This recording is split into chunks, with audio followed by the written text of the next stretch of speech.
Go, go, countdown, go. And hopefully everything works. Oh, well, yeah, chat. Yeah. The PC crashed, so the chat's gone too. Let's see.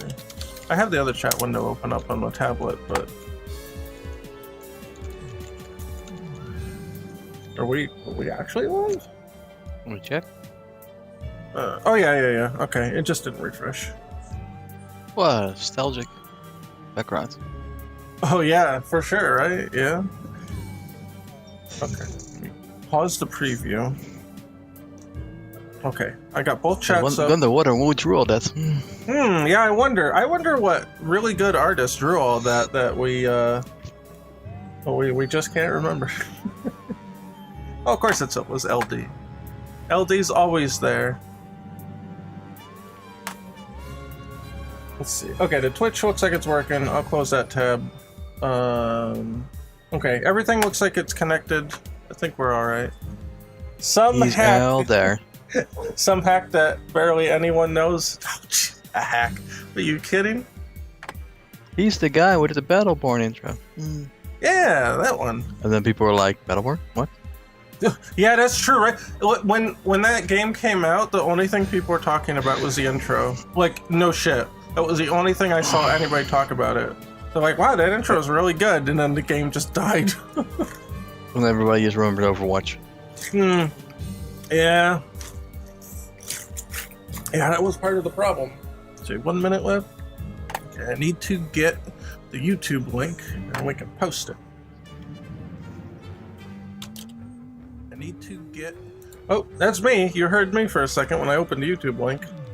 Well, at least the YouTube works. Okay. Tweet it. And, you know, after the crash, I'll give Discord props. It actually remembered the message I had queued up. I'll give them that. Base Discord keeping my messages for me. Twitter was like, what? And it just fucking died. I mean, Discord can keep your message for quite a while, even when you switch to other channels. Yeah, I noticed that. You can actually close it and come back to it from a different channel, and it's great. I love that. Like a time when Larry had the whole message and he didn't press enter for 5 days. That's great. Alright, we got 5 seconds. Until I messaged him and he was like, what? Oh, I forgot to press enter. 3, 2, 1, hit it!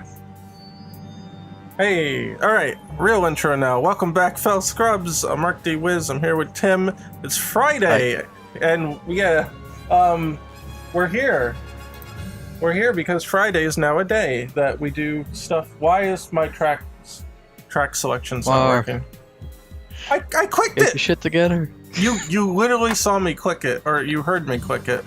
Is it running? It's not. Doesn't look like it. No, weird. Okay, well, let's Man, try your it disk again. drive. Your disk space, man, what the fuck? Dude, half of this is because I keep storing all these fucking VODs in different drives. I run out of space on my backup drive, and it's infecting every other drive. Take out take the drive G and go install 5.7 in the meantime. Yeah, like I've got the space for that. Jesus. That drive has no space. It's only 100 gigs. You have 600 there. Well, I 600 gigs? Oh, you're right, I do. I'm gonna have to start moving files into there. It's the games drive, man. You can't do that. It is. I'm gonna have to. I'm running out of space, man. You know, if I didn't have to replace the damn soundboard, I was thinking about getting another hard drive, but that's fucking blew up, so who knows. Anyway, welcome. We're doing Ecto-Rush. Wait, what? Just stream 5.7 after Hollow Knight. Oh yeah, sure. We'll just get right on that. it's still new. Yeah, what's old is new again now that it's like 8 years later they brought it out on Steam. Oh no, they discounted it down to $60 to include the DLC. Get the fuck out of here.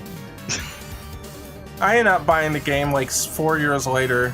You better include that DLC for free. Oh, I know you did. Well, technically, yes. The 29% discount is just base level. Brings it back to base level. Yeah, that's the thing that's kind of disgusting, right? They're like, oh, we included the DLC and we discounted it. Oh, cool. What's the price? $60. Like, that's not discounted. Fuck you. But that's the that's the thing. Even if they brought it down to 60 or 75%, it'd still be very high cost. So it's like, Yeah. doesn't matter. Don't wait. Yeah, that's Square for you. You're gonna pay the Square tax, but whatever. Tax. Well, I mean that makes sense, right? It's Square Yeah. to the power of 2. Oh, I get it. Yeah. Just charge more for whatever. Just square the price. Yeah. Just square the price. Jesus Christ! All right, we're already fucking off track, and we haven't even gotten on track. Yeah, we're just in the dirt, spinning our wheels. We haven't even touched the track. All right, Ecto-Rush. So we added Friday to the schedule, so Tim and I are free today, and then we're gonna be doing Fridays to get Ecto-Rush into shape for a release on Halloween. Isn't that exciting? Just to be clear on this, Mark, I might not be around every Friday. No, that's fine. That's all right. I figured that. Depends what's on the weekend, but I made an special chat for today. Yeah. Depends what I have on Saturday or Friday night itself. Yeah. That's what I figured. So. If anything else takes right. priority, it takes priority. Yeah, fair enough. You're the co-host. You're not the one running the show. I gotta be here. I'm stuck now. You locked me in. I gotta fill the dead air. Oh wait, no. Yeah, you locked me in the Friday now. I'm done. No, it's fine. So we do Sunday, Monday, and then Thursday, Friday, and then I get we still have 2 days off, so that works. I feel good enough to have added this day, so I'm hoping that remains. If not, then we'll adjust the schedule. But so far, so good. So Mark, tell the viewers, what is Ecto-Rush? Yeah, so what's Ecto-Rush? Here's the old build of Ecto-Rush. Oh, that's ugly. Okay. we'll play it not maximized. How about that? Here is old Ecto-Rush. It was an old mobile game that we created a while back, and in collaboration with nobody? Yes, in collaboration with the publisher that no longer exists and did nothing for us, and I mean, just the logo didn't us even show up. ground. Yeah. Well, I know, because I removed the asset. I mean, Okay. You don't usually get to hear the stories behind these things, and there are certain details, of course, that I can't share or don't want to share. But Don't share it. TLDR, we own the rights to everything, and their part was just distribution. So we can just take the game and port it and do it ourselves, and there's nothing holding us back. So there you go. There's the TLDR. That's why Ecto-Rush is coming back. There's no legal complication, because I made sure there wasn't. Because you have to be careful out there, right? Yeah, you gotta protect yourself if you're an indie dev out there. And Yeah, make sure before you know it, some publisher has your IP, and they'll Exactly. be releasing remakes of the game for centuries to come. Yes, exactly. Who's that shitty publisher? The one that took Cave Story from Pixel. Well, yeah, that's the one. Yeah, I forget. Nicholas, that's what it was. Yeah, they basically swindled him out of his IP, and now he doesn't make Cave Story stuff anymore, because it's not his anymore. Yeah, so I avoided that. I made sure to set out a list of changes to anything that I signed. And in the process, I protected us, and it's a good thing we did, because that turned out to be a very awful experience. But now we're okay, so there you go. That's enough drama. No drama. No drama. But yeah, Ecto-Rush here. Yes. The genre is something like a shmup light. Yes, it's like a shmup light. So. And before we continue, Oh. tagging LD, tagging LD, tagging LD. Yeah, we were talking about shmups, and he's like, you didn't tag me while you were talking about shmups, so there you go, there's your tag. So Ecto-Rush is basically a shmup light, and so a shmup, for those uninitiated, is a shoot 'em up, or like a space shooter, You know, like you would go around and shoot enemies and dodge bullets. Bullet hell games, right? Bullet hell games? People know what those are, notoriously. So the reason that this is a shmup light is that you don't actually shoot. So we took the real core of bullet hell games is dodging, not really shooting. Typically in bullet hell games, your shooting is so widespread that you can concentrate on dodging and just kind of like damage will just happen to the enemies. Now, there's a little more to it than that in some cases, but that's typically the primary goal is to just not get hit. And then you'll do damage, you know, whether or not you can focus both attention on both things is another story, but typically dodging is your primary objective. So we boiled that down and said, well, okay, if we're gonna make like, if you were to take a shmup to a mobile setting, you know, what could we do to like kind of, like I wanted to make sure that you could only play it with like one finger, so that there's not like a fire button and stuff. So I settled on, you know, just thinking about, oh, well, most of it is dodging, right? And we'll just focus on that. And you can shoot in boss battles, but it's a little different. So you may notice sometimes the screen goes dark, and that's when I let go of the screen. So when you touch the screen, it's lit up, and when you let go, obviously you can't move. But what happens is you phase out. And when you phase out, there are certain obstacles that you can go through, and that also within battle, they attract, when you're battling a boss, they attract ammo. But see those hands? You have to let go to pass those hands. If you hold the screen, they stay up. So that was kind of the foundation, you know. We have our input of holding the screen and not holding the screen. And intrinsically, you know, when you're not holding the screen, you can't move, so we kind of balance some of the mechanics on that. So here's the boss. And the boss will shoot bullets. This is an easy boss. It's right in front. You may notice I'm getting very close to the bullets. I'm actually getting like points for that. And there, we attract the bullet by not moving. You release the screen and the bullet comes to you. So then you just concentrate on dodging. And you kind of like, you're stuck between dodging and standing still. Because you stand still to attract the bullet. And you dodge to obviously not take damage. The tractor effect might need to be a bit stronger, actually. It's very hard to read. The what effect? The tractor beam. Oh, you think so? On the stream, yeah. Oh, here's the other mechanic, the cards. I'll take the unknown. Hey, look at that, I got a powerful card. I feel like the shield is too strong, and the tractor beam is very weak. Really? Yeah, that you can barely see him under the shield. Or her, actually. Maybe it's the stream quality? I don't know, look right here. Just the shield seems very strong in terms of overall presence. Yeah, so you see all the guys are blowing up because I got the spirit free card. So all the spirit enemies will get destroyed for this one. Every time you beat a boss or a mid-boss, you do get a card.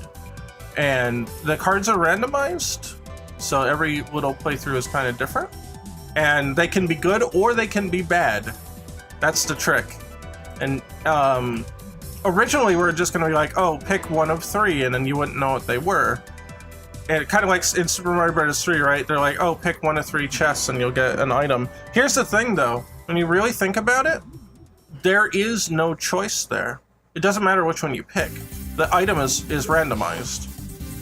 You don't know which one it is, so your choice is meaningless. It's like, it's kind of tricking you into think that you're actually like doing something there. Oh, I lost a shield because I got too close. I was gonna say, I'm surprised you're still alive. So I thought about it, and I'm like, what can we do to give an actual choice there? And so we eventually landed on, ooh, that's close. We eventually landed on, you get to see one, and that's your safe bet. You know what it is. You don't have to take it. But you could take the unknown one. And the unknown ones are typically potentially more powerful. They have more powerful cards hidden in them. From like a complete level up to you can get close, by the way, without the shield. The shield just makes it easier to get bonus points off being close. So get bonus points for that. And I think the bullet shows up faster. Yeah, like I say, that's the mechanic I haven't addressed yet. Yeah, the hidden mechanic. Yeah, I think the helper bullets show up faster the more that you glance toward the. I was just saying the tracker weave effect here is really hard to read. I think you're right, and especially when it gets close, it seems to get darker for some reason. But we can address that. But oh yeah, the cards. So these ones can be more powerful, but you don't know what they are. There you go, boss power up. So the next boss that shows up is actually going to be more powerful. It's a risk. It's a risk reward kind of thing. So you can take usually the one that's known is safer, but it's not as powerful of an effect. But the unknown can be very powerful, but it could be very good or bad.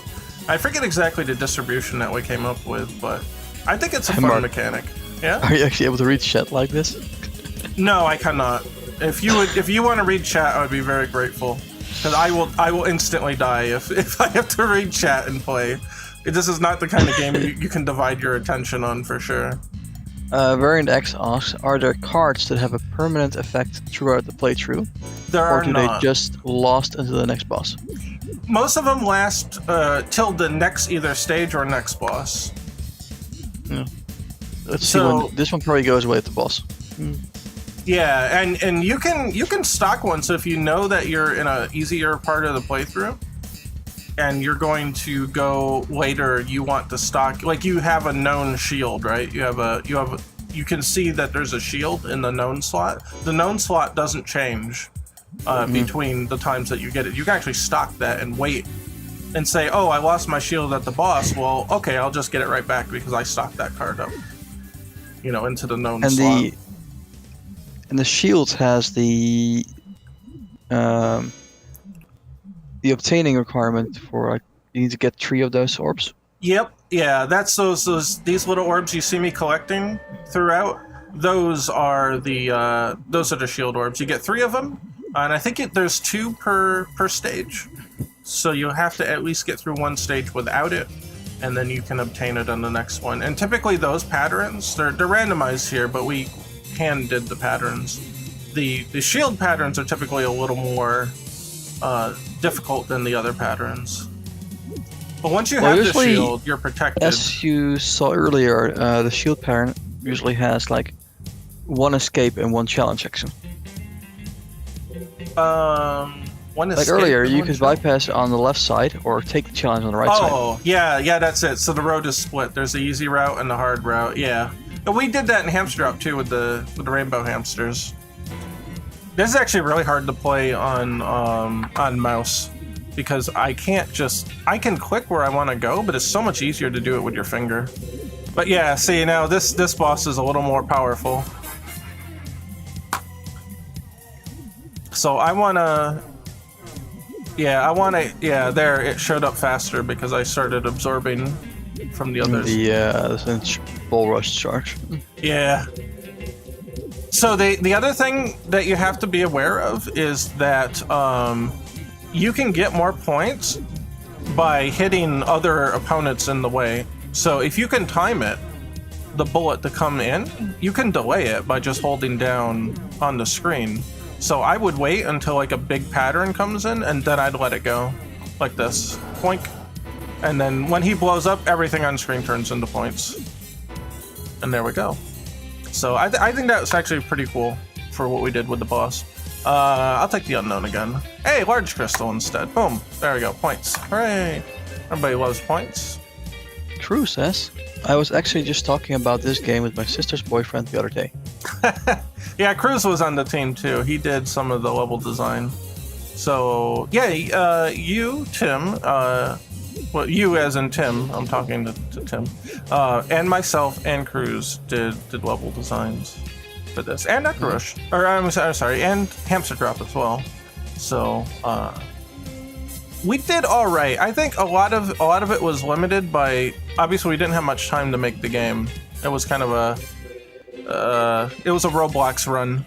It was a Roblox schedule that we got pushed into. So we didn't get to add like a lot of advanced features, and part of the how do I want to say? Part of the goal of this, like, port project is going to be adding some stuff that we would have wanted to add if we had the engine having the abilities to do it. But we'll see what we can do with that. All right, let's line up for a big bonus shot. One of the things that stands out to me watching this right now. Well, you're actually playing really good. You're holding out pretty well. Shit! You say that, and I just died. It's Dark Souls first. Yeah. Sophie does that to me too. It's like, yeah, you're doing good. Doom, dead. Let me go to a later stage. Or I say, oh, I'm doing good. Boom. Yeah. The next second. So each area is defined by a different aesthetic here. What I want to point out, you're in the second area there, even in the first area. Yeah. Oh, Jesus. From the start of the second area, I look at the pace of the scrolling. I'm like, this is actually pretty rough already. Yeah, it is. I 3 and 4 onwards. Oof. Yeah, one of the changes that we wanted to make, and Tim brought this up, I think, was instead of having the walls kill you, what if they just pushed you back? And so it was like, you can die from it if it pushes you all the way off the screen, but it won't be an instant kill. And that makes the walls more deadly the faster the level gets. And I think if we implement that, we can actually start the game going a little faster than we did before. Oh shit, I let go. All right. Oh wait, how did I get that far? I don't know. I guess I must just skim the wall. I think you skimmed it. Yeah. Oh shit. Oh, I gotta thread the needle. Jesus Christ. Yeah. I'm not very practiced right now, and it's a little harder to play on mouse, to be honest. Well, that pattern evil. Yeah, it is. The best thing you can do is go all the way to the right side. But that pattern though, with this circling around a single block like that, does make more sense if you can touch the blocks. Yeah. That's true, because then you can delay yourself to potentially get around it. Ooh, see, oh shit, and I didn't let go in time. See how those patterns can be really tough. Ooh. Well, the other thing I was thinking about just now, what if phasing could actually slow down enemies? Just by a fraction, yeah? That is an interesting idea. Then you have for vertical dodging in the time slow effect. So the part of the enemy patterns are tied to how fast the screen is scrolling. So the same pattern can be used later, and it will still kind of match the pace of what's going on. So if and just saying, spitballing here to kind of follow up on that idea, if you're phased out, maybe the whole game gets slower. Not by a lot. That will just put the pattern still in sync. But right. If you phase in it and the pattern would actually slow down, you could maybe, Oh yeah, I see what you're saying.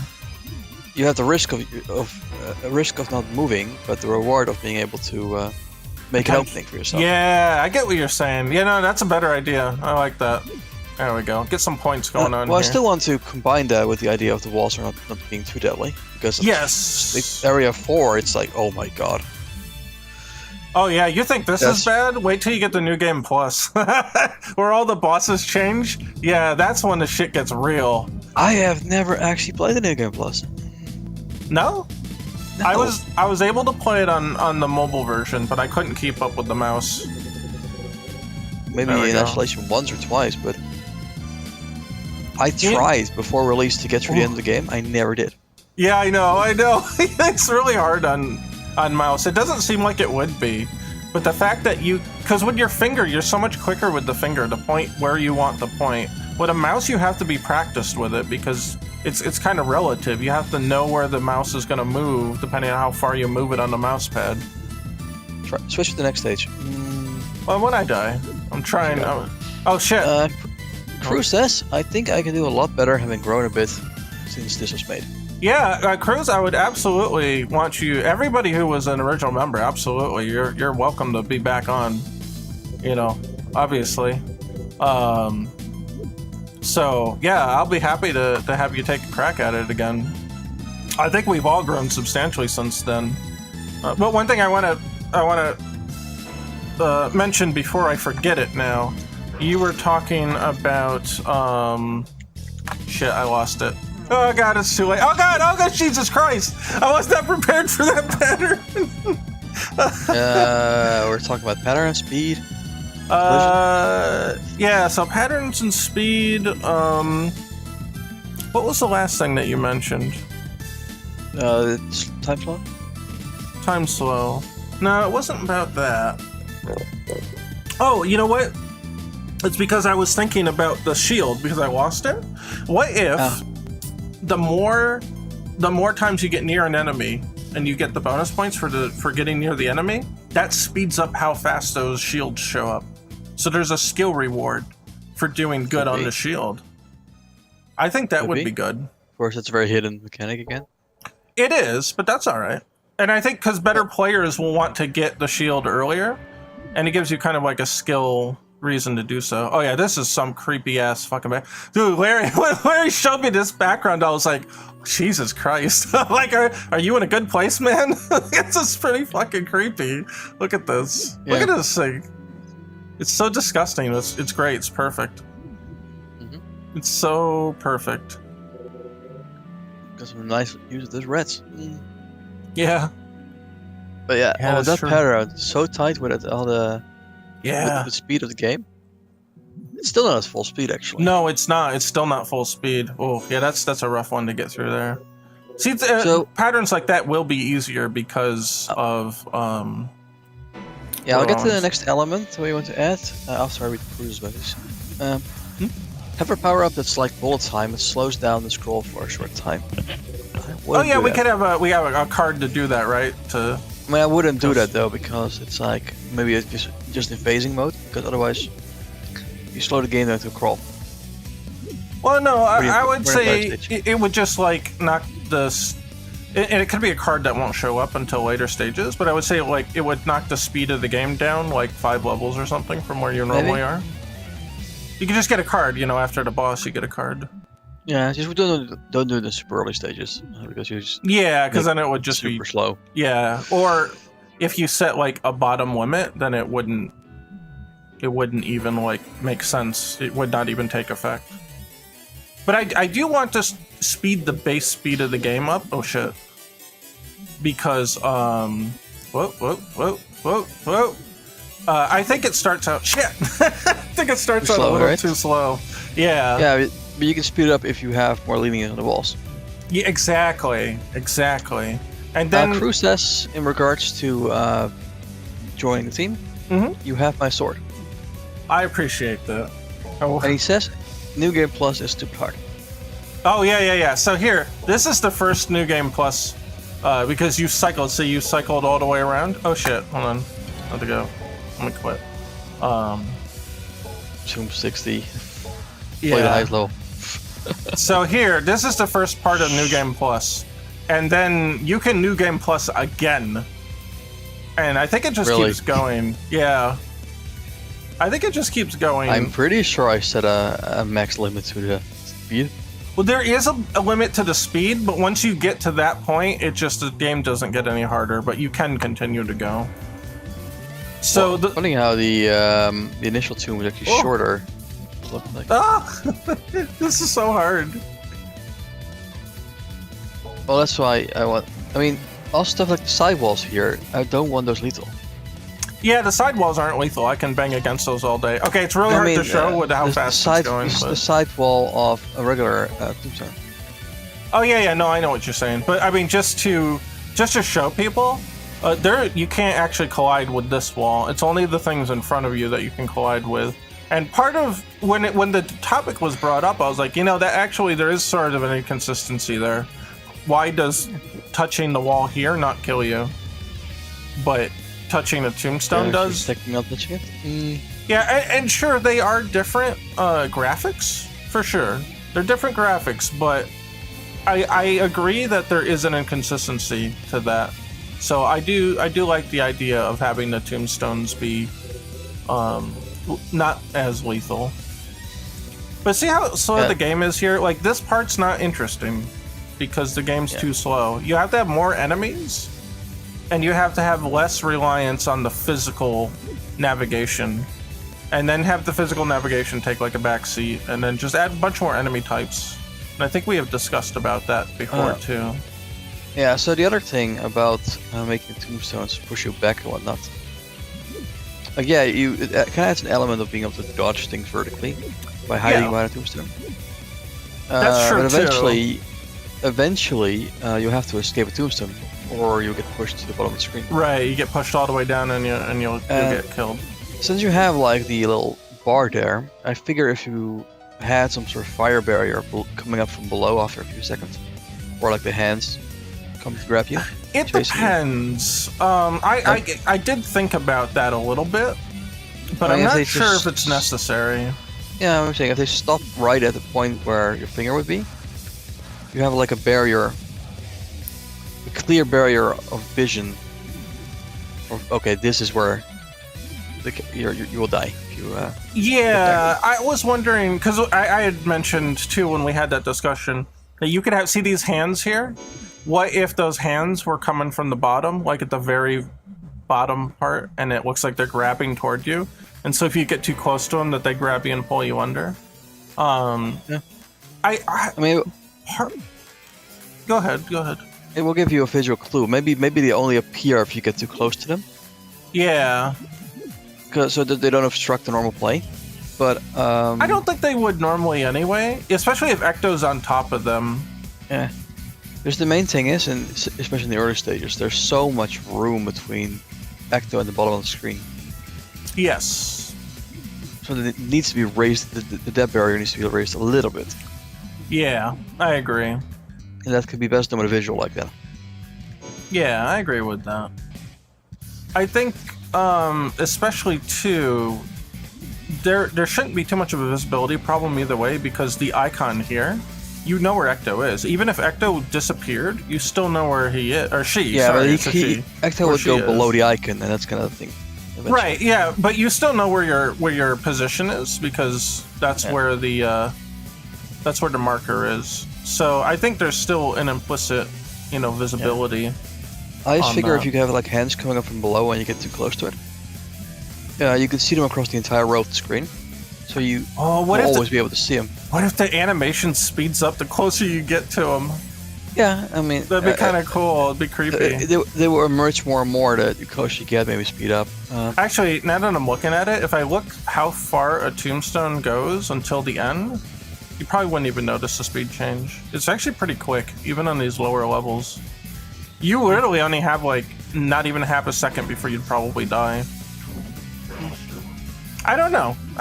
We'll have to implement it and see how it works. Just saying, having a graphic there will allow you to push the depth barrier a little bit higher, and it will indicate across the whole width of the screen that you're nearing the threshold. Like maybe the moment you hit a wall, this line of hands can appear at the bottom. Alright, give me a good pattern. That's right, he sits there till you hit him. Yeah. I'll get the other one right away. That's very sneaky teaching. Yeah, that way you're like, what do I do? And then you let go, and you'll just implicitly pull it in. Oh, okay. That's why I did that without explaining. That was the idea. Maybe the moment you hit a wall, that could be a trigger for the hands to start appearing from the bottom. Because then you're in a state of being pushed back. Oh, that's true. I fear at high speeds you won't notice it, but I guess that won't matter because you always start at the low speeds anyway. Yeah, by then you're conditioned. Yeah, good point. So you kind of know what's happening. Ponton asks, do you have something to slow down the speed, like if it gets too fast? We were actually just talking about that. What was it, Cruz or Varinex that asked about that?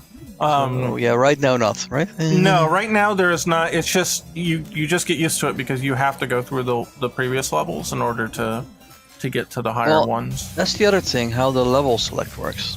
Yeah, so you can always start at a lower level, right? Yeah, you always start at the end, or at the beginning here, and then these open up as you go, but if they don't open up the first time you get there, there's sort of a level system here. So I'm level 46. I've got a billion score here. I've got a lot, but see, here's your next level. And what is it? Every level opens up a new tomb, or is it every couple levels? Or something like that. We got Something 46. like that, yeah. Yeah. 46, but oh, I do have a lot open. Maybe it is. Yeah, maybe it is. Every level opens up a new area. Okay, it's been a while since we every level corresponds to one stage, I think. But you don't get checkpoints until every 3 stages. No, it can't be every level. Is that because we're at level 46 and we've opened up way past level 46. We've opened all the way up to level 135. So yeah, I think yeah. If we were to multiply 46 by 3, we probably would end up close to 135. Yeah, so closer, but yeah. no. What I'm so saying is that everyone at least, opens up the new one. All checkpoints are per three tombs. Yeah, every 3 tombs is a checkpoint, and so when you get to the next level, then it opens up and you can start here and here and here. So maybe I got all the way to level 24, but it only opened up like up to level 9 because that's the amount of points that I got. So it's scaled. And that's the thing, like that. the more you play the game, the more you have this accumulative score, the more you level up. Yes. The higher you can start. Exactly. But sometimes you want to start a little lower just to get acclimated to speed. Right, right. So you can restart from any part, even all the way to the beginning. Or you might be able to get more score if you start sooner than later, because you can survive longer. Yeah. Like you may say the first stage is slow and boring, so you start at 15 or something. Right, and that's the whole thing. It's kind of to acclimate the player. So eventually you're like, oh, I don't want to start at the beginning. That's slow and boring. I want to start here. You know. Also, question going. here: Is there a design decision here why this menu is from top to bottom? Yes, actually there is. I was actually going to mention that too before you mentioned it. Because you're descending into the depths, so the beginning would be the highest point, and you're descending, so the menu goes down because you're going down in depth. Set them to New Game Plus 4. New Game Plus Area 4. New Game Plus Area 4? Jesus Christ. You want me to die? Oh god. Oh, Jesus Christ. Ah. Oh, fuck! Oh, Jesus! That's an evil pattern. That's an evil pattern. I mean, you know, if you did this legitimately and not just, like, started at the last level, of course, you'd get used to it. You'd get more used to it, right? Oh, shit. Whoa, whoa, whoa, whoa, whoa, whoa. Okay, okay. Whew. Okay, okay, okay, okay. Okay, I'm sweating here. I'm actually sweating. Oh. Okay. Yeah, so imagine the walls pushing you back here. It would be really damn fast and still be pretty lethal. Oh, Yeah? oh no! You see what I'm saying? Yeah. Oh shit. It would be a little easier, but still it would be damn lethal. Yeah. Oh, oops! I clicked off of it. Yeah. Oh god. Yeah. It is easier on mobile because your finger is a bit more accurate than the mouse and. You know, no keyboard. I was just gonna say mouse and keyboard, but it's just mouse. But even then, it's still pretty tough.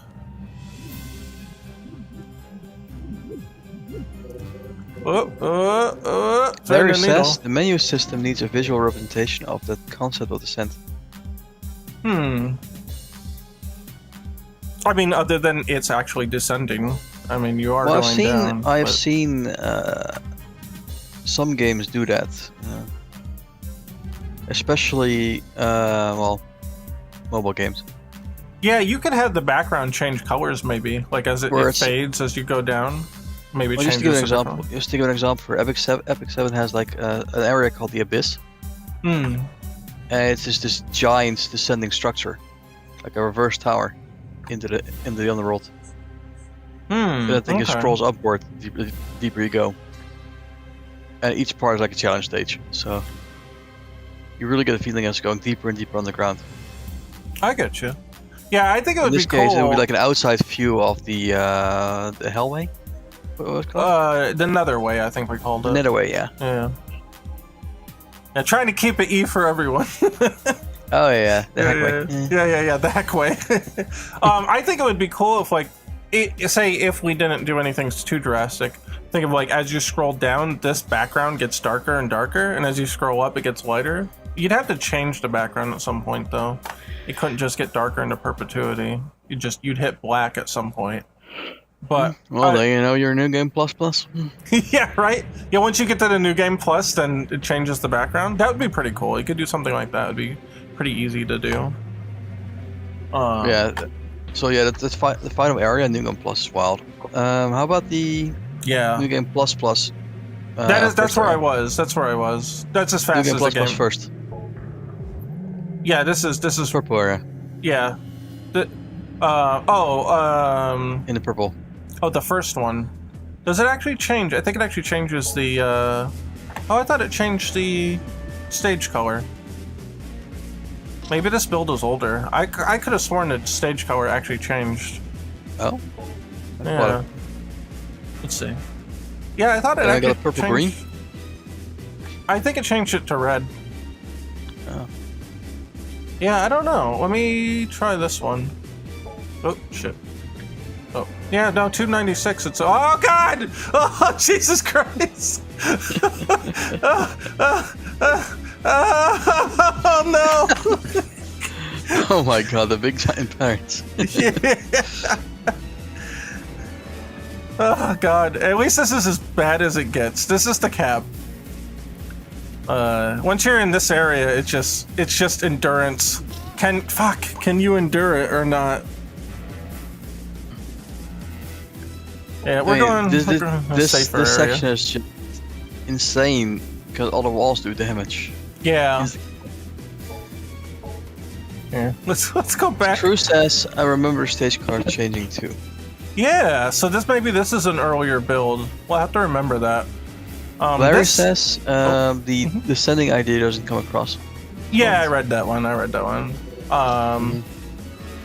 Well, I was gonna say, Larry, you don't have to.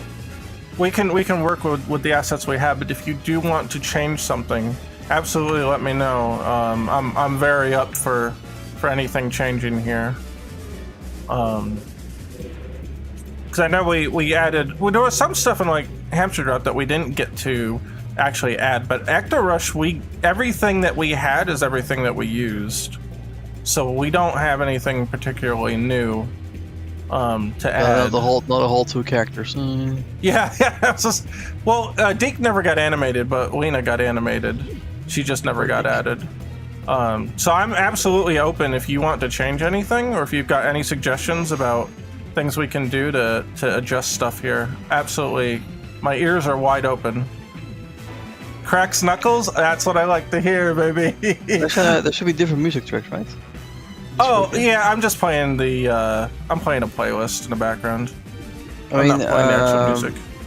All 4 stages have different tracks, right? They do. The music is actually broken in this build, so that's why I don't have it on. Like, it'll start to play, but then it'll just like stop and it'll never restart. Is there a specific sound for phasing? A specific sound for phasing? Yeah. Like a music track? Or? And the music track doesn't change, but the screen darkens and you hear the phase out sound. Console, right? Like, yeah, you do hear the woo, woo, woo, woo when you're phased out, yeah. I mean, I don't know. Andros is he's kind of moved away from game dev. I don't know if he would actually ever want to come back to do anything with it. I could ask him if there's anything he wanted to add, but I think he's pretty much moved on from game dev, so I don't know. The music that we have might be just what we've got to work with, and that's it. Shit. Unless you find someone else. Yeah. I mean, there's always and this does happen in other projects too, where they do like an HD port and they get someone to make a few more tracks or whatever. I don't know. Part of me would be like, could we actually find anybody to replicate that kind of stuff? Like, Andres had really unique music, and it was really good, too. I don't know, I'd be a little worried about that. I'd have to be really, really, really sure. But, or be very persuasive with that also. Or what? Just be very persuasive with it. Well, as I say, either way, if we needed more music, I would absolutely give Andres first pick. Like, because, that would be shitty to do otherwise.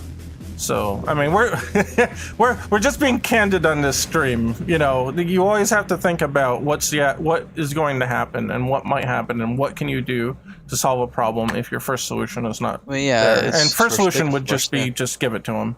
You know, if he wants to come back and do something with it, that's great. I would not oppose that at all. You know, but in the potential situation where he's like, nah, I'm just not doing game shit anymore, then, you know, then we'd have to really think, and then what do we do? I don't see, outside of adding more areas, I don't see any particular immediate need for more music. So there is that at least. Yeah, we could fall back on fifth area. Draw fifth area. You gotta make it even more of a hellscape. Yeah. I was gonna say everything's on fire. Yeah, the visual progression is actually pretty good, though. I really, really like it. You've got the graveyard, then you've got the weird temple thing, and then you've got, like, the crypt. I don't know if I showed much of that one. If we go to the crypt. I mean, so for Area 5, Mark, we gotta have everything on fire. Yeah. And everything's lethal now. Everything's lethal. And then for Area 6... I love these crypts. I love the hands reaching out of the crypt shit. It's really cool. So Mark, Area 5, everything's on fire. Area 6, we're in heaven. Oh, okay. We made it. We made it to the bottom, and then we got all the way to the top somehow. I don't know. We warped out to the top again. Yeah. Yeah, it's just like the old games. You go off the right side of the screen, you come back through the left, right? Yeah. That'll be well, though. Just go to Cosmic Horror and just make people regret getting so far. Hey, it would feel like an actual ending, you know? That's true. That's true. But the game is endless, so yeah, I don't know. Oh yeah, I mean, you just end it there. It's like, would I continue the New Game Plus? I don't know. Like the New Game Plus now, literally it just cycles back to the thing with harder stuff. So you don't actually stop. It just keeps going. I mean, all you need to do is like give a message at the final boss, and then it's like, you did it, and blah blah. Keep going for high score. You know? Yeah, maybe. Like how if you want to beat Legend of Zelda, it's like, right, right. Oh, this is tough. Oh shit! That pattern shows up here too randomly. Fuck. Just add the space backer from Hamstrap. Yeah, right. Just start pulling Hamstrap assets. Actually, here's a dirty little secret. Some of the assets we didn't have time to make. That puff of smoke there, that's actually from Hamstrap. We reused it. Uh-oh. Really? Asset flipped. Uh-oh. Dirty secret. But hey, it saved us a bunch of time, and we really needed that. On the death animation? Yeah, on the death animation. Really? Okay. Yeah, that's the puff of smoke from Hamster Drop. I just either I colored it or Larry colored it green, and I forget if I suggested it. I was just like, just use the old one. So it's fine. And the art styles are similar enough that you could get away with it. Just make it darker. Yeah. Oh shit. Holding on pretty well these high elf areas. A lot of devs reuse assets. That's very true. And to be honest, as long as the art styles fit, you know, fine, whatever, man. If a big AAA company does it, you know, maybe you could look at them a little bit different because they've got bazillions of dollars. But even in there, like, if they reuse an animation from the first game, you get the same character and you're starting to reuse some animations, that's fine. You know, it saves you some time, and then you can get, you know, more time to do new, like, new levels, new animations, and new other stuff. You know. You were doing good, then this happened. Yeah. And now I keep dying. Well, I think they've got a good, now Activision, UB and Namco reuse shit left and right. Well, yeah, that's what I mean. There's a limit to it. To when it gets too obvious, you know, you feel like, oh, they didn't really change anything, you know. And AAA studios, well, I mean, we'll be real. They can kind of afford it way more than indies can. So if I see an indie game that's a sequel that starts reusing enemies and stuff, I'm like, okay, whatever. But yeah, like you say, if Ubisoft just like makes the same game over again, it's kind of like you guys have millions and millions and millions, like hundreds of millions of dollars for your budget. What the fuck are you doing? I do get that sentiment, but there is some degree of smart reuse. You know, that you can do things that aren't quite as obvious, like, you know, we're using some animations or whatever. if the rigs are the same, or you could just edit them, you know, to be comparable. That's fine. You know, if you have a ladder climbing animation, you know, you don't have to redo that for the sequel necessarily. So I think that's a smart reuse. Or like taking an object and updating the texture. You know, say it's like a generic pot, like a marketplace. Like say in Assassin's Creed there's a marketplace and there's a pot, and then they change the size a little and change the texture. Whatever, man. You probably wouldn't even notice it. I think there's a lot of asset reuse that people just don't even notice. But there gets to the point where it's just like, oh, I've seen that entire ship designed, cut and paste from one game to another. Well, yeah, then maybe you can look at that one a little weird, right? I'm just spitballing examples. Like I don't have like an actual example of that. But I think if you had a game, like say Assassin's Creed Black Flag or whatever, say they made Black Flag 2 and then like half of the ships are identical from the first one, I think people would kind of like raise an eyebrow at that. So you gotta pick and choose your battles on that for sure. You can't make it too familiar, right? Before I heard the story, I always thought that Ecto was one of the ghost hamsters. No, so Ecto is the soul of a girl who was passed on, and she is going down the nether way for, honestly, I don't remember what reason. I think it's just to get to the final resting place or something like that. We wrote up a little blurb. That's what we originally launched it with, but I don't know if I actually have that text anymore. It's got to be somewhere. Oh, you know what? I think I put it on the shit. Where your goal is to be in forever in limbo, traveling another way. Yeah, right. Actually, I think I put it on the new. Oh, yeah. Here's the ad free. We had ads, and then yeah, this was a publisher requirement here. Play while offline. Just $1.99. Yeah. I thought that. Oh no, it's just $1. I thought it was $2 when we first started, and then we dropped it. It's not $1. It's $1. It's $0.99 actually. Yeah, it's just $1. It's less than $1. I know, but it's a marketing gimmick. Let me see. Hold on. I think it's taking my mouse inputs for some reason. Hold on. Mark. Once you buy 100 things, that single cent adds up. Yeah, that's true, right? So did I have it here? Oh yeah. Yeah, here. This is the little blurb that Sophie wrote. I put it on the Game Jolt page. Ecto remembers waking up in the heart of the Netherway and nothing else. The path leads forward, so forward she flies. Guide Ecto, the last free spirit, through an endless gauntlet of tombs. She will have to be at her best to escape all the obstacles past and bosses in her way. It's a rush for her unlife. I thought that was a very good written little blurb. So that was really good. There you go. That's what she wrote. I don't know where I pulled it up from, but that was so yeah, we need Area 5 now. Need an Area 5. Yeah, that was the thing. So the New Game Plus, it must not be in this build. This build must be older, because I do remember like Cruz said too, he remembers the levels changing, and I just don't know.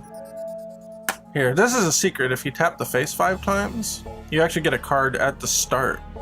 I want to make that a standard feature. I think that should just happen anyway. You should get a card right away. What's your tapping the face do then? Oh, they're both the same. What's that? What's your tapping the face do? That gives you a card when you first start. It's a cheat code. I mean, what should it do once you make it a standard feature? Oh, I don't know. It might not be a thing anymore. Can we just have the game run at full speed if you press it 5 times? Well, that would be mean. That would be mean. If you want to. You hear the jingle. That's when you get it. Sometimes you get a shield right away. Here's hand-free. Like imagine stage 1 with full speed. Oh god, spirit free. Thank God. Oh, and of course, spirit free, and the first thing that pop up are the fucking hands. No! No! What? I got killed. The 2 cards showed up. One was the hands-free, and one was the spirit-free. And I took the spirit-free thinking like, oh, that's gonna make it easier. I got killed by the hands. You hit the wall, man. Well, that's what I mean, though. But I was afraid of the hands. The spirit-free. You had to literally not move. I know, but I had to get in position. It's tough. It's tougher than it looks. We're repeating it, huh? Yep. Yeah, I'll take the same one. Did you get way more points? Fuck! You get way more points if you get the hands free. I think you should get points from or I mean, you get more points from the spirit free, but I think you should get points from the hands free as well. We just never implemented it. Because the hands aren't actually like entities. They're not normal entities. They're part of the level.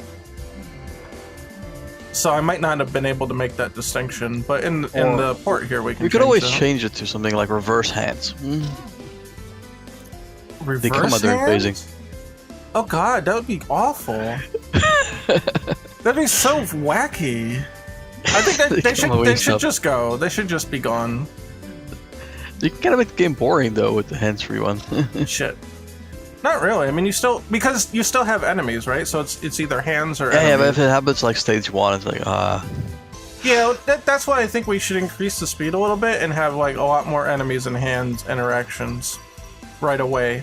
We'll just give them a card right away, so maybe they can get a shield right away. You know? Oh shit! What happened? I must have. Is there potential for like a third enemy type? What kind of do you have in mind? I don't know yet. Aliens? I don't know yet. I said. Oh, I thought you said aliens. Like what? Yeah, I mean, sure. There's always a potential for it. There we go. Got a shield. I mean, yeah. I was thinking, regarding the visuals right now, but the bosses fire attacks with nothing else, does right? That is correct, and I think we should change that. I think little many dudes should show up and start like spitting things at you at certain points. Like imagine having to deal with spitting stuff. Ooh, that was close. Ah! Then again, some of the guys do home in, so it's kind of like that. Yeah, so then you would just have a dude show up and then maybe shoot. How the boss has special bullets, it got little skull bullets that it shoots out. You could have an enemy come into the top of the screen, like up here, and then start shooting stuff down. While you're busy dodging. Right, yeah. And we'll just make sure, you know, either no other enemies are on screen or whatever. Shit. Yeah, I mean, that will help with, I mean, the collisions change you want to make could help there. Say you're stuck in a little one tile gap. Yeah. You can at least still dodge sideways when stuff is flying your way. You don't have to worry about going too far and hitting the side of something too, because shit. Oh, that was close. Because then you could potentially dodge all the way to the left or right in a reaction and not take the hit because it won't get you. I think that'd be nice. Yeah, I think so. And I'm the more I think about it, because like, oh no, oh shit, man, that's tough. The more I think about it, your whole thing about like when you phase out, the enemies get slightly slower. I kind of like that. I think it would be potentially difficult to explain to the player that what's going on there, but once they get it, I think it would help. To it? Maybe. Like maybe they get some sort of after image or reverse after image. Yeah, or some kind of like thing closes in on them. Or some particle effects on them. Yeah. Like a drag. Yeah, maybe like an after image. I have an after image system already in place from Pocket Fighter. We could definitely use that. So I feel like you have to make it feel like things are slowing down, but the scrolling speed is still the same. Yeah. Well, you also notice when you slow down, the fog goes away. Or not when you slow down, but when you phase out, the fog goes away. It makes it a little clearer, but a little darker too. It actually darkens the screen and the fog goes away. But very slightly. Yeah, the fog goes away, yeah. Yeah, I think that was Larry's thing. He's like, yeah, just make the fog like fade out almost completely. He gave me all the values that he wanted. Larry says, do we have the ability to use additive lighting or blending modes in game? We should be able to, yeah. Yeah, I don't see why we shouldn't be able to do that. Now you're getting yourself killed, Rechat. No, I saw it pop up after I died. So Yeah. I just stopped here. Yeah, we should be able to. I mean, if it's not already in there, then we should be able to make like a shader to do that. You just take whatever color it is before, and then you just add to it, and that's it. I've done those in the past in DirectX, but I haven't touched shader code in like a decade. So. Also, I think if you play the like a sound effect for the phasing in a way where it feels like it's like slowing down, or the music slows down. I don't like the idea of the music slowing down because you're going to be doing it so often, it'll just sound fucking weird. Just at least if you have some sort of sound feeling in the phasing effect.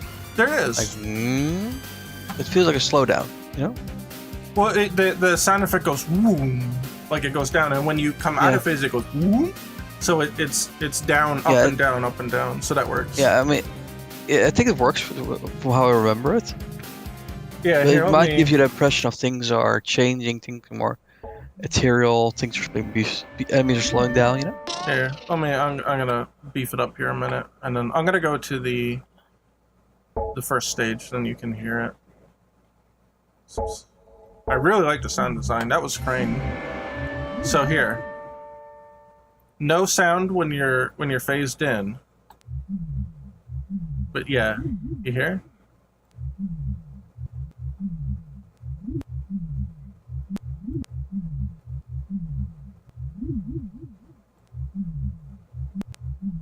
Yeah, the woom woom woom already kind of feels like it might be time slowing. Right.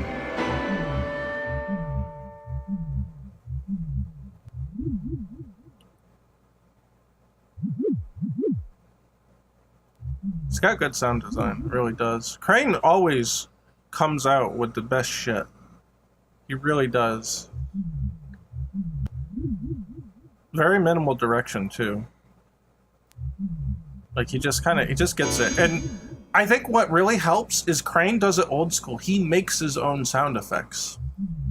He uses, because he's a composer too, so he uses like music to make the sound effects, like the old days, like, you know, like when you get a 1-up, it's do-do-do-do-do-do, but it was using like the music option in the NES to do that. And then we discussed that, and he's like, yeah, that makes a lot of sense. We can use music tracks and samples and stuff to create the sound effects like back in the old day. And I think that the effect was amazing. I think he really did a great job, both on Hamster Drop and this. And in Hamster Drop, he made the deliberate decision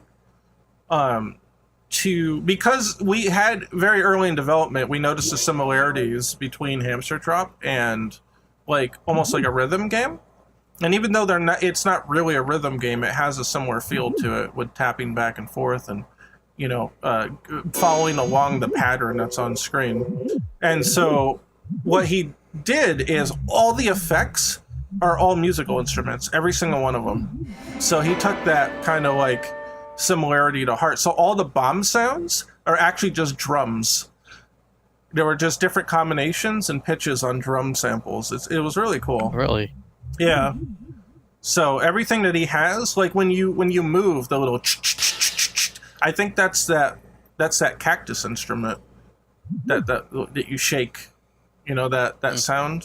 I don't know, like have you seen that where the people like make it out of a cactus or whatever? It's like this. It's this big long like cactus thing, and they shake it, and it makes like a sound. Yeah, I think that's what kind of like a rattle, but it's like a big one. I think that's what he used for the movement. So yeah, they're all like music based. It's really cool. I think he did a very good job maintaining that, and they all sound really nice too. Very, very nice.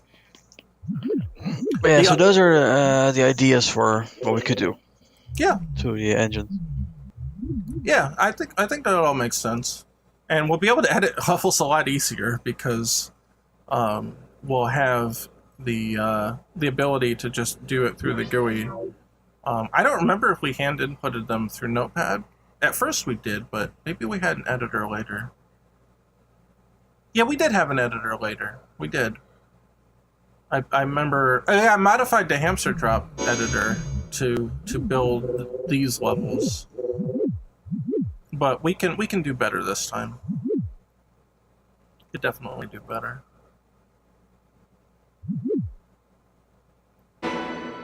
Yeah. Anyway, so oh yeah, let's fight the boss. He's the first boss though, so he's gonna be. Guys, maybe the boss itself shouldn't slow down. Yes. He should what? Should the boss slow down? Maybe. I don't know.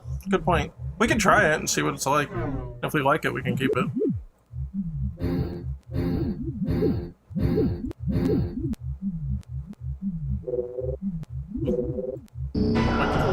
There we go. I love that sound. It's so unsettling.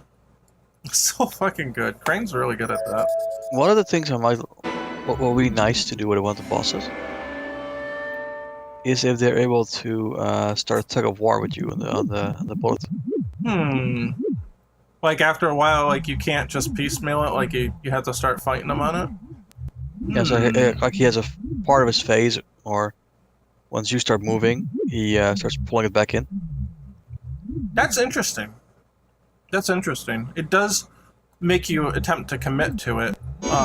I guess it would come to, depending on like how much we amp the bosses up, it would come down to whether or not the struggle for just dodging, and it's kind of dichotomy there between while you're dodging you can't pull it in, and while you are standing still you're at risk of being hit but you're pulling it in. If that is not enough to be interesting, which that on itself might be enough, where it might be superfluous. Is that how you pronounce it? Amber always corrects me on that. To have something in addition to that. I don't know. I'll have to think about that one. Just so interesting that the boss fight back. I mean, the boss will escape eventually, and then you don't get any points. Yeah. Too. So you do have to kind of keep the timer in mind. Yeah. It's kind of, that was based on what Karaga does that, right? But imagine if you have like a bullet on screen, a boss start tugging at it in the opposite direction, and if you lose that tug of war, it will shoot you with it. Oh, that's fucking mean, dude. Because that thing tracks. That's so mean. That's so crazy mean, dude. Yeah, Tim's the master of like being an asshole game dev. I mean, you're always making the hardest levels. You submit a level, I'm like, dude, that's crazy. What the fuck's wrong with you? Imagine if the final boss does that. I could see it maybe in a final boss scenario. Yeah. As a special thing in the final boss. Maybe. I'll think about it. I'll think about it. Like, you'll feel really challenged. You're like, what? You're doing this now? That'd be so mean. Like, well, it could be like scripted, where it's like you're at 90% of drawing it in, and the boss is pulling it back, and he's stronger than you. I think the other thing we also have to be careful about is that because there's no like HP, right? There's no like hit points. We do have to be very careful about how effective something is the first time you see it. Because if the boss just pulls it out and it just fucking seeks on you and you don't know how to dodge it, like you're dead, and then you've got to go back like fucking 20 levels or whatever to get back to it. Well, it might always do it with a shield out or something, you know? Yeah, that's true. We could contextualize it. Or it could be like a story-related thing, you know? Yeah, that was the other reason that I thought that maybe, dodging really close to stuff could give you either give you a shield or give you like a shield orb or cause one to appear or something like that. Because I think there's a potential there for you to like hero mode, you know what I mean? It's like in Street Fighter 3, it's like hero mode is when you just gotta parry it. You're gonna die from chip, you just gotta parry it, and then you do it, and that's crazy.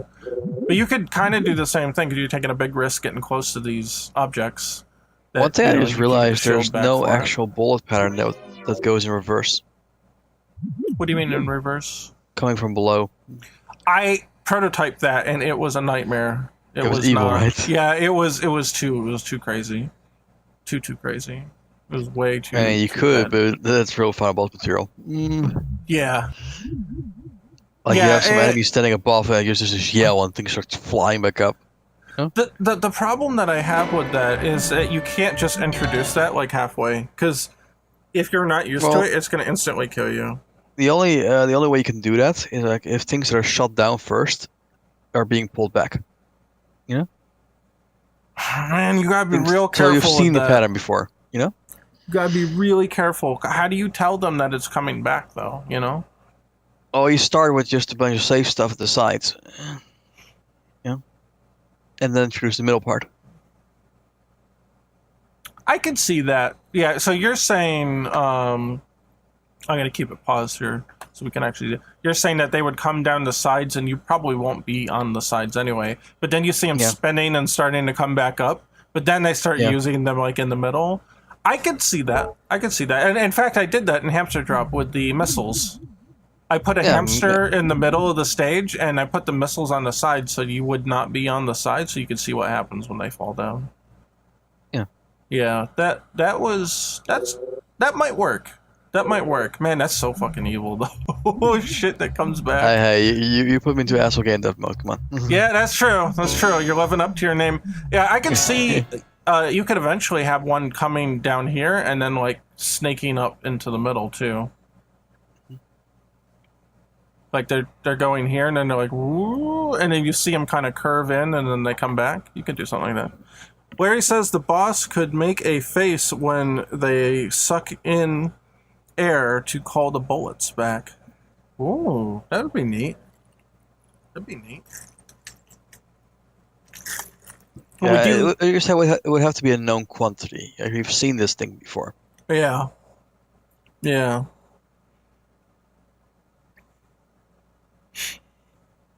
I'd like to have the boss be a little more direct with some of its patterns, too. So, like, right now it only shoots out of its mouth. And that's, it's just the limitation on time that we had. I'm gonna turn this back down. And also for some of the higher level bosses, actually inching closer towards you as the fight continues might be very cool. Hmm. Yeah. You know how they always sit in the background? In the far back? Like, just it's stepping forward might be threatening enough. I was thinking of that too. Yeah, we had the limitation of him being all the way to the back. But yeah, if he gets a little forward and... Because he could be here, and then he could go here, boom, shoot, like spread shot, and then come back. There was things like that I was thinking of that might work. Because one of the things like bosses and actual shmups do, like, they will start inching forward. Yeah. To threaten you. Like, at the end they might be right in your face. Yeah, he could go like boom, boom, boom, boom, boom, boom, and then in the middle and shoot something really close. And then he goes back. You could do something like that, maybe. God, that'd be so mean. It would be so mean. Holy shit. Balance it. It'd be cool, though. I'm thinking, we could structure it kind of like a lane system to help us make things a little more consistent.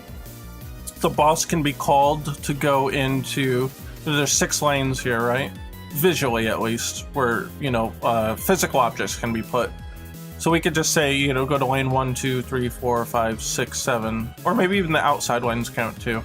And then we would just say that there's like, I don't know, 6 or 8 rows that he can go down. And we would program it, go to row 3, slot 4, column 4. And then he goes there, and then shoot, and then there, and shoot. Oh, I resumed it. But yeah, that's fine. You can do that. It might make it a little easier to program. And then at least they're consistent measurements, so we kind of have an idea about, like, when you shoot from that coordinate with this specific pattern, then we kind of know that it's always going to look like the same. Or the pattern will be pretty consistent. I'd like to... We didn't get the chance to do that. Because the ending part there where you get the little crystals is actually a level chunk, I think, that just appears. I would like to have some kind of like helper come along and drop it though, or something. Or like the good spirits materialize the crystal on you. Damn. Bosses shouldn't cross the midsection line vertically. You can't freely shoot back. So it'd just be mean for them to go so low. Yeah, that's true. Well, that's the limit. Yeah. That's a good point. Regarding the whole tug of war effect, I feel if there's an enemy, if there's a boss that can do that, they would have to represent Ecto themselves. They would have to what? They would have to be a mirror of Ecto. Oh, visually you mean? Yeah. Because that's Ecto's ability. Ooh, that's a good point, actually. Like we just discussed in Area 5, like a reverse hell. Yeah. So you can imagine if your enemy boss just becomes a bigger Ecto. Yeah, or something that has that veneer to it. Because Ecto has like the angel feel, right? She does, The yeah. wings? She's got the wings on her. And she's got like the silk cloak, almost like the angel cloak that you see angels in. It just happens to be So like I figure that. an enemy that's like you maybe has a shield on as well, you know? Yeah. Like maybe a secret stage or a true file stage, that kind of thing, you know? I guess it'd be, Whatever it a is, good I thing. still like it to fit the motif of, how do I want to put this? The fact that you are in an infinite game, it would still have to fit that kind of motif. So, like, when you say final boss, final level and stuff, like, to me, I'm like, how do we make it final but not final, you know?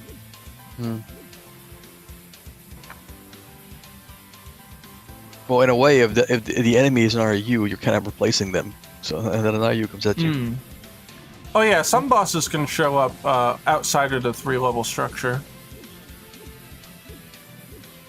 So But, you know, here's one. you have like the big Ecto art, right, on the title, or not even title, in the promotion art. The big Ecto what? We have a big Ecto only on like the store page. You mean just like imagery of a big version of Ecto? Yeah. I mean, we the high detail version, the face and everything. Yeah. You can make a boss out of that. That kind of thing. I don't know about that. I don't know if you could just asset flip that. Like, No, that's just flip it, but just draw like an Ecto version that's bigger like that. Yeah, I mean, if Larry wanted to do that, if we decide to do that and Larry wants to take the reins on that, then I'd leave it up to him what to do. Because if it's sitting at the top of the screen like a boss, it will face you. Yeah, I guess it would have to be And a it'll mean look down. face, though. It wouldn't be a happy face. It'd be an evil face or something. Well, maybe it I don't is. know. Maybe it is happy, and that's the upsetting part. I don't know. I'll leave that up to Larry. I don't know. I'm sure it could be done. I just thought it'd be don't know interesting. how. You have all these hellscapes, and then you fight basically yourself being happy. That'd be weird. I don't know. It sounds anticlimactic to me. I mean, it will be the most powerful thing in the game for one, but I don't know. I mean, I think it works for like Undertale, where Flowey is the last thing. But then even Flowey turns into a fucking nightmare abomination. Yeah. So I don't know. I'm just Maybe saying it could look like Ecto at hope- first, but then it turns into like some abomination shit. could be. But I'm saying something holy could also be very upsetting, especially if it's the enemy. Yeah, I don't know. I don't know. Just saying, especially with the whole thing of starting a tug of war with the bolt. It'd be wild, I think. Maybe. That's what I said. I'll think about it. I think there's definitely merit to the idea. I just gotta think of. That's a lot of stuff to attempt to fit into the current structure of the game. So I gotta be very careful with that. For some secret bonus area or something. Yeah. Well, and that also begs like, how do you structure that? How do you get to the bonus area? You know, is there Larry's certain saying criteria? you would need some sort of dissonance. Like you're going deeper and deeper into hell, and suddenly the opposite. Got a feeling. I can't read chat. Can you read what he said verbatim? You'd really have to play up some dissonance to make that work. So Larry wrote. Yeah. Yeah. I mean, I agree. I feel that's the progression though. You go deeper and deeper into hell, but we're promising on the story blurb some sort of release from that, right?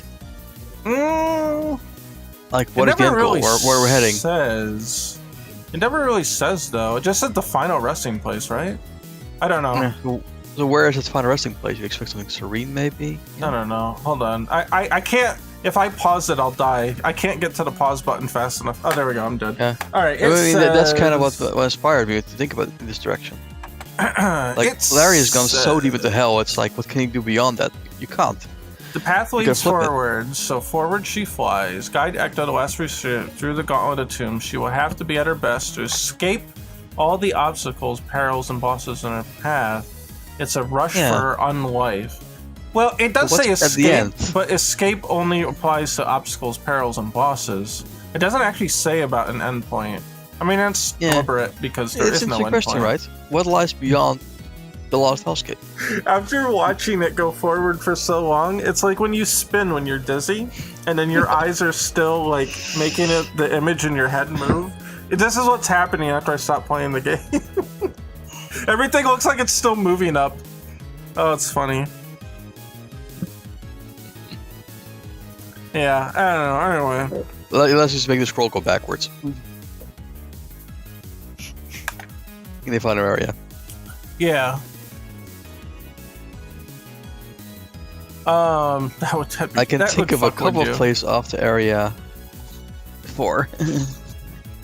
Larry says.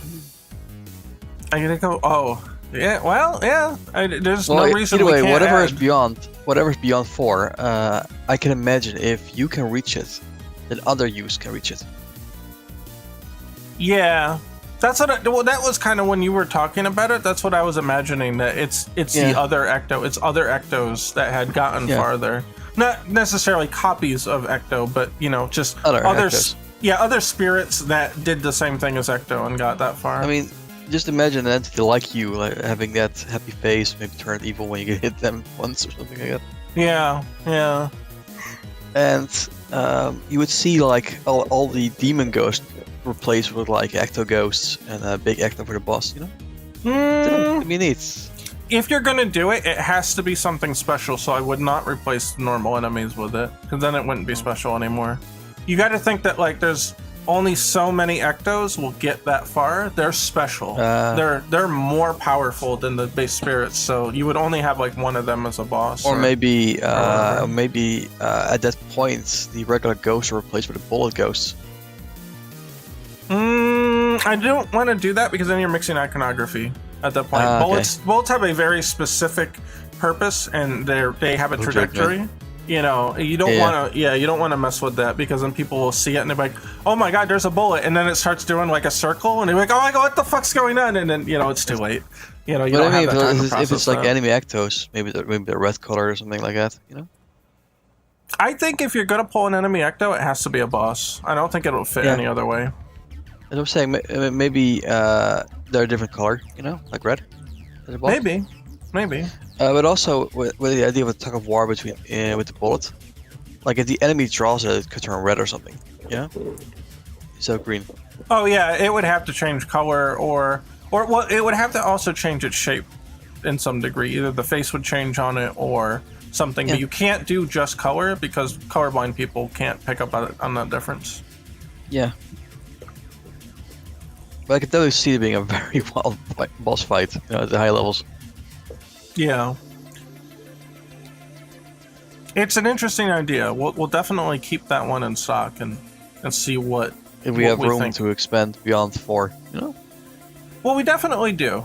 We definitely do have room to expand beyond 4 because we have patterns that go beyond Tomb 45. Yeah. We just repeated the visual patterns. The graphics, Yeah, at some point, I think probably like around Tomb 80, I think is where our actual difficulty spikes to its finality. And then it just keeps going from there. Deeper than Hugo Plus already. Yes, it is. It does get longer. Because when you started 96, it was like, crazy patterns. Yeah.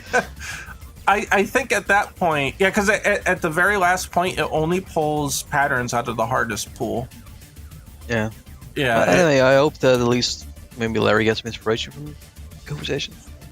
Oh yeah, for sure. And I think now because we have a better editor with Unity, we're not developing the engine from scratch. Number one, we have all the base assets to work with. We're really pretty much just going to be programming it. We're not going to be really. It's not like we're starting from scratch. It's not like we've got to build all the menu graphics and shit. It's already there. We just have to adapt it into the new format. But that gives us the opportunity to go and be like, okay, let's try this different enemy type. Oh, we're going to try maybe an enemy that goes from left to right, but he does a seesaw pattern. He moves up and down like a sign, like a Medusa head from left to right. We could try something like that. We could try maybe an enemy circle that actually moves down the map toward you, or we could try like a line of spirits that go from left to right, and you've got to line yourself up to get through them. Maybe a spirit point blocker. Yeah, you could do that too. One that runs along the actual like side of the actual side of thing. Yeah, you could do that, and then maybe in later levels they get bigger, so they're harder to dodge. Yeah, you could absolutely do that. For sure. Yeah. Anyway, to go back one step. What I was saying after here. Just let me finish. What I meant by all that is that because we have more ability to expand on the enemy selection and all that stuff, it will be easier for us to start to introduce new enemy types and new variants of enemies as the game goes on. If we get to the point where we can add more visual areas, we will have the ability to make more level chunks to accommodate that, and then the game can actually be much bigger than it used to be in terms of like level complexity, the amount of levels, the amount of enemy variety. We'll have so much more to work with that the idea of expanding the game past 4 areas before the New Game Plus happens actually is really viable, and we have a lot of leeway there to do that. So anyway, sorry, go ahead. What I was saying with the Ecto thing, we don't really have any depiction of the character at full proper visual size. In the game. Proper visual size. Visible size. Sorry. Like you have the character with expressions and you can the see entire it here. design. But when they die, you see it. Vaguely. Yeah, because watch, you hit the wall here, and boom, she turns around, and then that's you when see the cloak face. goes away, you know? Right, the cloak goes away, she turns around, and then you see the face. Yeah, but it's very minor and very small, you know? It is, but I mean that's kind of the nature of it. Yeah, so as a boss, that could definitely be shown. The appearance. I mean, even if you didn't have a boss, you could just have potentially Ecto, when the game starts, Ecto flies in and then starts going along, and then you'd see her front view as she comes in and then turns around. Of course, that would be a big animation, though. Obviously, we didn't have time to do that kind of thing. Well, what Larry says is true, too. Maybe you can have like a small little scene in the beginning with the full art. Yeah, you can do that. Well, yeah, like Larry just said, he's saying you don't have a proper introduction to the character, and well, that's what I mean. Like that's what I was saying. Like she could fly down and you could see her, and then just start going. Something like that. I was saying having a boss version too gives you a full look at the character type. Yeah, if you don't do something else for it, sure. Yeah. Of course, that wouldn't be an introduction necessarily to the character. That would be. But I mean, if you have both, final boss, if you have both, then at least the once you get there, it hits you like, oh, it's a me. Yeah, yeah, that's true. That's true. I do like the idea. And the other thing is, think of it this way: potentially every player can reach the end. So how many Ectos can reach that area? Could have gathered there. Right. From all these different phones. Yeah, You said it had to be special, but maybe all the Ectos that played it could reach there. And reach that end point. Well, yeah, but what I mean by that is more like a narrative thing. Like, I mean, from narrative perspective too, it's like there could have been hundreds of Ectos that get in there. Oh, it's like it's a Dark Souls thing. Yeah. It's a Dark Souls philosophy of like all the people like in Dark Souls are like there. I mean, that was the whole implication. Everybody is actually there, and only the best players can make it to the end. And that would be kind of the implication that, that's one of the Ectos that made it at least this far, and it's pretty deep into the game, so not many of them would have made it there. Yeah, so that's what I feel. That's what I'm saying. There could be more than one. Oh yeah, there could be, and I think because the game is cyclical and you get the new game plus, then yeah, the next time you get to the Ecto boss, you know, if we imagine you get the new game plus, and now you're the big Ecto. you take the color of them or something. That'd be really fucked up though. I mean, you take the color, maybe the size, maybe your hitbox gets a bit bigger. No, that's too mean. That's way too mean. No, that's way too mean. You see what I'm getting at, right? That's because they have this cyclical feeling to it. I think an Ecto that has lost all hope of escaping and has stuck around to haunt that part of the Netherway. That's how I would internally want to explain it. So I think that when they lose hope, you know, at that point where they turn, that's why they look different, because their mentality has changed. But I wouldn't want to apply that to the player Ecto, because you haven't lost hope yet. You're still tracking forward. Okay. But yeah, imagine a bigger Ecto where you can see the face, and they're happy at first. You start shooting, and their health goes down. Angry face, sad face, angry face. I would say that once they start getting damaged, they can transform or something. Like their facial expression can transform. It can start to like morph into something more grotesque, or it starts like green, and you hit him, and it goes red, and it's evil looking. You know? Yeah, the first time you hit him, they change color. That'd be pretty funny. That would actually be pretty funny. Not gonna lie, that'd be funny. Larry says you can see the progression of expressions suffering on the boss's face already as they get tougher. Yeah, that is. Yeah, you would have that on a single boss, basically. Yeah. Yeah. Let me pull those up. So here, the graphics are split up. The aura is separate, but here it's kind of a sad, a sad, depressive kind of thing. And then this one's a bit more like, almost like mentally broken in a way, like a little bit more malicious. But then here you get just like, now it's like it's got horns and it's pretty evil, you know. And then the final one is just like, it's got other ones inside of it. That's fucked up. When he first showed me this, I was like, oh my god, that's so crazy. It's got other little ones inside of it. It's so fucked up. Yeah, this one's just, he's got scars. Even though it's just a devil bunny. Yeah. And then the ones on the inside look so psychotic. Look at them. They're just like, ah! Look, they're so crazy. That one's laughing. I actually never noticed that. That one's actually laughing in there. It's so great. I love it. It's almost kind of implies that he's an amalgamation of like other ones. Like he's eating the other one. He's got a broken tooth too. And when you get hit, there's that. I think you never noticed. Cool. We have high resolution screens now. Maybe you might see it.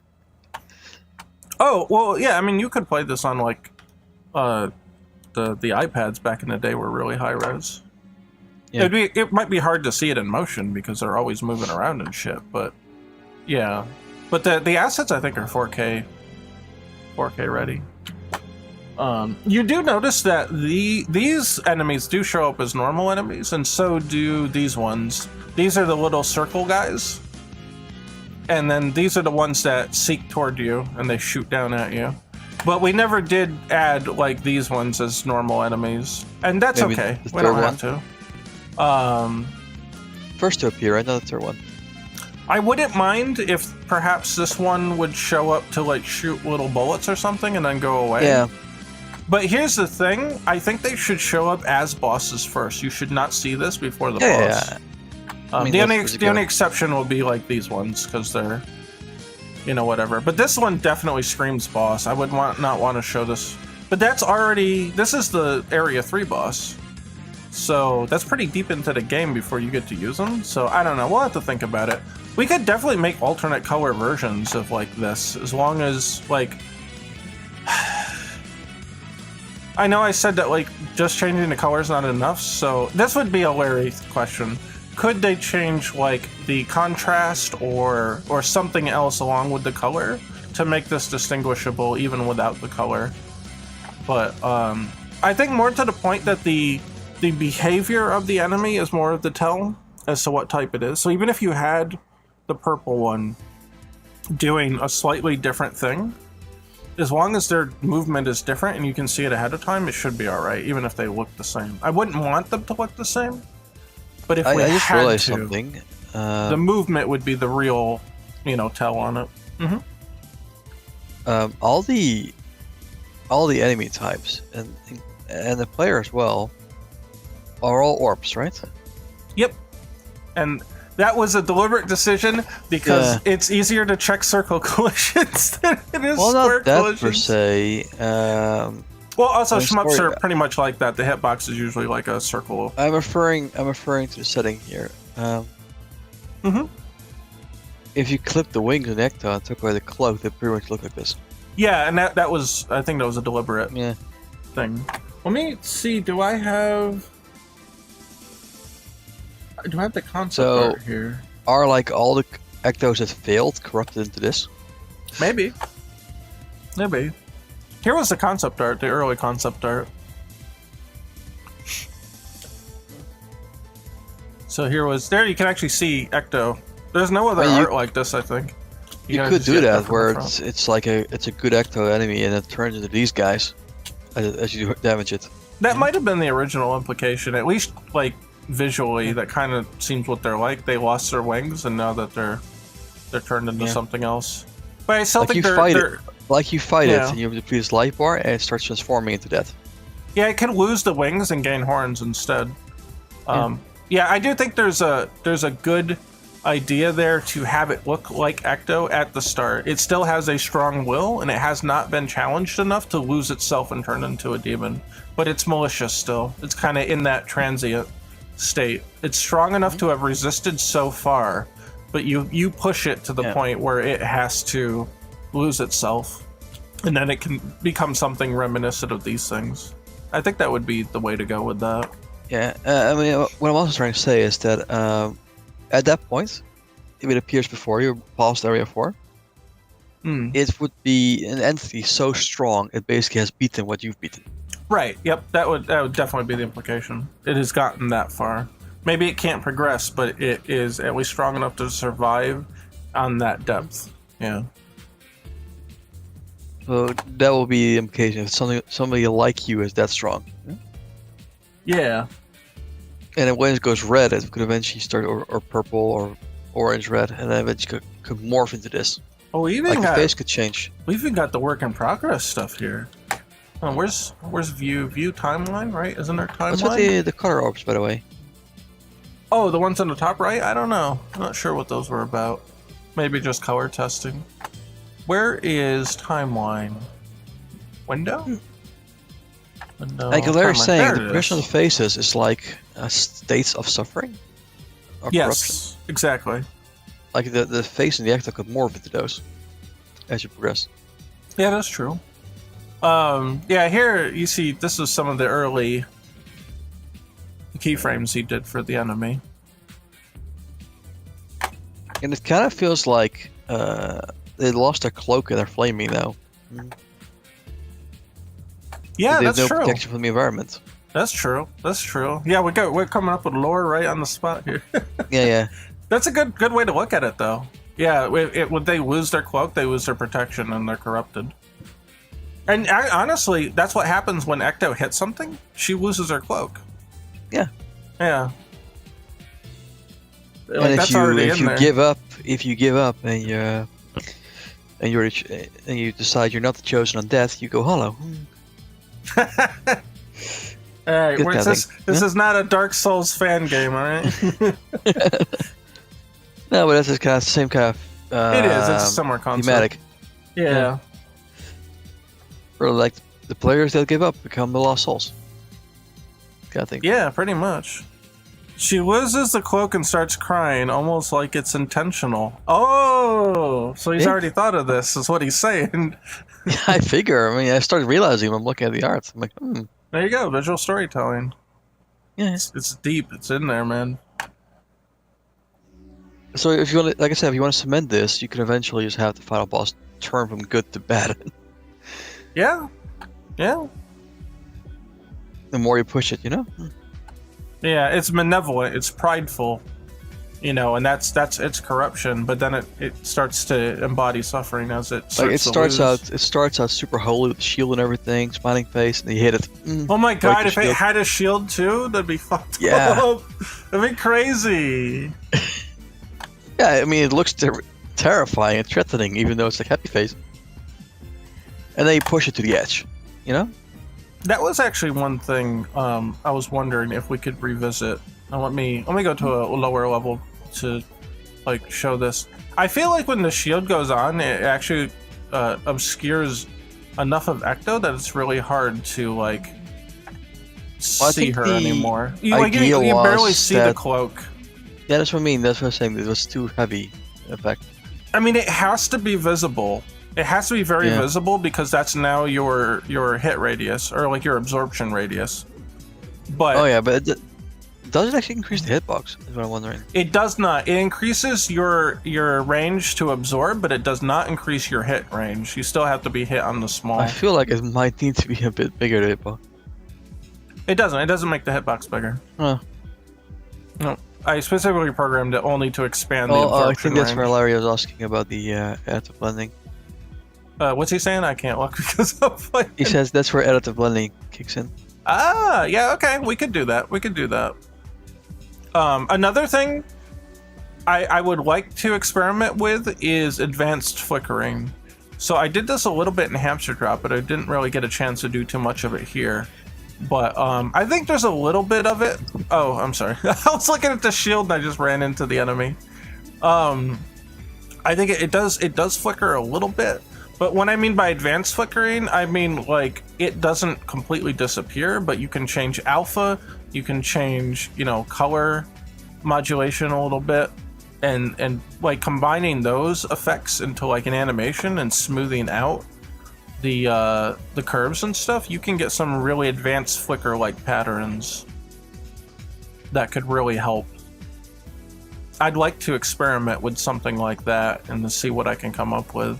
Additive blending is another form of that. You can have the additive blending and then maybe like turn it on and turn it off, or you flicker between those states, or you have the additive blending but you also like make it slightly more transparent for a couple frames and just oscillate back and forth and have different patterns.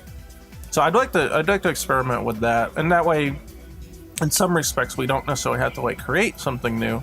We could take what we got and then kind of really work with that. I do like the design of it though.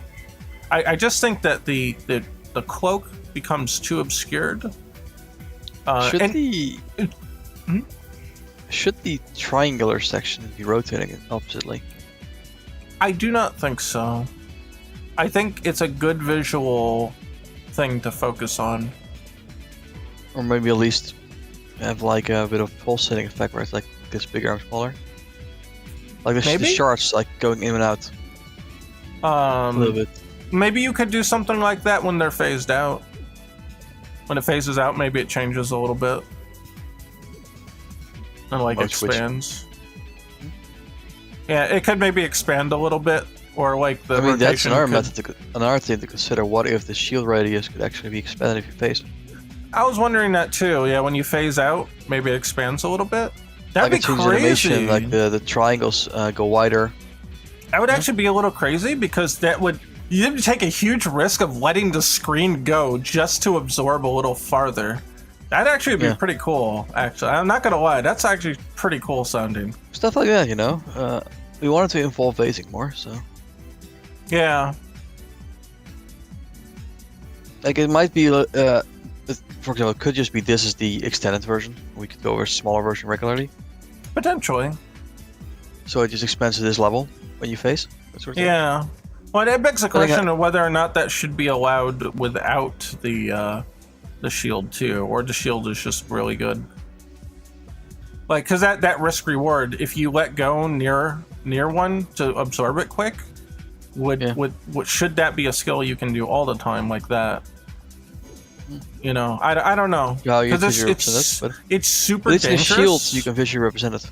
Yeah, it's super dangerous. So it feels like something that you should maybe always have access to, but the shield just makes it easier to do. I don't know. I mean, it could be something that's very minor without the shield, and not told to the player. Whereas in the shield, you see it happen.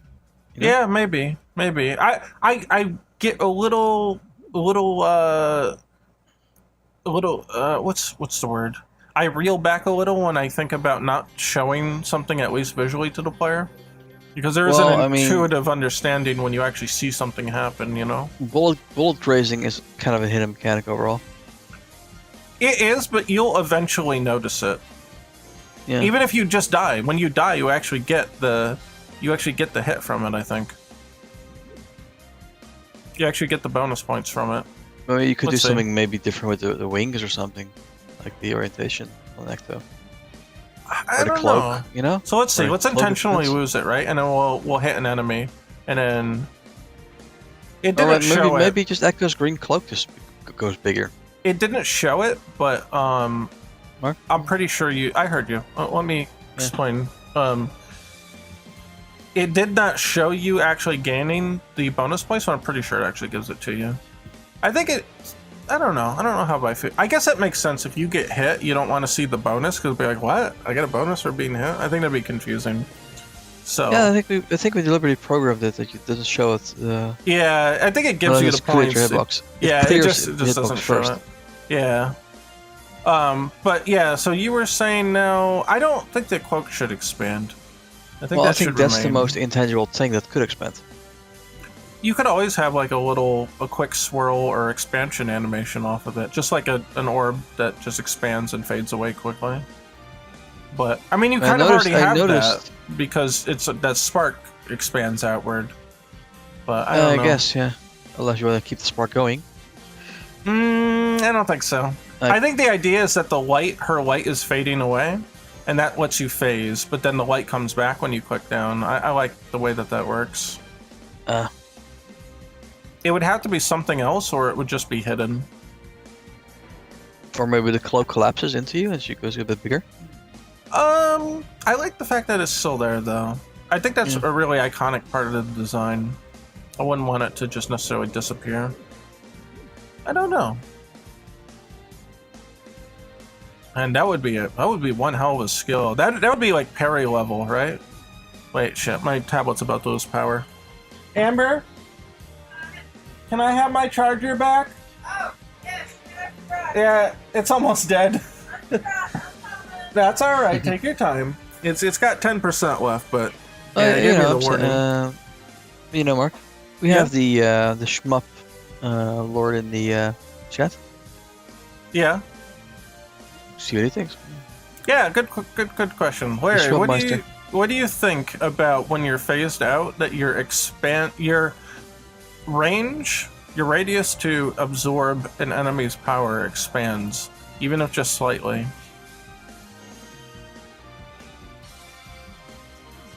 Or is that maybe too nuanced? I don't know. I think we've got some room for like high level shit to put in. There's your thank you. Just pull. I'll take care of that later. Do I have... No. Okay, I'm just gonna plug the whole thing in.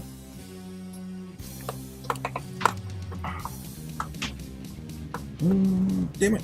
Hold on, I gotta stand up. I can't see.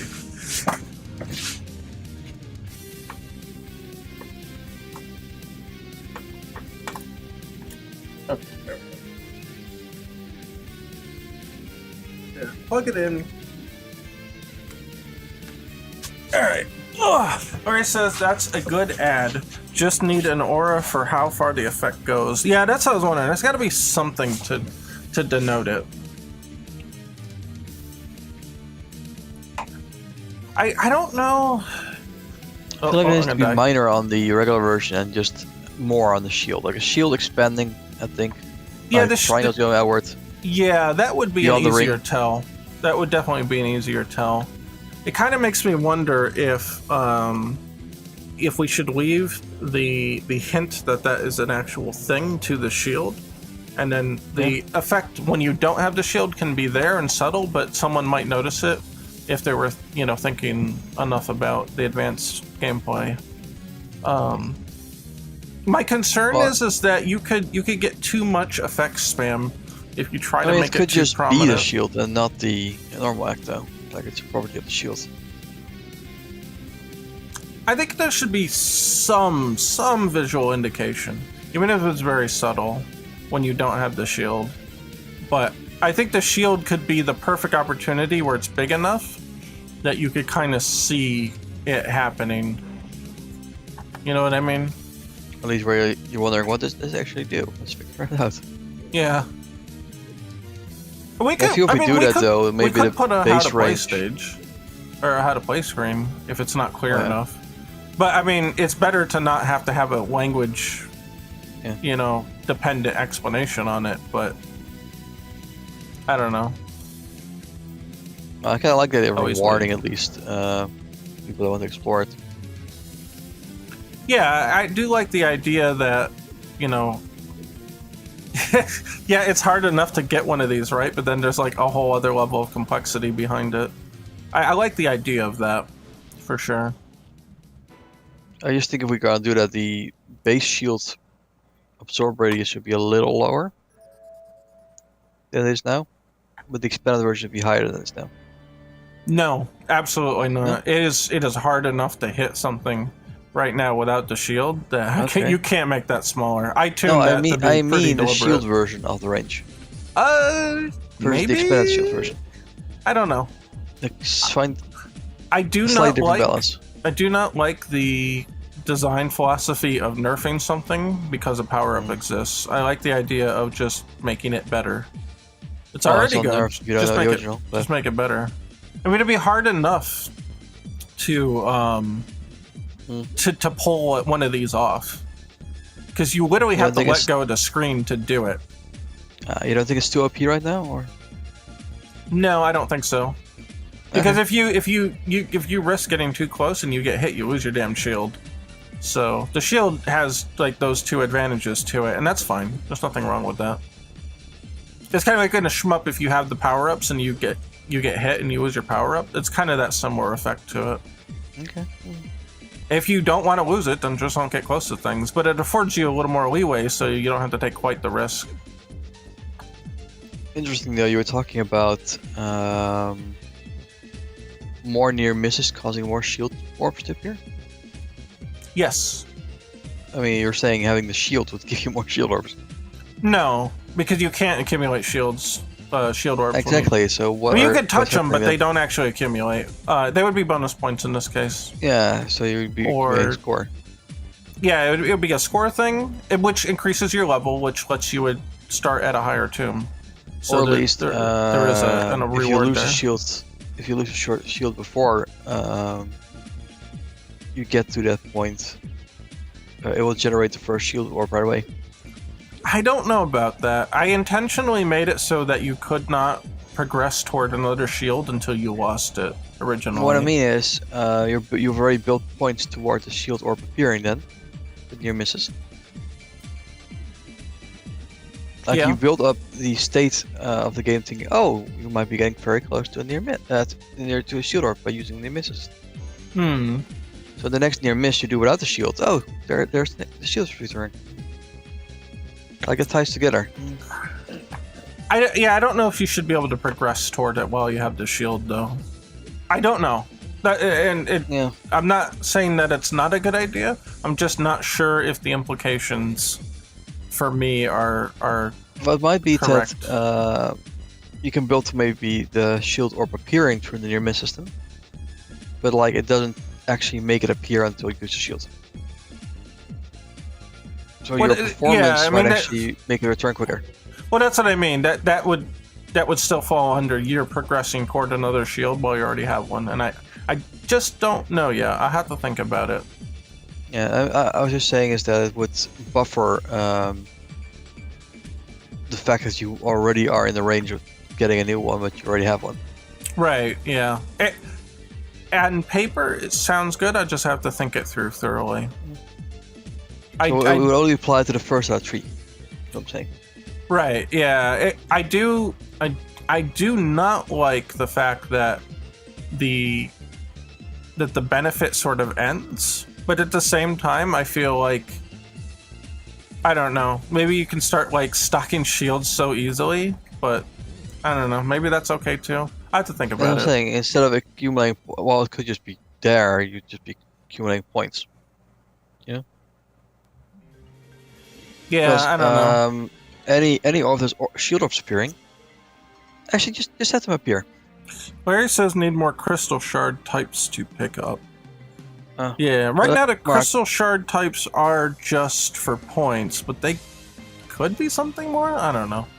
Mark, the thing is with the shield orbs appearing while you have the shield, if you misgenerate them like you propose, they will appear a lot more by playing. So by having the shield and playing properly, you could get higher points. Yeah. So you'll be getting into the risk-reward situation where, hey, I can get the shield orb even though I already have a shield and potentially lose my shield. Well, yeah, right now if you get a shield orb when you have a shield, that it's just points. You just get the 1,000 points for it. I mean, you get points anyway, but you still get the points. Through the near miss system, you'd be promoting those shield orbs to appear, and you'd be promoting players to take the gamble to get those shield orbs. Yeah. Okay. Yeah, I see what you're saying. So you're putting them in a compromising position where they have to make the decision: do I want to lose the shield or points?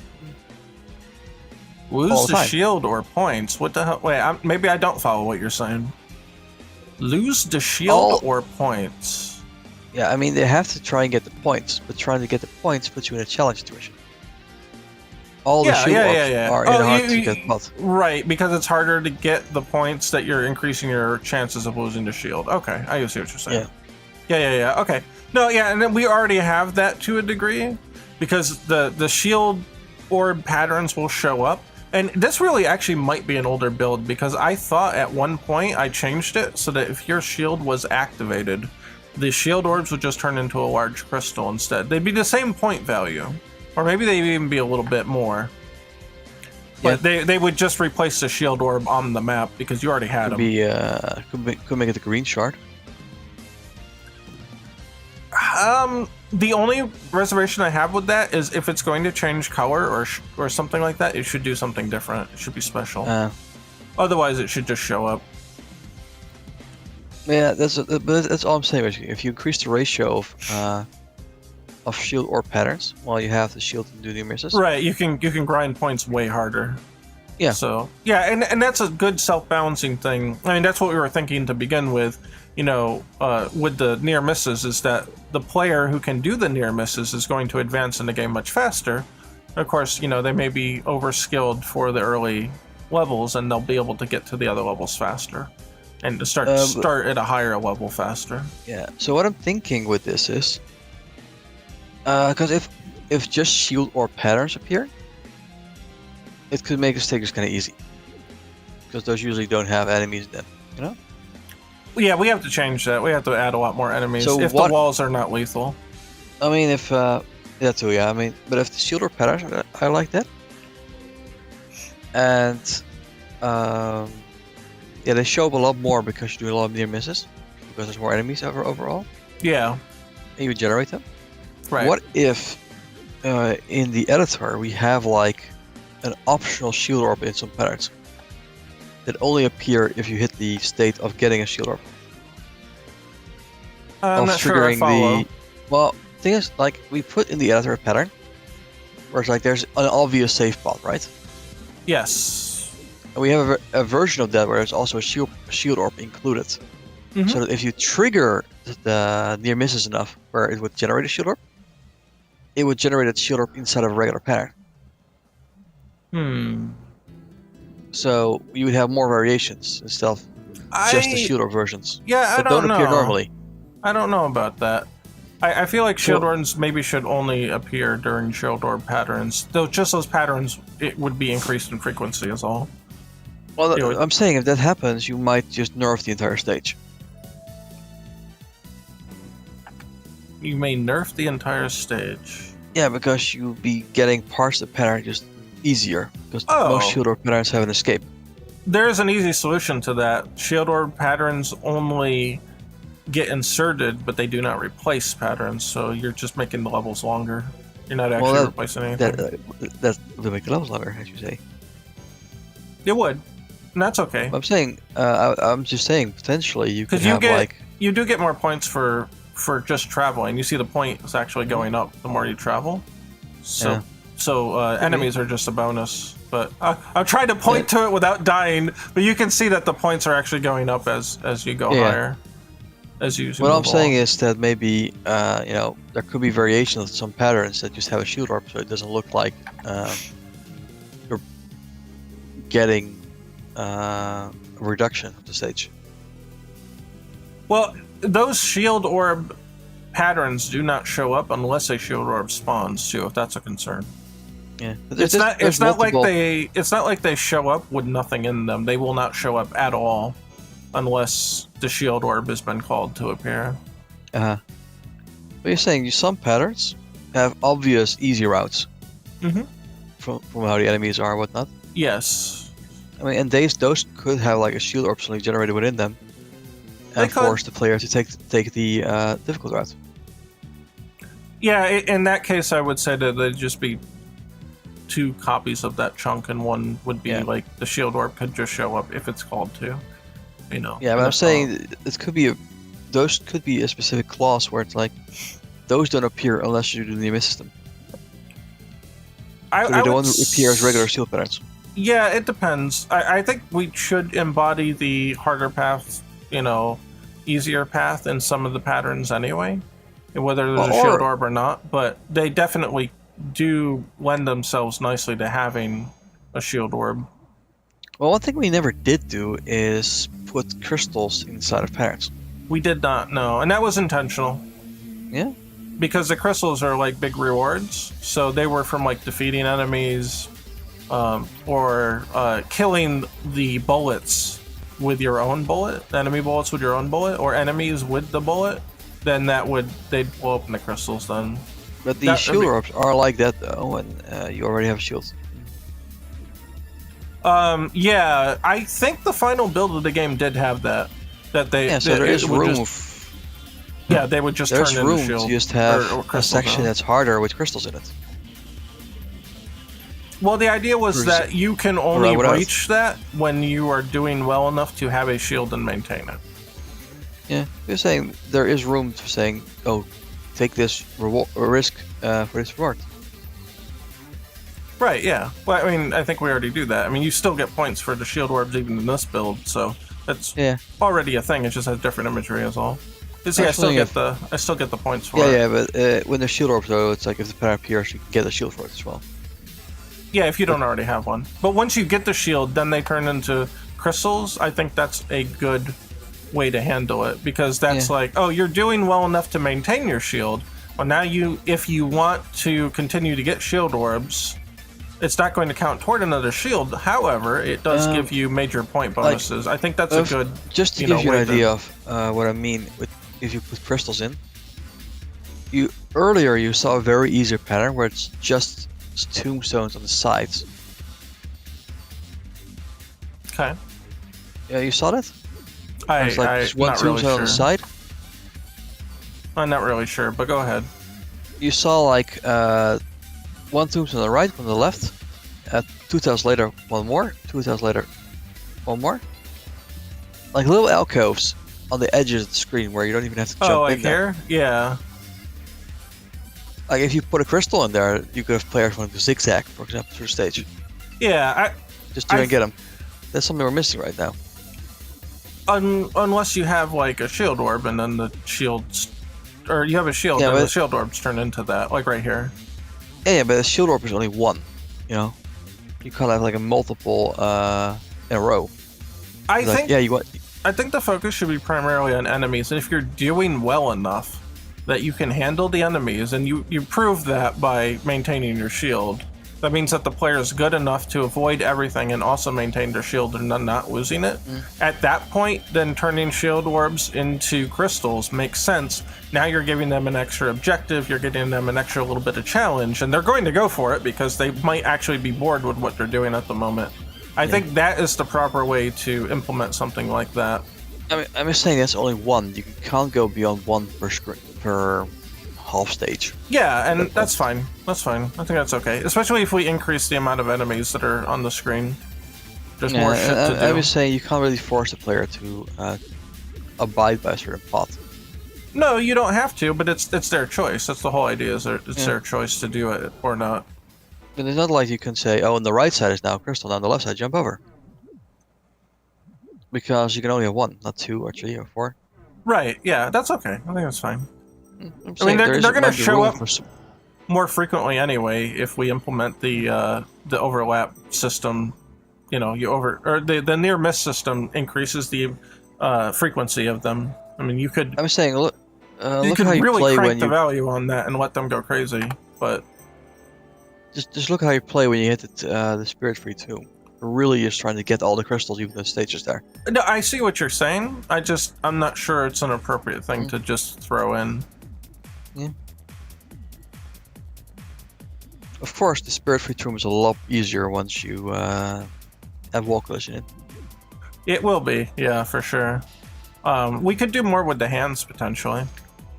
Quick question though, with the Spirit Free Tomb, what actually happens when the crystals land on the environment? You can't get them. That's it. Yeah, they'll push out. They do not push out, no. And even if they did, you would still get situations where you still wouldn't be able to get them. Or push forward. Maybe you still might get situations where you still can't get them. I mean, right now, yeah, you'd be dead. But I'm saying once you can actually graze the walls, It'll be easier to collect them for sure. Yeah. Yeah. I think we'll have to think about, because the walls are non-lethal, potentially, if we want to do that, then we have to very, very closely think about how, when we do get like a Spirit Free Tomb, how do we manage that? Are there going to be more hand chunks maybe instead? Or can we do more with hands? Or can we do multiple types of hands? We'll have to think about that.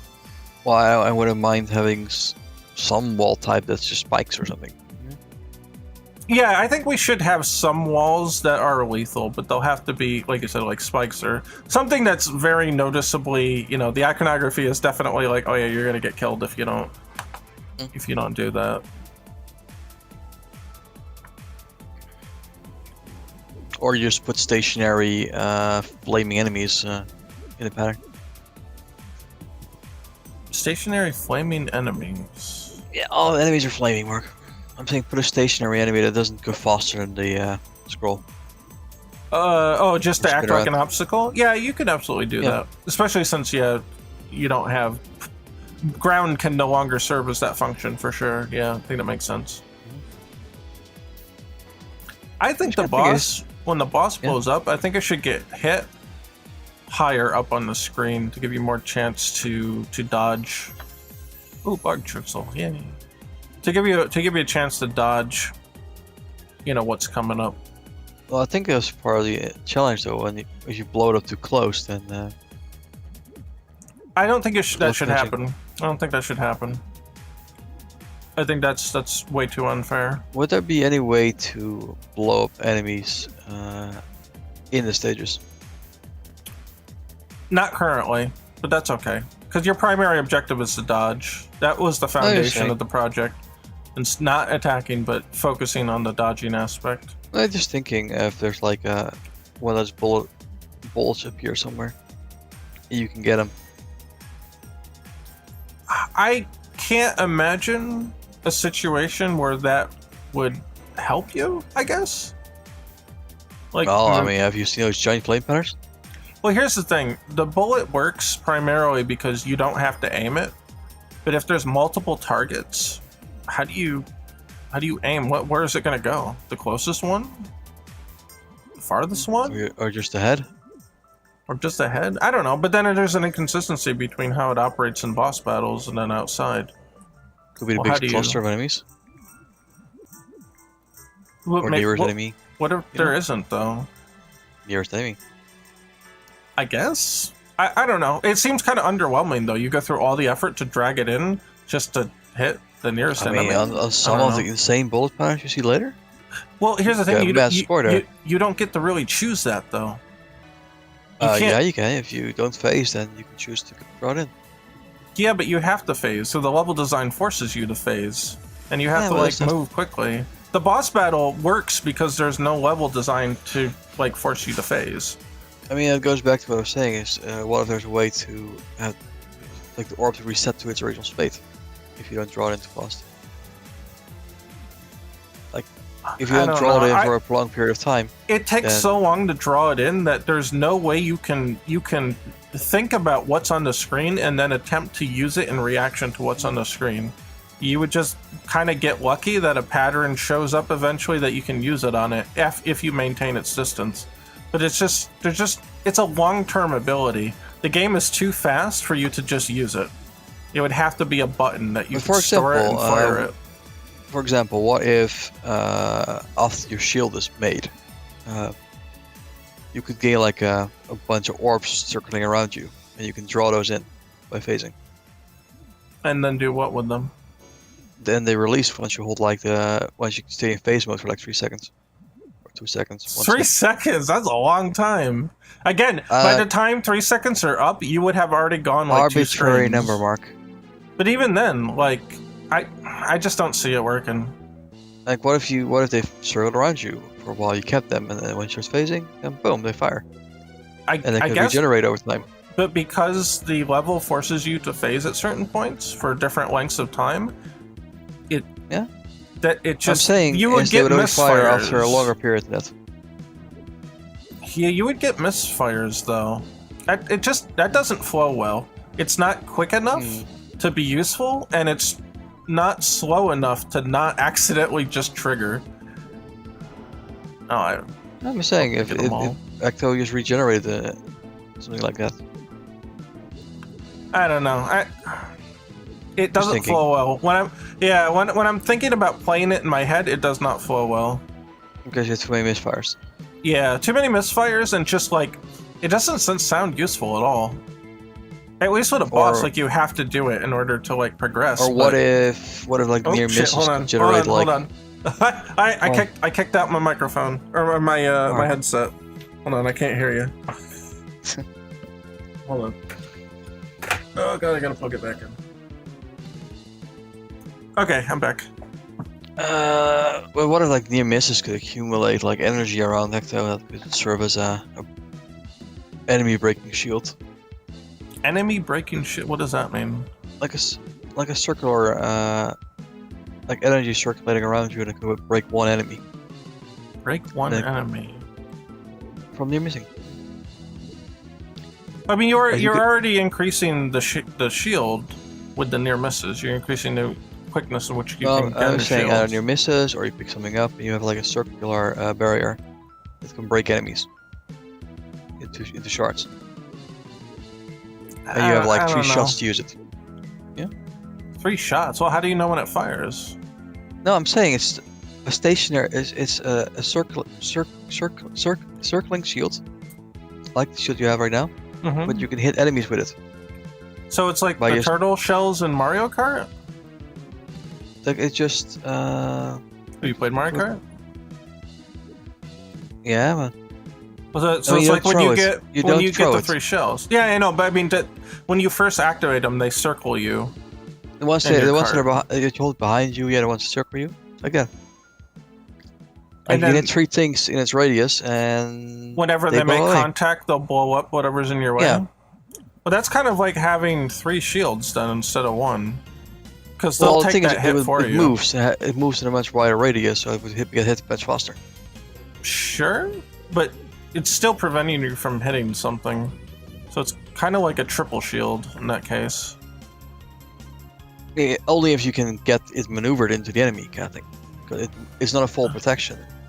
It would rotate around you. Yeah, kind of, but like, yeah, it's still gonna save you though. Yeah, but that's if that hits first. Oh, Larry said in shmups those are called satellites. Yeah. Yeah, he's right. Gradius has those. Is it Gradius? I'm thinking R-Type. One of those 2. I was kind of thinking, what if you could do something like that and you could blow up an enemy with it? My only fear is that it makes 1 shield turn into triple shield. Actually, quadruple shield, because you still have the actual shield itself. So if the shield doesn't disappear with that, yeah, I don't know. I mean, you could waste it to get extra points, but why the hell would you ever waste it on the off chance that it could save your life later? That's kind of like my big thing with it, that it may save your life, maybe pretty effectively depending on how fast it spins. I mean, if it's if it's in a bigger barrier around you, then it's potentially gets hit a lot easier than your regular shield. For sure, and that's definitely the case. But a skillful player will not want that to happen if it's a potential boon. Yeah, to save so a your skillful player later. would have to take wider arcs around it, or which is forgo his near misses. Fine. But then it's still double shield, in a way. Yeah, but you forgo your near misses. I think the implication that you're giving here is that, like, oh, you would absolutely use it to kill an enemy. I'd be like, fuck no, I'm not. I'd try to save that thing as long as I can. So it actually doesn't fulfill that purpose. If you don't kill an enemy with it, you're basically nerving yourself from getting near miss points. Yeah, I don't think anybody would take that trade-off. I really don't. Because at least you have not, unless it's like a really early stage. Cause it's the elixir problem. Nobody uses elixirs in RPGs because I may need it in the future, and it's the same thing. It's a limited resource that could potentially save your life in the near future if you lose to shield. So it's like a third hit point. I don't see any player actually making that gamble of, oh, I'm just going to intentionally waste it for a crystal when it could save my life later. Like, players just don't have that mindset.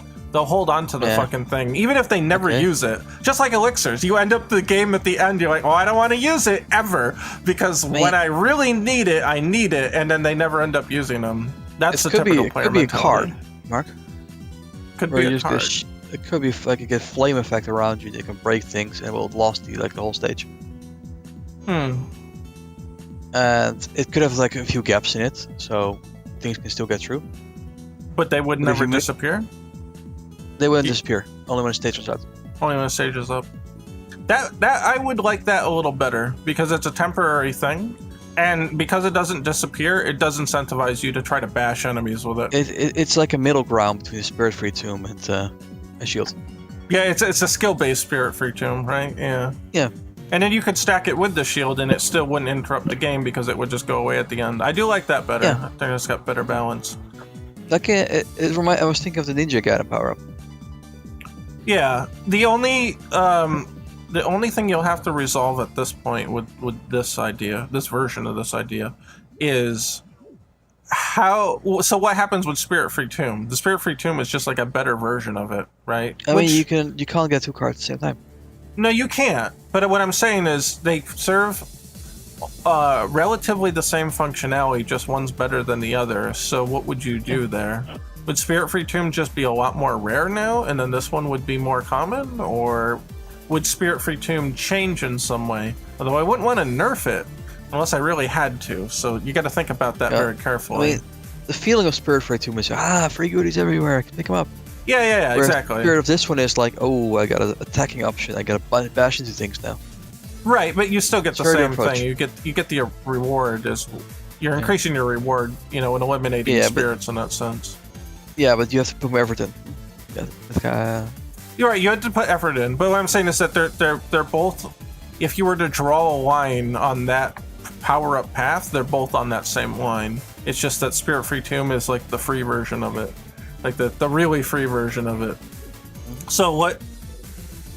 Because of that, though, what would you do to Spirit-Free Tomb to either keep it around or change it or do something? You know what I mean? Well, Larry's saying... Spell Ecto like Kong. That would be hilarious. That might be the case, too, with the patterns, is that we could have specific collectible patterns that only appear in Spirit-Free Tomb. Potentially. Oh, kind of like the money ship in Mario 3, right? I guess you kind of get that already, though, because they turn into crystals. They just instantly blow if up. you just add more to it. Why would you need to add more? You're already getting flooded with crystals. Yeah, I mean, think like the Ecto letters. Get all 4 by the end of the stage, you get a bonus card. Get a bonus card. I'll be honest, in the background, I have been thinking about, I have not come to any decision yet, but part of me wants the ability to stack cards. I just don't know how to approach it yet. Yeah, I mean, that could be part of it. See, here's the problem that I have. Cards cannot be used at a moment's notice.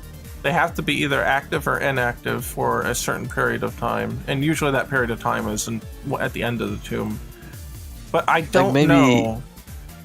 Maybe the Spirit-Free Tomb, you could collect the Ecto plates, and it's like you get one card that you can use at any stage. Maybe. You can already do that, though. Because the known card does not change. If you get a good known card, you can keep it for a later time. And then it would add a second known card. Yeah, I don't know if it already has that functionality. And B, add more known cards. No, I know what you're saying. Add an extra known card forever. Forever? Make it. But then you can only select one, or can you select both when it comes up? You can select one of the two. What if you select the unknown? Then you don't get the option to do the other one? Then you carry one over to the next stage. You'll carry it to the next stage, but what if you want to be able to select multiple of them? How do you handle that? I mean, you don't have. I mean, you could just tap multiple. Yeah, but then the problem with that is that it eliminates the choice. So you could just say, well, I want the known and the unknown every time. Yeah. So you just get double cards every single time it shows up. Yeah, I mean, that could be a reward. You could make some bloody insane patterns in the Spirit Free Tomb, and then... well, what I'm saying is, I do not think you should be able to select the known and unknown at the same time. You have to choose between it, because you're giving one of them up. That's part of the reason the choice matters. I mean, it could be a temporary double known card. Double known card. So you know what they both are. So you have an unknown and two known cards. But you can only pick one then. Yeah. Yeah, but I'm saying, when I say multiple cards, I mean like activating two at once.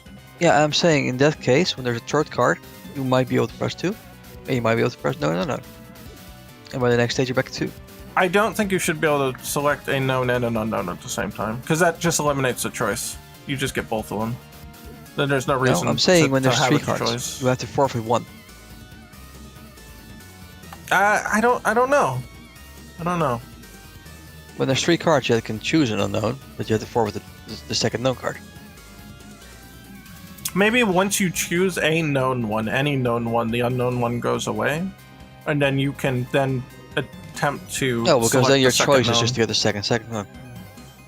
Then what? Because your choice would be just to get the second known one. But if you check the known one and the unknown one, then you're forfeiting your third known one. Or your second known one. Wait, say that again? You lost me. You have three cards. Yeah, I got three cards. If you select a known one and an unknown one, then you're forfeiting the other one that remains. Or if you select the unknown one first, I don't want it to go away. It would just stock for later then. Yeah. What I'm saying is you have to forfeit it for that round. You still have the choice. Yeah. Just be careful, because you say forfeit, that makes me think it goes away forever. Well, I mean, if it's a temporary three-card system, then because you get all the active plates, then at the next stage you're back to two. And then what you didn't pick becomes your known quantity. Well, the known one randomizes if you've picked it last time. The unknown doesn't become the one known. of them. One of the known ones wouldn't be picked, so that one would remain. If you pick two known ones, you just get one unknown back, one new known one back. If you pick two known ones, you get one. Like I said, unknown? you have three cards. Yeah. Okay. Go through it again. You have three cards. Because two randoms don't make any sense because they're still the same. If you were to stock a card, I would let you know what it is, because it would not make sense to stock a random card, because you don't know what the value is. I don't mean stocking it. What I'm saying is that once you get to the Ecto plate part, the Ecto plate. Yeah, what Larry's saying, spell Ecto. In your Spirit Free Tomb, you have special patterns where you collect a bunch of stuff. If you manage to collect them all, you will grant a third card at the end of the stage. Okay, just go with it for the sake of the example. I actually don't like the way that works, but we'll just assume that it works that way, just for the sake of the example, though. This is the idea. Yeah, so a third card appears. Now you can select two cards in this time period because you have two known ones. Yeah, and you will be given one unknown one and two known ones. And you can select any two. If you select two known ones, the next time around you get two cards, known, unknown, and the known card will be new. I don't know. I'm not sure I like that. If you select a known and unknown, the one you didn't pick will remain for the next stage. Choose. I don't know. It kind of, for me, it diminishes the risk of the unknown in some ways. Wait, so what if you Why? get a power down and a power up on the boss? So they neutralize?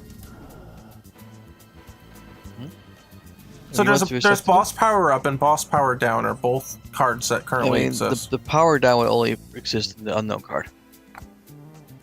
That's the risk unknown. Maybe? Why would it only exist as an unknown card? Because no one's ever selected a known card. It was bad.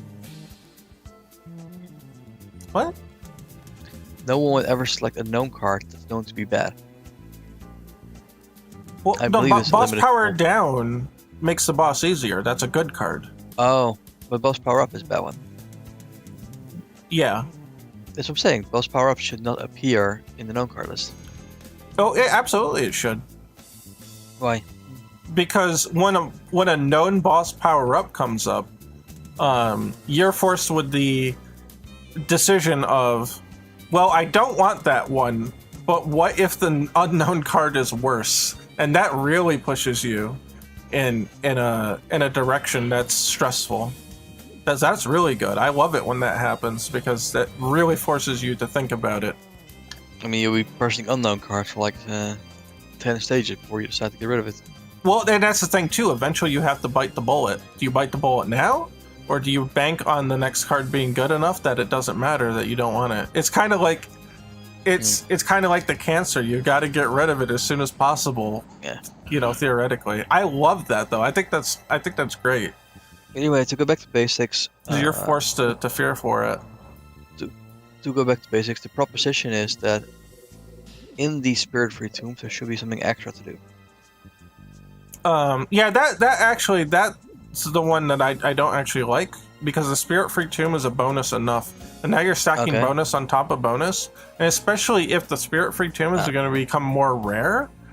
Now it Okay, just that's feels strange to me. Yeah, but what if, yeah, there's another type of collectible like the shields? I wouldn't be opposed to it, but we'd have to really think about it. And I say it's collectible like the shields, where if you get 3 or 4 of them, you get the extra card. Or maybe you just get a bonus stage too. Could be anything. Oh, you don't want to add stages because stages are evil. No, you could add like a mini spirit-free tomb where there's just a whole bunch of crystals or something. I'm saying, what if it's something like this thing you did that's very challenging will give you that extra card. Maybe. And so Maybe. now 3 cards appear. Yeah, I mean, And for your choice, that's whatever.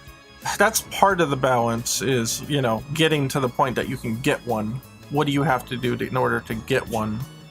But, yeah, I don't know. As I was saying, what if some of the shield powers is replaced with like collectible letter plates? Because like I And said, once you can spell the name? you technically do already have the ability to stock a card, so from my perspective, I'm like, well, whatever the known is doesn't change Yeah, but I'm until saying you, is until you take it. with 2 cards, you would never have the ability to select 2.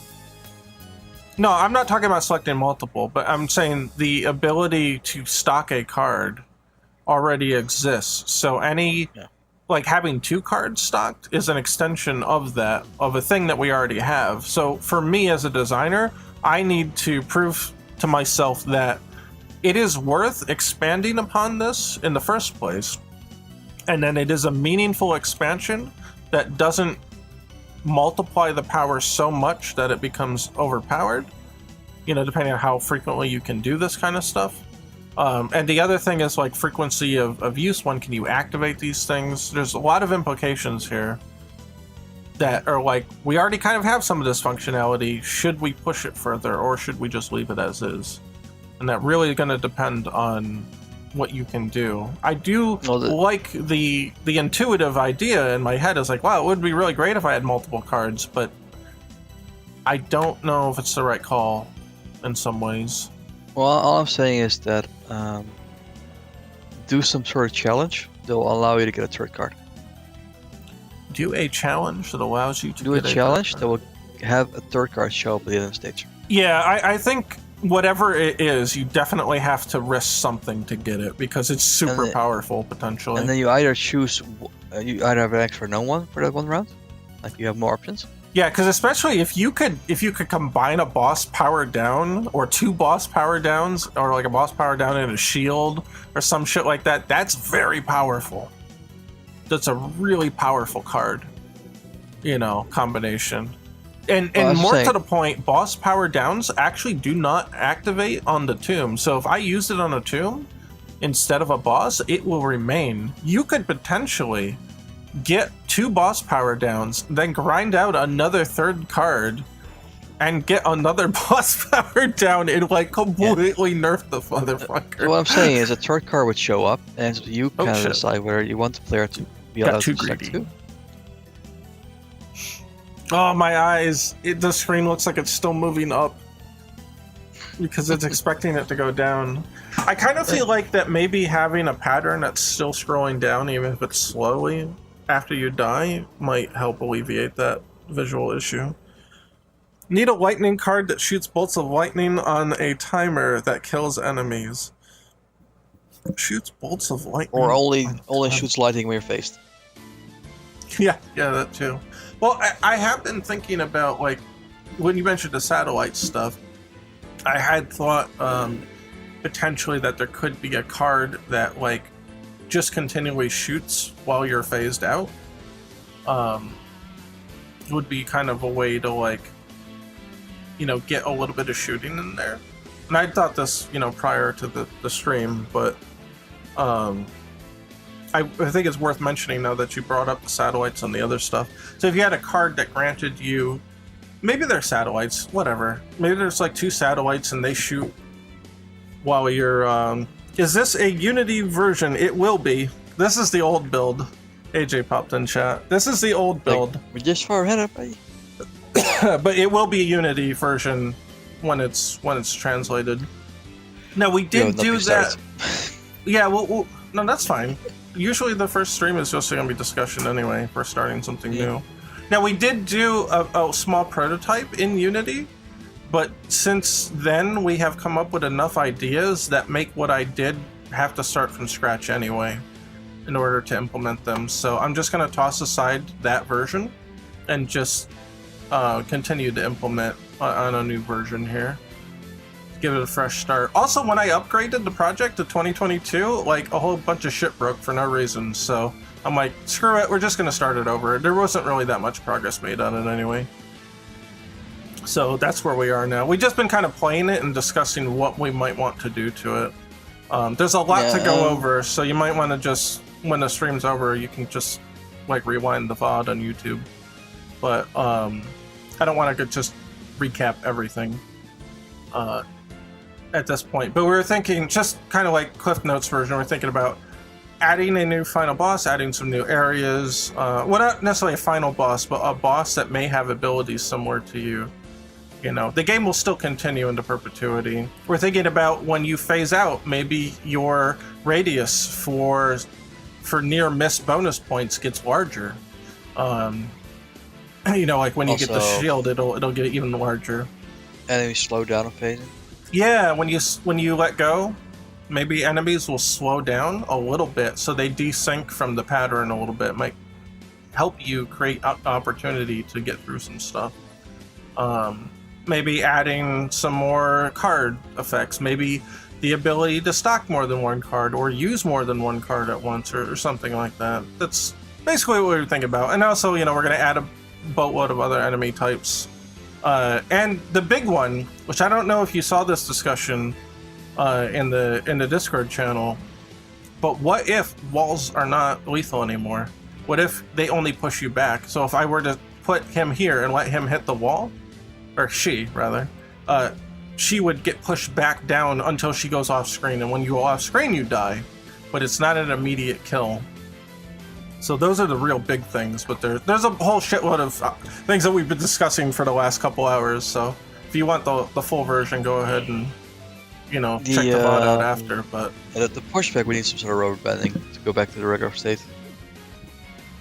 You need rubber banding? Oh yeah, for sure. Yeah, you would zip right back up to the line in only a few frames. Well, yeah, like said, it will allow you to use walls as a dodging mechanic. In some cases. if you're high level enough. I'm surprised he stood there. I thought that they weren't supposed to stand there after a while. After the first one. I don't know. This build, I think, is actually not the release build. There's some weird things that seem to be omited, so that behavior could be in there. Larry should make Ecto turn purple when in the dying animation. I don't know if I agree with that. Well, because she makes the exact same face as the first enemy.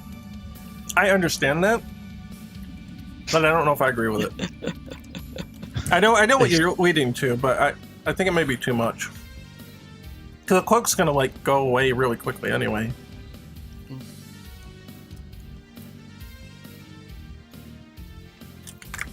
But it's like it feels kind of ill. No? Hey G-Man, what's up?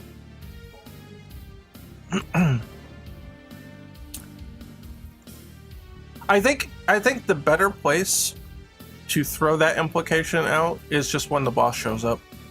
At the end game. Yeah, because you're gonna see it. If you combat the boss, and the boss Ecto starts to change into the other forms, that's where it really gets spelled out for you. And then that way you don't really need it. Because remember, yeah, the true thing here was that an Ecto that has lost the will to continue is when they start losing themselves. But just because you got hit doesn't necessarily mean that you lost yourself. I mean, you as the player can respawn and try again, so... Yeah. The real implication there doesn't seem to match up with the gameplay. And I know it's a little weird, the death in video games and respawning has always been kind of a weird dissonance thing, with the actual, like, story and stuff. Like Dark Souls addresses it to be like, nah, you're just actually really respawning in the story. And shit like that. Or like Undertale does that, thing where they acknowledge the saving and loading and the saves coming. But it's always been kind of strange in that way where I don't think you need to explain it necessarily. You know what I mean? Deaths kind of happen, but they don't happen at the same time. I'm kind of okay with either interpretation. Yeah, so Larry was saying that the Ectos turning into the demons was planned. Yeah, that was his little hint there, that was the whole idea. That all the enemies, well, at least some of the enemies are failed Ectos. They made the run and they didn't make it. They turned, and now they're the enemies, right? Omega Flowey as a bonus plus. Don't tell Toby. We did actually bring that up too when we were discussing the fact about having an Ecto boss. The fact that if it was to show up and didn't look menacing right away, it would have to transform. And my example of that was Flowey. That it cannot stay cute. It has to do something. Yeah, it starts cute, spawns a giant shield, gets very angry at you. Yeah.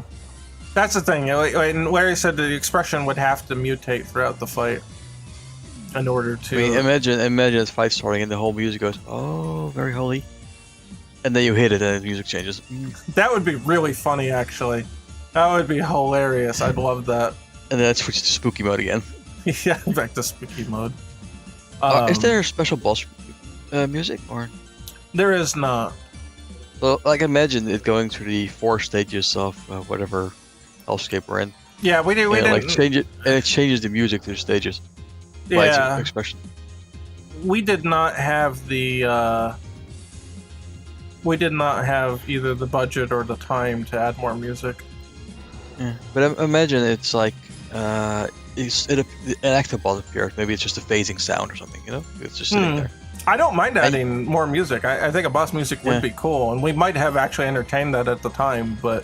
Well, I'm saying... the fact that it didn't show up, I guarantee it was a time or budget issue. I'm saying, like the Ectobot sits there, all you hear is like a phasing sound for a while. Until you hit it and it changes to the purple phase. Then the first stage, the music plays. You hear the phasing sound. Its music will match the face it has. Oh, well, that's getting really fucking complicated. But now you've like got... it switches to the next track. Well, the level themes are not really boss themes, so I don't think that'd be really strange. I was thinking about it. This still gets more evil. You would have to have like a multi-layer track or something. Kind of like in Mario World when you get Yoshi and adds drums to the track. But yeah, I mean, that number one, you need more music at that point, and number two, you're for one boss, you're either composing multiple tracks or you're composing a multi-layered track. That's a lot to spend on one boss. I was saying you would like stop the track and move to the next track. The moment the phase switches. If you did that with the level themes, I think it would sound awful. Yeah. I don't think that would work out. I remember them all. I remember them all, but changing level themes changes the entire feel of what's going on. So like they're kind of tuned to the level of intensity that they're at, but you're already at a hard boss. So what would you do? You would change the final level music back to level 1 music, and then the level 2.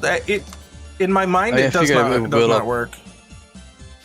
Oh shit! I'm trying to read chat here. Pause. AJ says, I wanted to reuse these assets for an Ecto shmup.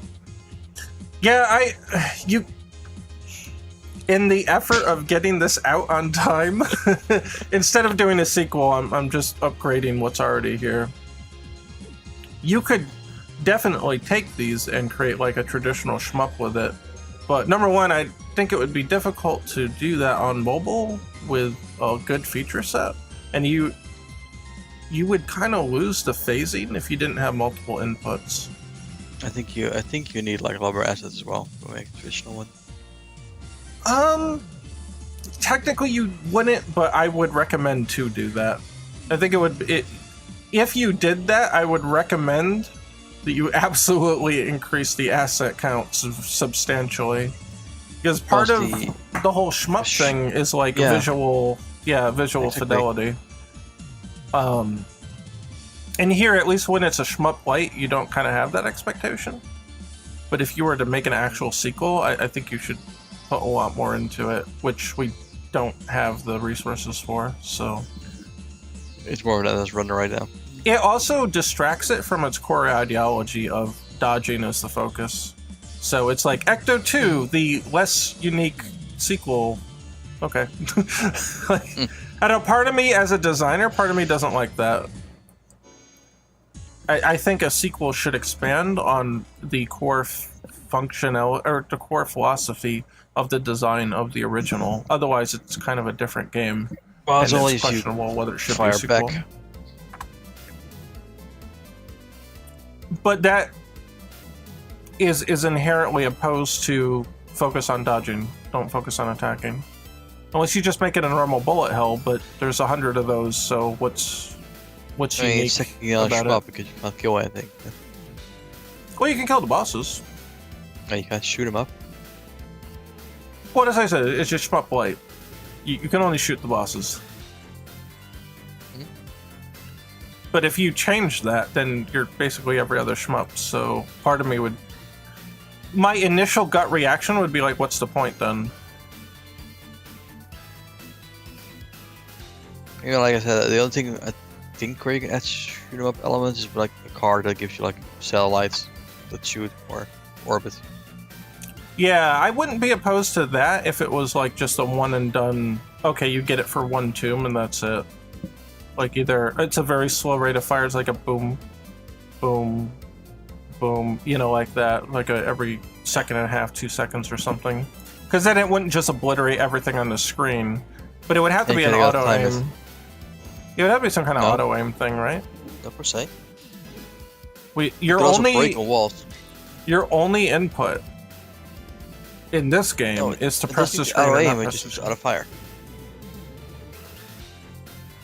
I guess technically, but if your philosophy is dodging is your most important task, then auto aim makes a lot of sense. Because the bullets auto aim in boss battles, why wouldn't they not auto aim in normal levels? Because they're the same type of bullets? It's not, but there should be some consistency in how they work. Larry's telling you to play Vampire Survivor. You're both talking about Vampire Survivors. Yeah, I forgot what that was about.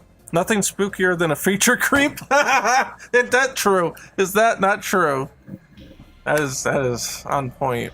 I said this earlier, by the way, AJ, but now that you're here, just to reiterate it, obviously, but just to state it, explicitly, everybody who was involved with the original has an automatic welcome back to do stuff on this. If you want any part in it, you don't have to. It's not an obligation, but if you want any part of it, you obviously you've already got the invitation.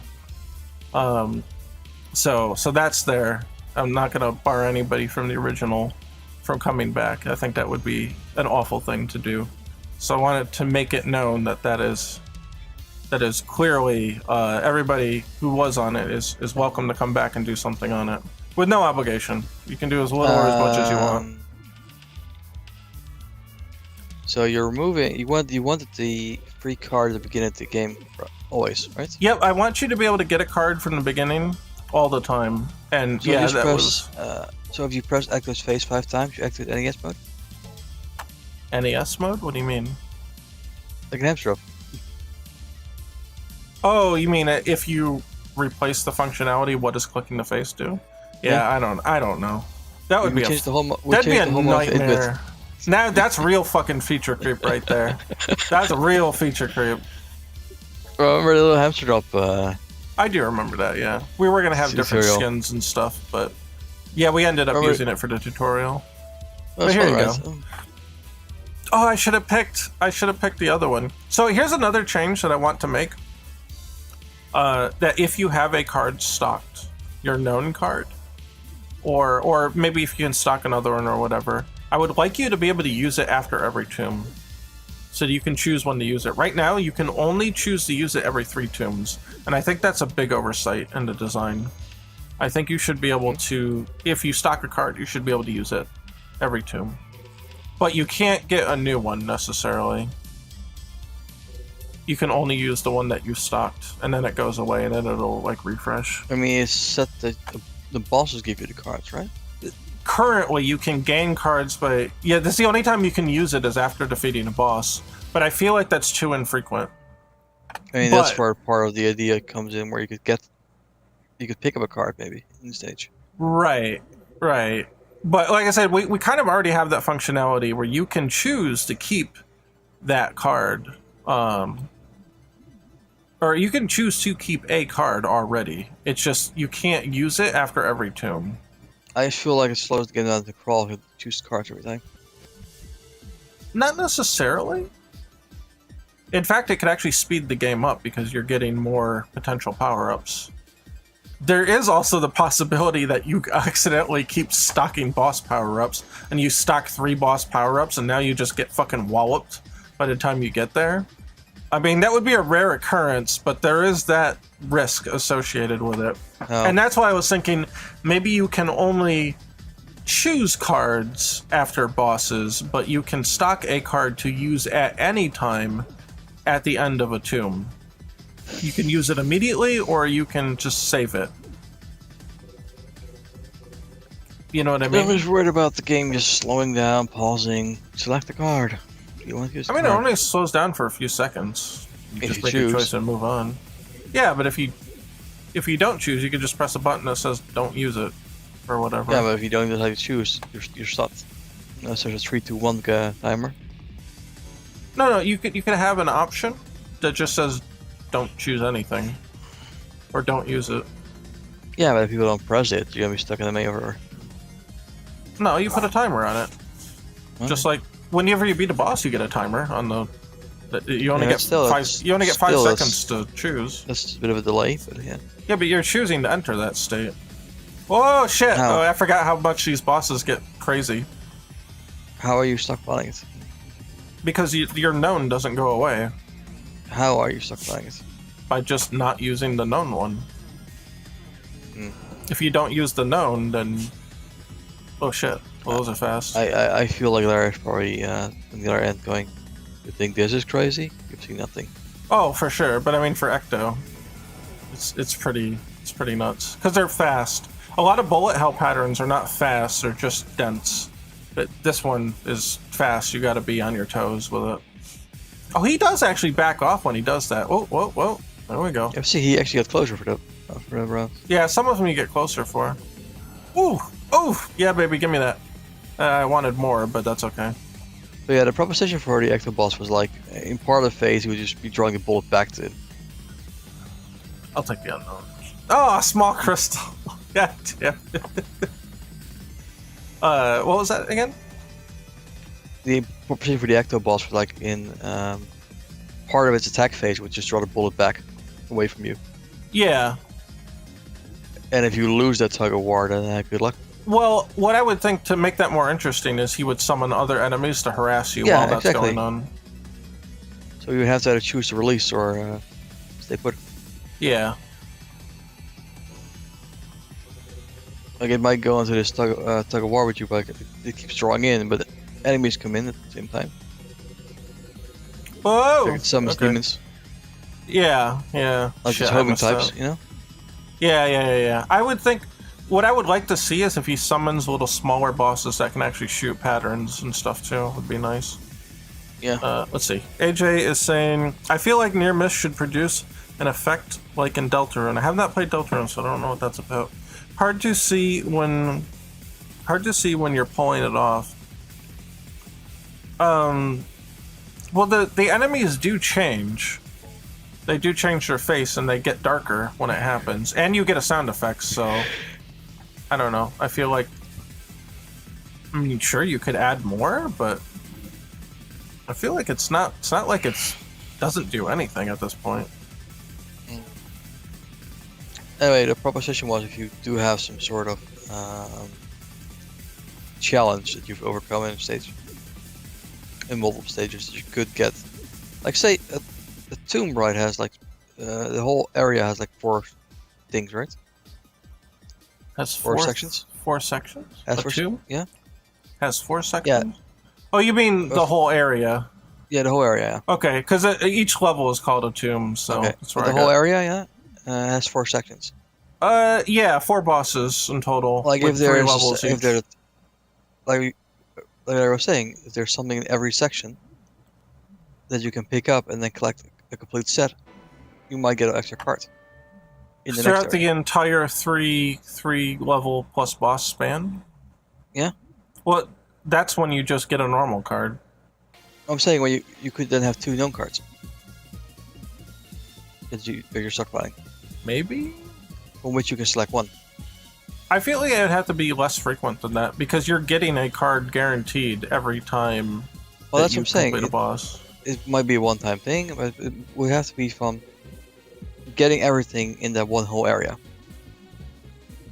So you're promoting people to play from the start of the area instead of just the last run. But you have to start at the 3 level checkpoint. Like you can't just start in the middle. Yeah, I'm saying you have to start at like the beginning of the full set of areas. That's a lot of levels. that's you might get a 3 times double 4, known card that's the 12. entirety of the next area. Yeah, as a result of I don't know about that. Part of the problem with some of this, and why I want you to be able to pick a card from the beginning, is that if you start, you'll like never get a card. So it's okay to allow it to happen soon, but then put a delay on it after, right? I'm not saying that. I'm talking about some risk reward here, where if you manage to do a bunch of challenge across a whole zone, you could get like an extra card, known card for the entire of the next zone. Right. No, that is exactly what I'm talking about. Depending An extra, on I said. Yes. Depending More than you on have what right it now. is. Yeah, I know. I understand what you're saying. Please hear me out. Okay. When you have power-ups like that are scattered through a duration, sometimes, I'm not saying that this is exactly the case this time, but sometimes it's better to allow that to occur quickly and then just don't let them do it for a while. So say it is 12 levels, right? Maybe you can get it in the first 3, but it doesn't show up for another 12, and then the pattern is now every 12. So 3, 12, 12, 12, 12, 12 into infinity. You know, something like that. Because then, like, some players may never experience it. They may never get through 12 levels at a time, especially when they start to get harder. And they may not want to go back to go grind a smaller... Oh, here's see, boss power-up actually showed up in the unknown. That fucker will stay there until you pick it. You better pick it immediately. You don't want to delay. But, you know, honestly, it becomes a more meaningful choice if you could potentially stock and use 2 cards. You could potentially save that boss power-up for when you have enough power-ups stocked to combat it, where you're comfortable taking it down. So that could potentially lead to a more meaningful decision with the cards. But, yeah, I don't know. There's a lot of things to consider. What if you always have a third option? Like discard known card. Well, another unknown card wouldn't be a meaningful decision. No, I mean because you wouldn't discard. know. Discard known. Take nothing. No, I want you to I want to force you to take it. You hold it, Yeah. or you risk. You just got to take it. You just got to take the L. So taking it is discarding it. It is, yeah. That's the only way you can discard it. I think that's way more Okay. fun.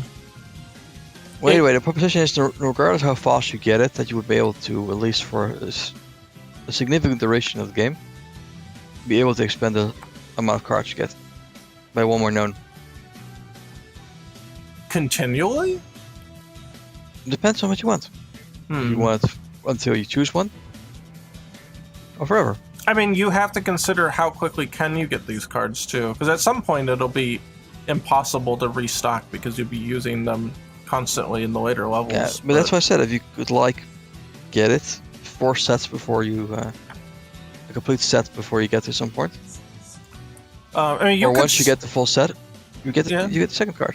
You could simplify the concept and just say you accumulate 1 known every time you do 3 levels. And then One more known. you could potentially stock up and stock up and stock up, maybe up to like 3 or whatever. And then, so you could, it would incentivize you to go back to an earlier set of levels and then to build up to it. Also, the fact that you cannot, once you reach a level, you cannot immediately start there. You do have to grind your way back. It could alleviate part of that grind process if it's not so bad because you're, you know, the earlier levels have now become easier to you, and now you're grinding more cards and you get to make it a little farther. And, you know, there is a sort of, you know, what do I want to say? It alleviates having to go back a little bit, and it allows you to get a little farther because you're getting a little better each time. Well, part of the thing was also having just an extra challenge pattern in there, something that doesn't give you shields.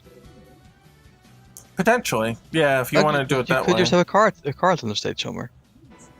I wouldn't just give you a whole card. I'd make you heart piece it. You'd have to get like 4 fraction things. of a card. Yeah, a fraction of a card, or some sort of item that allows you to pick a new one. It could be they could appear as frequently as shield patterns, but they might just be shield patterns from like 2 stages ahead.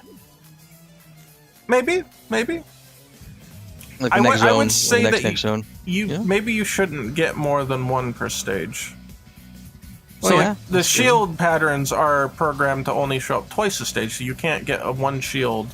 You cannot lose a shield in a stage and then immediately gain it back, was the idea. Yeah. You have to go through a little bit of So suffering. that's the idea. If you manage to, like, they appear with patterns that are like 2 zones above your level. Mm. Or And usually, maybe they only appear once you have a shield too. Could be more Could be, yeah. simulation. Yeah. well, that might make it too easy though, because you can just straight the shield. Well, you risk losing the shield because you go into the harder pattern. Yeah, but I'm saying if you just have the patterns that are coming from higher stages,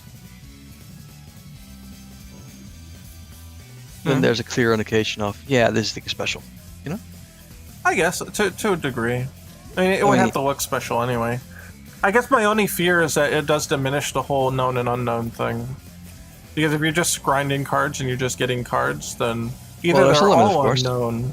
Oh, for sure. That's why I But said. the unknown just get becomes one kind extra. of the odd duck out. That's what I said. Just get 1 extra. It's still, for me, it still kind of destroys the dynamic. You could start to ignore the unknown if you're replenishing your knowns. You know what I mean? You're never in a situation at that point, unless you just want to spam cards usage, that you'll ever have to rely on the unknown. It's like a safety barrier from having to pick the unknown, and I don't like that. I don't like the idea of that. But I mean, it could go away after you use it. What would Then you go go back away? to the 3rd card. Well, yeah, of course it would go away after you use it, but then you could just then refill it. Then you're back to the 2-card system. For sure, but I don't know. It would be a temporary thing. I don't know. I feel like if you hold on to it, though, it's your barrier. You don't have to use it, right? So if you hold on to it, then there's kind of this barrier between you and but the the moment unknown. you're holding onto it, you're choosing the unknown.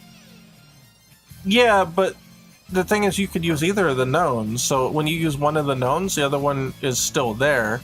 As long as you keep a safety card in there, you can keep, a buffer from having to choose the unknown. Yeah, but I mean, if you want to keep both, then you have to choose the known. And the moment you choose the known, your third card goes away. Yeah, I'm just saying that you don't have to, though. You know what I mean? Yeah, but then you're choosing the unknown, so it's fine. Well, you could... Wait, so if you choose the known, then your other card just disappears? That's awful. No, I'm saying if you go back to the 2-card system. Yeah, until so you gain another one back, known is what I'm card saying. appears the next stage. Right, but you'll gain another one back by the time Yeah, you but you might not be able to do that within the same zone. Why not? Like they might only you can only collect one set per area, per whole zone. I don't know. Until the background changes. Maybe? Kind of diminishes things, but it's possible. I mean, it's something. If you stockpile a second card, you keep it to the end. We just have to be very careful that we don't nerf it to the point that it becomes nearly useless. You know what I mean? Or not that it's useless, but if it's too infrequent, it's not interesting as well. Yeah, I'm saying it could appear once per area, and you can collect it. And once you have it for the rest of the area. I wouldn't say once per area. I would say once per 12 levels then. 12 levels? Right. An entire area is comprised of 4 sections of 3 levels, so that's 12. Yeah, that's an area levels. I said. But when you say you only collect it once per area, that would imply that you can only collect it once per background aesthetic. And that's not true. I would not do it that way. Because that would disincentivize you. First collect it late might make a big difference. Well, it would disincentivize you from using a higher checkpoint because it would increase the amount of time until you can get another card.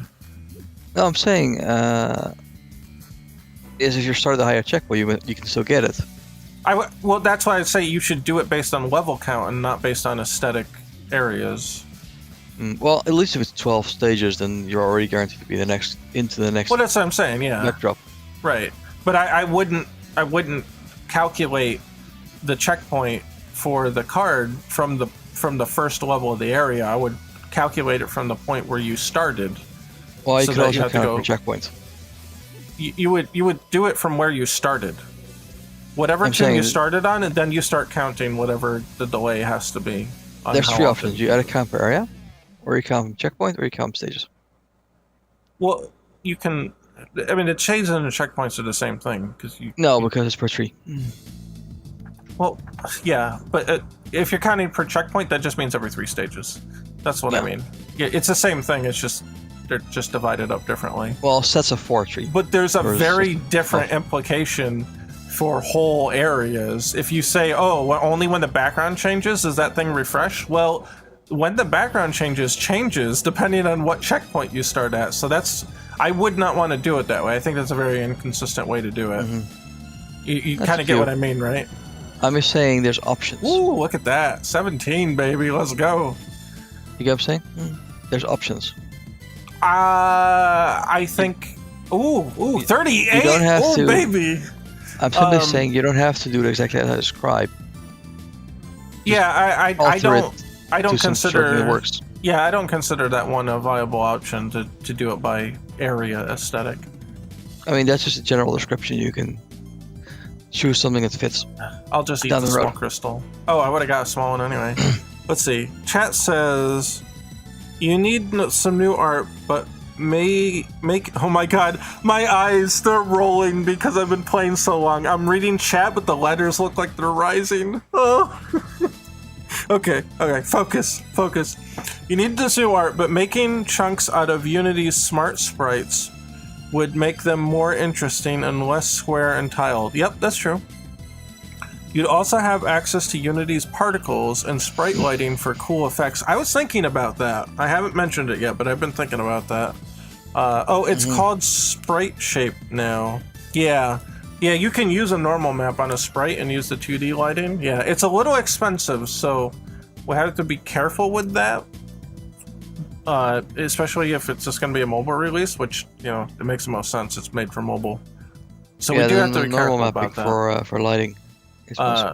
Yeah, the normal mapping for lighting is probably pretty free, in a sense. But the amount of lights we can have and particles and stuff, that will be a chore. Now, remember, our goal is to have this out by Halloween, so we cannot also spin our wheels for 4 months trying to figure that out. We have to really focus on getting shit out. So I mean, that is just one YouTube check. Yeah, I wonder. AJ says, I wonder if it's worth submitting for Apple Arcade. Maybe. I don't know. I don't know what the stipulations are for that or the process or whatever. It'd be interesting, though.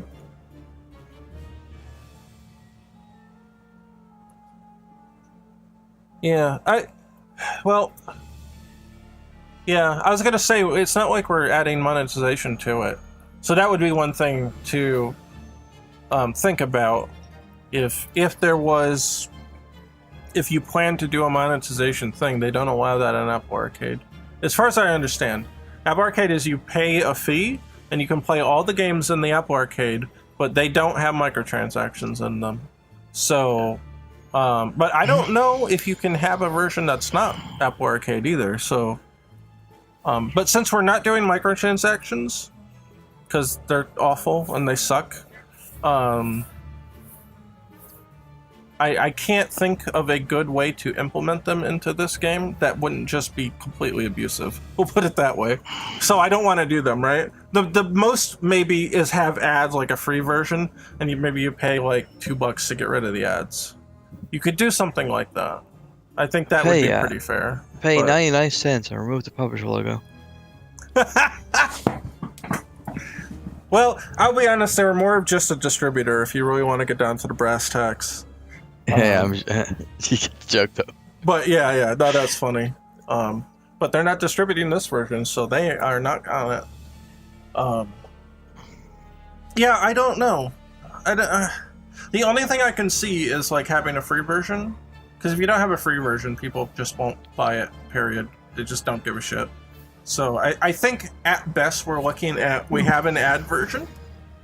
Like we did before. That's how it worked before. We had the ads and no ads, and that's pretty much it. If grinding your game is fast-tracked, you have to pay to fast-track it, that means that your game sucks. So that's off the table. AJ, I think they gave the ghost. Do they even exist anymore? No. That's what I said. I think they gave it the ghost. Yeah. They're as dead as Ecto. Well, not quite, because Ecto's coming back. Not quite. Ecto outlived them. What I think you're thinking. I had something in mind. Oh, about monetization or something else? No, gameplay. Oh.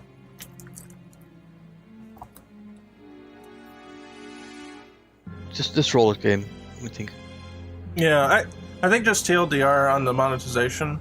The only thing I can think of that sounds fair right now is ads. If you don't pay $2, get rid of ads forever. Bada bing, bada boom, you're done. I think that's pretty fair. Pay $100 per month third card. Wait, put what? Pay $100 for a permanent third card. No. See, that's a shit that's awful. I don't want to do that. I don't think we should go into that territory. I have a mean game designer. Yeah. Thing to live up to. That's your whole business model. You make the game mean as fuck, and then you sell the upgrades. I mean, that's how the arcade works. Yeah. That's true. I mean, I have like a cent payment every time you die. Just to revive.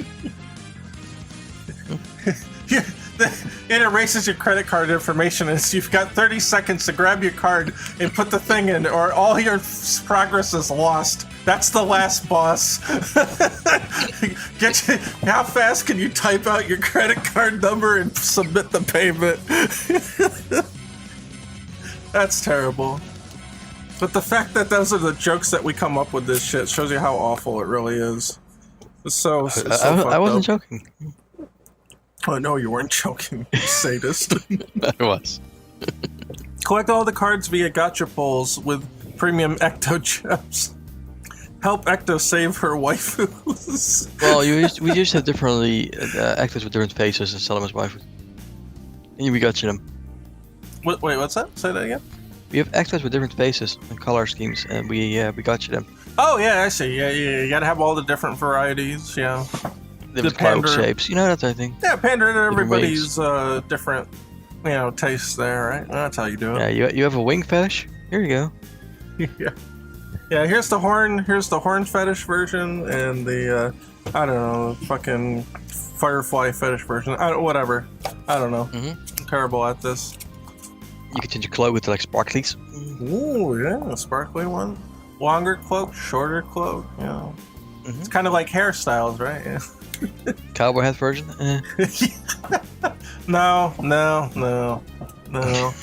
Now you're just breaking the aesthetic. I hate that, where games are like, you can buy aesthetic breaking things that just like pander to shit. I hate that, because then the game turns into a clown show. Oh, you're walking around and everybody's wearing like fucking clown shoes and cowboy hats and fucking bullshit and wearing swim trunks. I was like, what the fuck am I even looking at now? I hate that when that happens. Inflation just makes the game harder. No. No, I'll be honest. My primary goal for this game, and this is why I haven't really thought too much about the monetization aspect. I kind of don't care. For me, it's more of a pride thing. Ecto-Rush got knocked off the market, and I want it to be back on the market, and I kind of don't care how it gets there. I really don't. I just want it to be available for people to play. And to make it better, through the progress. So, that's why I'm not thinking about adding 100 fucking microtransactions. I honestly just don't care. I just want it back. I want to be able... When I talk to people, and they're like, oh, what games have you made? I'm like, you can't play them anymore. And that fucking kills me every time I have to explain that. I have to say it, and then they're like, what? Why? And then you gotta explain it, and I fucking hate that. That's my primary motivation for getting this thing out. I'll be completely honest. I almost don't care about anything else. It'd be great if it made some money, right?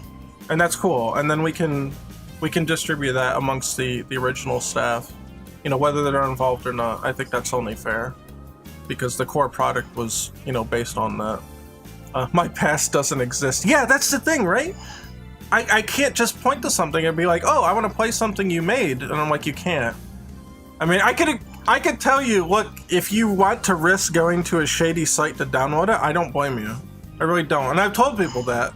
I'm like, yeah, it's out there, quote unquote, but you have to go to shady sources to find it and to get it, because Google Play, they're like, oh, we changed our requirements, and so we're discontinuing it. And of course that was all under the publisher's account and shit too, so that made it even worse. And for Hamster Drop, I think is kind of the same thing, but I think I can add enough to Hamster Drop that can justify a higher price point than what it originally came out as. I think Ecto-Rush, or I think Hamster Drop is one where we could put a model of, you have a demo, and if you want the rest, you have to pay for it. But I think we can put enough substantial features in it to justify doing that. But I don't think Ecto-Rush meets that mark for sure. I think Ecto-Rush is, you have ads, it's ad supported, we make a few pennies. If you want to get rid of ads, throw us a couple bucks. That's it. Forever, just, you're good.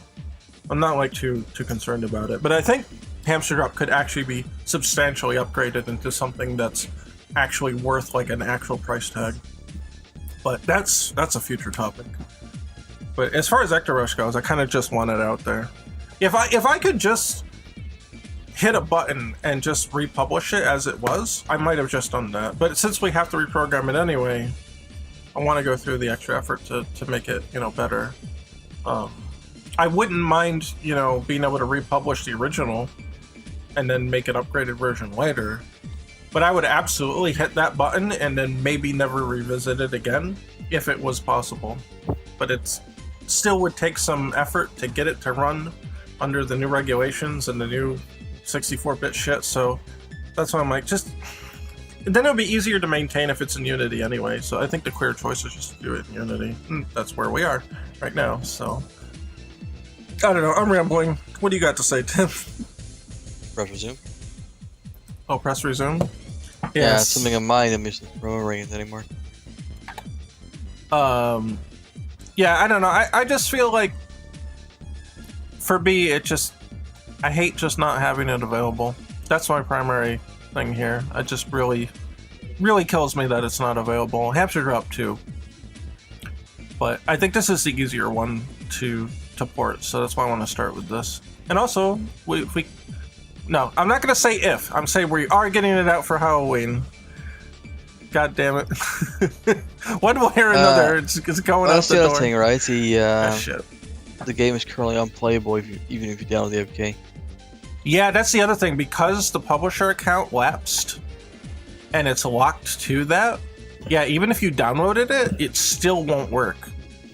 Because basically because of the requirements that they put in place. You cannot play it offline, therefore you have to have a connection, therefore it has to validate with that account, and all that's lapsed, so it won't even work. Yeah, at all. So that's why I said you have to go to a shady site and get a shady version for it to even work. But I don't like recommending that, not because I care necessarily, but because it's shady, you know? What else might come with that modified version that might be bad for your phone? And that's not a position you want to put your players in, you know what I mean? It's the only choice you have currently until we remake it, but I would encourage you to wait for us to release the new one at this point than to go ahead and risk something like that. But as an absolute last resort, yeah, I guess technically you could do that. It is the only way to play the original at this point. Could we, just thinking about it, could we have something like the hands fire bullets or something? I don't know. Or some sort of thing they do? Part of me feels by the time that they appear, and have to go through their wind-up animation to shoot a bullet, they're already going to be in your face. Why are they? What do you mean appear? So you just scroll on? Like, don't face, they're active, right? What's that? When you don't face, they're active, right? Correct, yeah.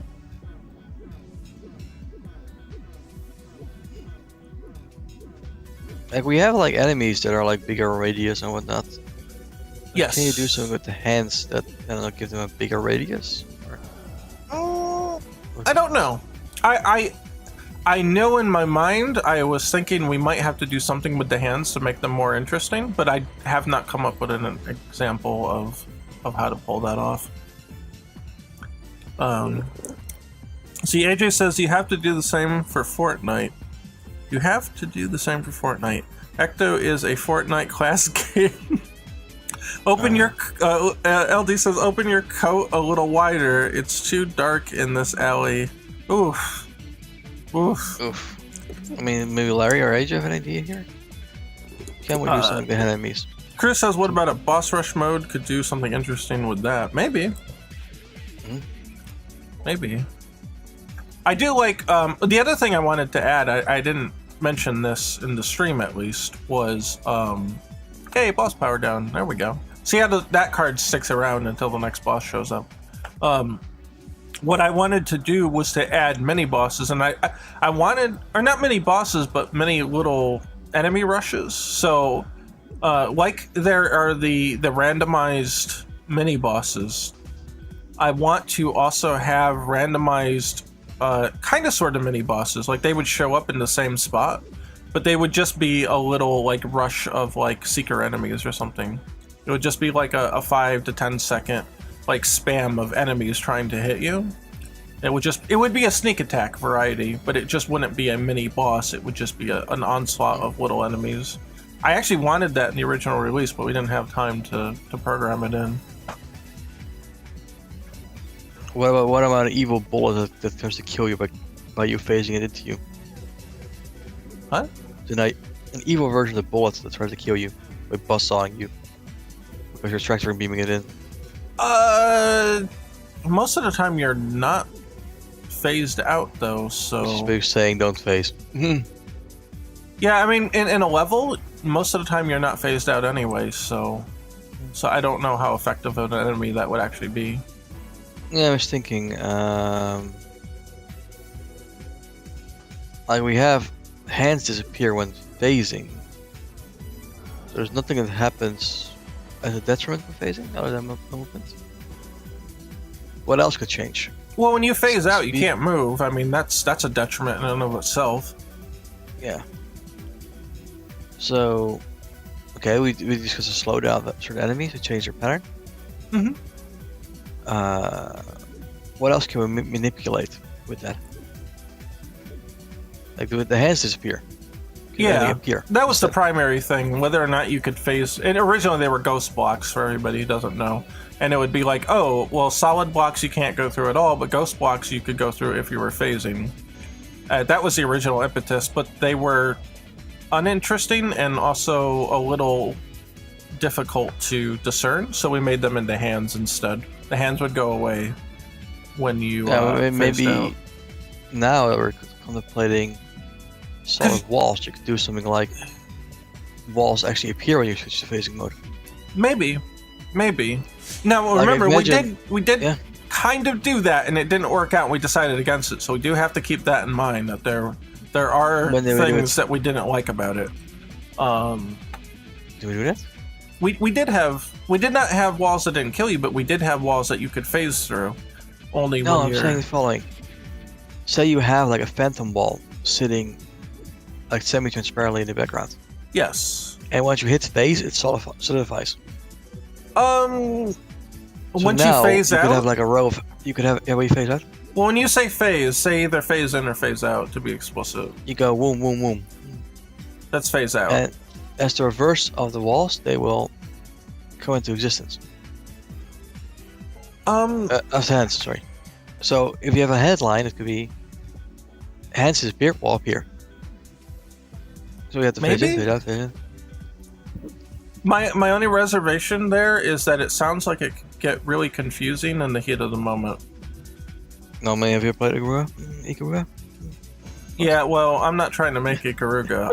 I am awful at Ikaruga.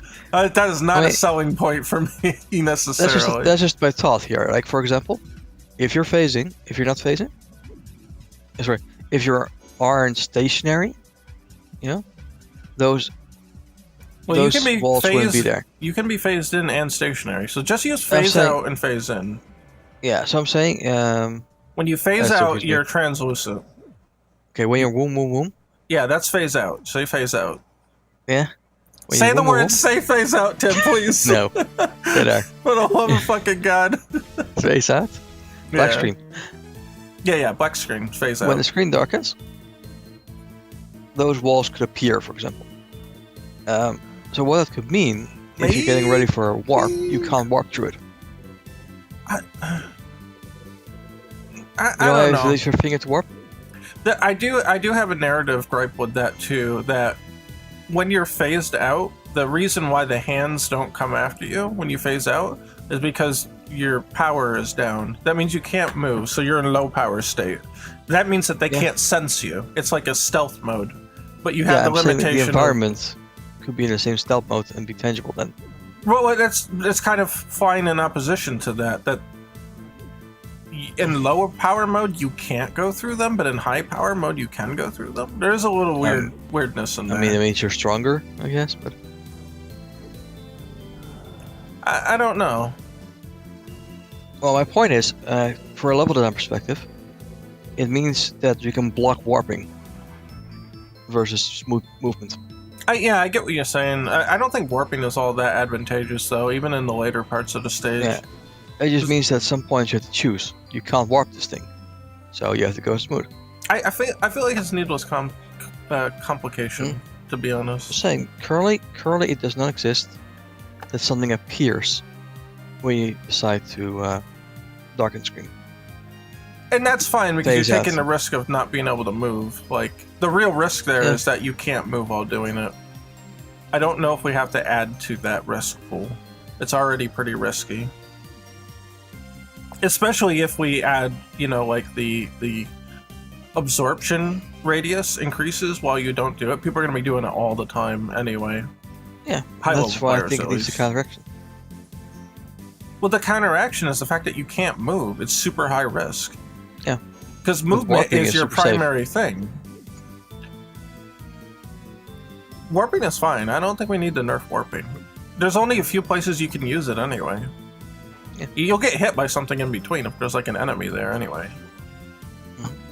And if you try to warp through a wall now, you won't be able to go through it. But you'll get stuck, so it is kind of inherently nerfed in that regard too.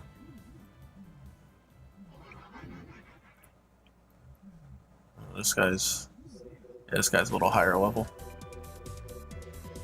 This is the level where the game for me is very fun. I know I'm more of an advanced player, but I should have saved that. That was such a waste. Oh shit. I like some of the patterns are pretty cool though. Yes, there's my initial idea of how I imagine Oh, when I wasted propose that. this, is that you could make things appear and disappear based on your state. Like it'd be a sort of maze kind of thing. I get that. I just think that it might be a little too overwhelming to do that. I think it's too far. I think it's better both on an intuitive level to have a clearly defined state where things happen one way but not oscillate, if that makes sense. So Icarga is an example where me, as my personal taste in that game, is not very favorable because I feel like it's too much at once. Being able to have to dodge and shoot and to maintain your polarity, I can't do it. My mental stack is tapped out. Yeah, but Larry can. I know Larry can, but I'm designing the game. Like, if I can't handle the game, then how can I expect anyone else to, if that makes any sense? How am I going to test my own game? How am I going to enjoy my own game? If I don't enjoy my own game, why the fuck would I even make it? You know? I usually don't think it would be that heavy if just something's appeared. I think it's too much. I think it's too much. I think things disappearing when you phase out is nice, and things coming back when you phase in is nice. There's a good correlation there. But doing both makes it a lot more convoluted. It removes that kind of intuitive Skylance multiverse. Let's see, what if hamsters randomly fell on top of the screen and you had to dodge them? Oh, hey, I leveled up. Look at that. See? I Only played for a while and I leveled up. Yeah, I feel like there are obstacles, and when you phase out, the obstacles go away is a really nice and intuitive. Okay. I think it's a very nice and intuitive way to handle it. Oh shit. Well, that fuck boils me. down to what do the hands do? What do the hands do? What else can you do? Yeah, yeah, and that's what I said before. I think we have to figure out something maybe else to do with the hands, or something every else that goes away. 1 in a million, you find a hand with hamster in it.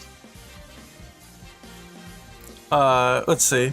Mark's version of I throw a punch and a kick. I don't do kung fu.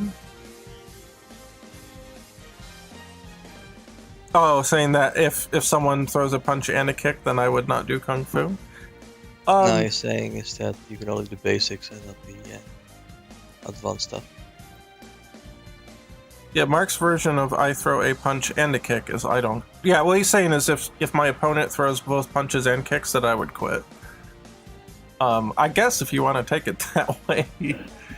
Yeah, I just can't play Icarga. It's too much. Mental stack is just tapped out for me.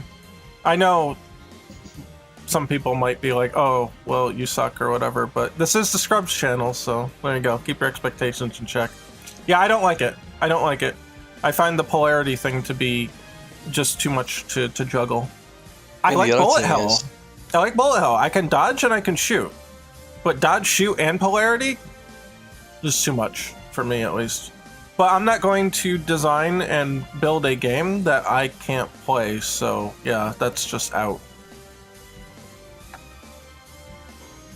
I'm not saying that it wouldn't work. I'm just saying I don't think I could handle doing that, and therefore I don't think it would make sense for me to build a game that I cannot play or handle. How would I properly test it? How would I properly think about it if I can't actually do it? Isn't there some sort of bizarro pattern where we have like a whole stretch of hands for a while? No, I don't think so. There's only one of those in the very beginning to make sure that you cannot pass without understanding the hands. Because the thing is, that kind of pattern means if you're not in position beforehand, you're fucked. Yeah, I think you tried to do that, and that was one of the things we did. And we did a whole line, a horizontal line, in the beginning, so that you had to stay. Line. Yeah, no, there was no vertical line ones. Because you can't move while you're on there, right? Right. Once you're in there, you're in there. You either line up and do it, or you're fucked. So it decreases your ability to prepare for it at that point. And if it was easy to line up and you just like rode through it, there's no challenge there. Like I think there's a final section somewhere where it's like you have to jump between save spots, otherwise you're stuck in a line of hands. There might be. I don't remember exactly. Like I mean, we did prototype some stuff that we didn't end up using eventually too, so maybe it was one of those where we tried it, but we didn't end up actually doing it. Well, it's really on the insane side. There's a pattern that's similar to that in these stages, the later stages, and it's basically I don't have. Hold on. We get a new file. I don't care what it is necessarily, but we had where's my brush? D for brush. I make it bigger with this. Ember, I think that was a Kickstarter game or something like that. Breaking news! I just heard they're making a new Little Nemo game with Anamanaguchi doing soundtrack. Oh, I didn't know about Anamanaguchi doing soundtrack, but I did know about the new Little Nemo game. That's pretty cool. It's not made by Capcom though. The reason why they're making a new Little Nemo game is because the Little Nemo IP has now entered the public domain. Therefore, anybody can use it for anything, commercial or otherwise. That's what happened. But it is interesting. Wait, what the fuck? Why is this not? Oh, opacity is like 6%. So when Emma wrote breaking news, you know what I expected to follow? I was expecting to read breaking news. I am short. Oh, gotcha. Okay, that was way less offensive than otherwise. No. I was like everything else post, but yeah. What are you trying to say, Tim? No, I was expecting her to announce she's short. Needs your help. I want to live in the Netherlands. Oh my God! Stop! Please don't shake my hands. I'm trying to draw. Shake your hands. You're shaking my arms while I'm trying to draw. I was not. I was rubbing your shoulders. That's shake my arm. My shoulders are connected to my arms. Privilege is revoked. Oh, shut up. Okay. No, you sorry. Whenever Ember messages in chat, it's needing your help. Cat knocked a bunch of shit over that was Paris balance. I thought you threw it to get my attention. Yeah, no, I'm just that fucking unhinged, huh? I was like, what the fuck are you doing? Larry, please. Yeah, well, please draw up a goose. We're missing the stream. Draw a goose. There's too little geese this stream. Oh my God, everybody's talking at once. I'm overloaded now. Little Nemo and Winnie the Pooh boss when? Not in this game. Okay, so this is the pattern that I was talking about. I was saying that whenever Emma messages nowadays, it's because she needs help. Yes, that's true. That's true. That was a much better version of what I was expecting. I'm not gonna tell the whole world what kind of things goes on in your Discord. You're not gonna what? And I'm not gonna tell the whole world what goes on in your private Discord. Don't even joke about that. You can get canceled for that fucking shit. Do not even joke about that. That's no. All the world knows nothing. No, there isn't anything. Yeah, no, that's not funny. Not funny at all. No, I mean, seriously, I'm not going to. Actually, I think Discord actually secretly reads chats and shit too. So if you ever do that kind of shit, I think that they'll come after you anyway. No, I'm serious. I'm serious. I think they actually Okay. do come after you for that shit. So, hello. Are you playing the Switch or planning to? Oh no, not now. Okay, I didn't know if you're planning to use it for anything. No? Oh yeah, it's right there. Go ahead. I don't know if it's charged though. I'll find out. It's okay. Just try to turn it on. So, Mark. Yeah, give me. Hold on, Tom.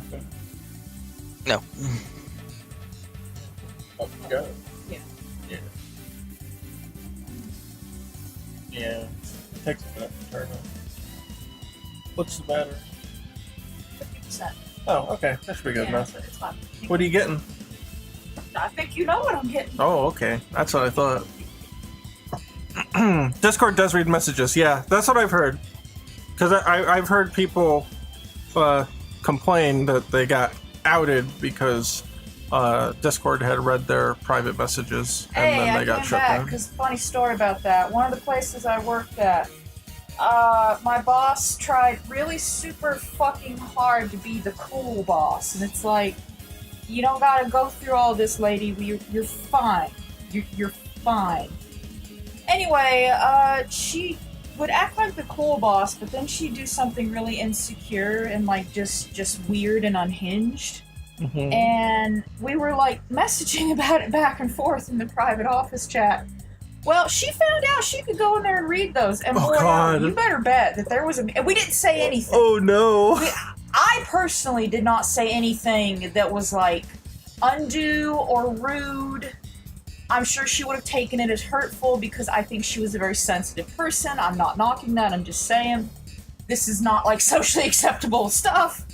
And we had a meeting just about that, and she's like, guys, I'm really hurt by some of the things I read. I'm failing you, and I'm sorry. And I'm like, okay, I get what you're trying to do, and maybe you're genuine, but the way that you're doing it, it's coming off a little narcissistic. It's like you're taking this and you're making it about you, but in the wrong way. It's like, not that you want to work on this stuff and fix it, it's that you want to come up here and, you know, kind of passively let us know that we really hurt your feelings and we should apologize and that you're trying. And it was just really weird. I am actually surprised that any of you thought that they were not reading messages. Oh, I fucking knew they were. Nobody else seemed to, though. That's why I was very restrained. The usually, from my experience, the default attitude for customers in relation to their IT people is the customers just expect everything they do is monitored, even if we don't actually monitor them. Yeah. Because a lot of people will, they've come to me and they're like, "Oh, I know you're all reading my emails," and I'm like, "Look, if we don't get a request, how are we gonna read all the thousands of emails that all of you send? What time do we have Look, to sit there and look at it?" Tammy, you're not that interested. Exactly. That was the thing. I'm like, unless we get a request, we are not looking at your emails. But at any time, your supervisor can request it, so stay on your toes. But yeah, like they just think we've got all the time in the universe. There were 1, 2, 3, 4, 5 that were maintaining anything that would have anything to do with that system that would have a link to the email for this entire county. Like, what time do we have? We're backed up as is. What time do we have to sit there and read everybody's fucking emails? I would Roblox if I had to actually sit there and read people's emails. They're so boring. My They're so emails boring and mainly terrible. consist of, hey, client file number wants you to give them a call. And that's kind of it. Or it's like, hey, have you heard from client number due in a while? And it's like, yeah, I saw him the other day. Yeah, that's most of it. Or just like using it like a personal memo thing between people. Yeah, I don't know. I request days off, I answer questions, and I ask questions. That's Yeah. about the gist of it. But I always seem to get roped into these email chains that are like, LOL, Sharon, how's the baby shower going? Oh yeah, that shit does Yeah. happen. That shit does happen. And for the most part, in IT, we kind of don't care about that until it becomes an actual problem. Because there's the time spent to monitor and to find those things would just be exponential to the point that it just doesn't matter. It's either Be a waste of time. innocuous shit like that could be like a group text instead of like 27 back and forth emails in my box, or it's like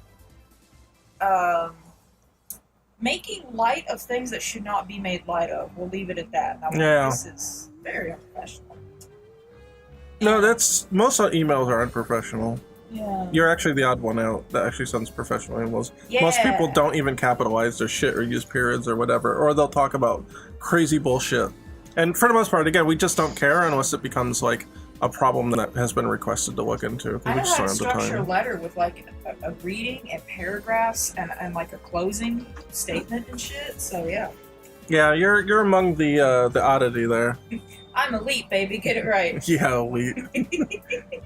Remind the people about the compliment. Wow, you read and write real good. Yeah, when base level is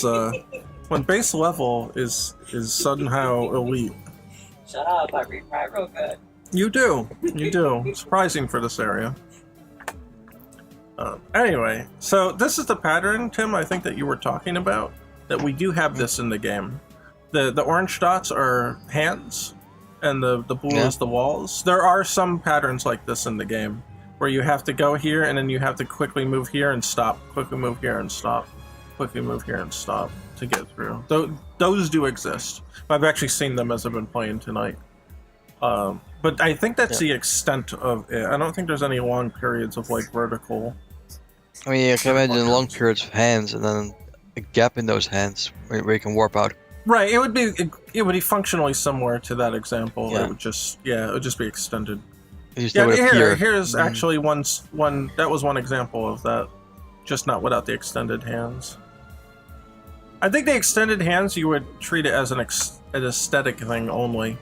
It just there's hands all around you. I think there are a few patterns, like maybe the very beginning one, at least.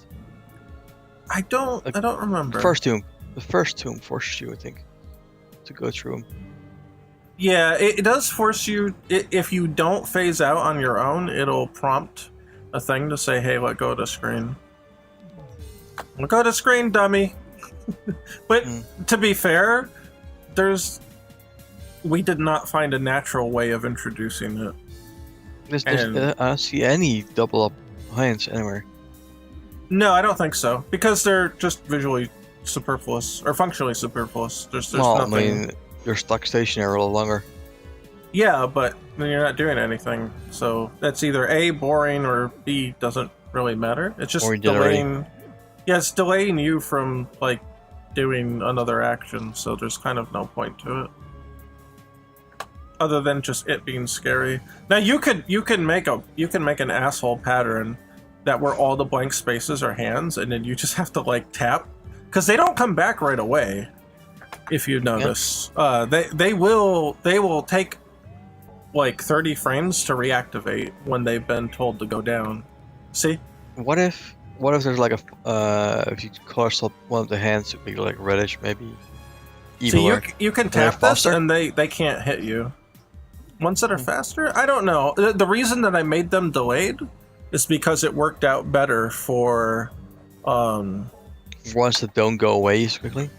Well, the ones that don't come back as quickly, that worked out better for the player. That was less frustrating. There could be like a different version that appears instantaneously but goes way slower. I do not like that, because at some point it is inevitable that you'll be hit, even if you have released at the last second. I would prefer you have the ability to do a last second save, other than to just be fucked because reasons. Yeah, okay. Or come back from phasing if you held too long. If you held it too long? What do you mean? Yeah, if you manage to stay a whole screen length in phasing mode, they would come back. Yeah, when you say hold, I think of holding down on the screen. A hole, I said. WH. Oh, a hole. A hole. Okay, can you explain it again with that new context? I mean, if you spend an extended duration phasing, then they would actually come back from the hole in the ground. Oh, I don't see why it would do that, other than just frustrate the fuck out of people. Yeah, I'm just thinking, what could they do that they don't currently do? Yeah. Regarding projectile firing, the only thing I can imagine is that they would like shoot a ring out or something. That has no openings in, so you have to phase through. My only issue with that, like I said, is that by the time that they show up and do their warm-up pose to fire, they're going to be in your face. That's pretty much anything that's currently going in. That's why we don't actually have projectile. And I already have a solution for it. I thought of this a long time ago. I actually wanted to do this, but we didn't have time to implement it.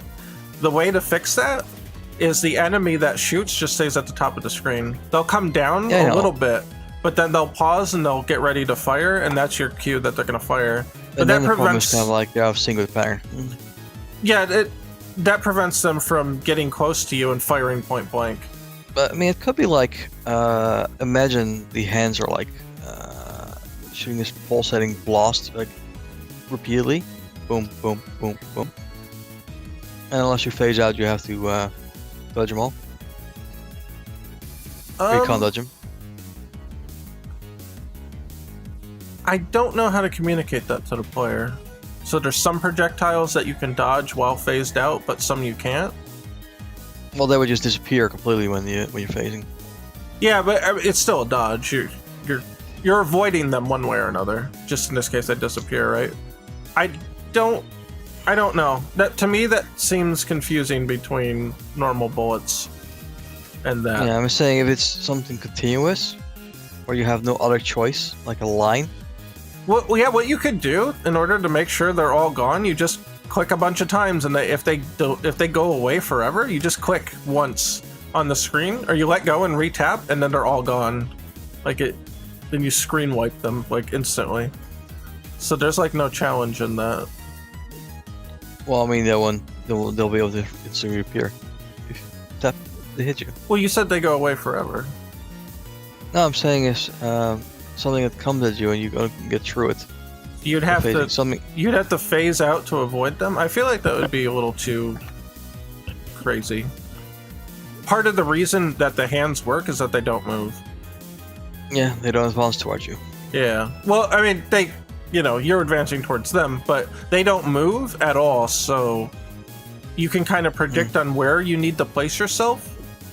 You know where you need to place yourself in order to let go, and that won't change once you let go. Yeah, but if the targets are moving all the time, type of hand? It's hard to plan ahead if everything's moving. That is the big question. Can we have a second set of hands? Well, it depends on what they do. I mean, it really all comes down to the functionality. And you can imagine. I have not. Well, I said before, I've the topic has reached my brain, but I have not thought of any example worth bringing up. Yeah, you're saying projectiles might be too late unless they're designated to only fire at like a set line on the screen. By the time that you would notice the hand is the type that can fire and they do their warm-up animation to fire, that telegraph. Maybe like... They're going to be in your face at that point, and then it's too late. And even if you could avoid that issue, a moving target that is phasable becomes extraordinarily more complex to the player to dodge. Like I said, the reason the hands work is because you can see them. You can see them in time to be able to plan where you need to move to and then actually execute that plan. Again, have you played Undertale? Yeah, why? I mean, that's probably mechanics there. Things you have to move through and things you have to be stationary for. Undertale also isn't a one-hit death game, too. That does kind of change things. You've got the opportunity to fuck up a few times at Undertale before you start over. But this, you need to be able to... Everything in the game needs to be able to be clearly identified, and the solution has to be able to be available to you within time of it reacting. To be able to react. Because one death sends you back so far. You know how projectile spirits actually are orange? Yes. It kind of feels like they should be disappearing when you phase that. Why? Because the hands are orange? Well, I mean, we only have so many colors. I get what you're saying. I don't know. I mean, if there's no projectile thing that you have to stop for that pass through. Yeah, I mean, and if anything you have to stop for, it could be a homing thing. What makes the hands unique is their shape and animation. The fact that they look like spikes and stuff, and everything else is round. I mean, that's the real tell that there's a difference to them. I mean, they can be the same color. I get that there is a color association, but I don't think it's a problem necessarily. But that's basically just what I'm asking right now. Can we contemplate a second type of them? Oh yeah, that's what I was saying. I've been trying to think of it, and for a few days, and I haven't come up with anything. I'm not saying it's impossible, but you have to be very, very careful about them.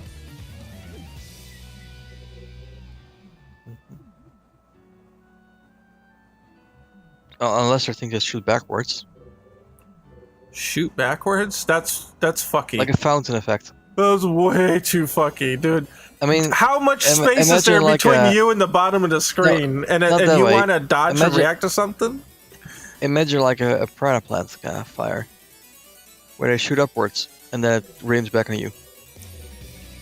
After like the electricity possible, maybe. Is there any reason it has to be a hand? That could be almost any enemy, right? Well, only because of the idea of if you stop moving, you can dodge it. The projectile and the thing? Yeah. Or just... See, I have a problem with the projectiles being phasable, though, to begin with. So, I don't know.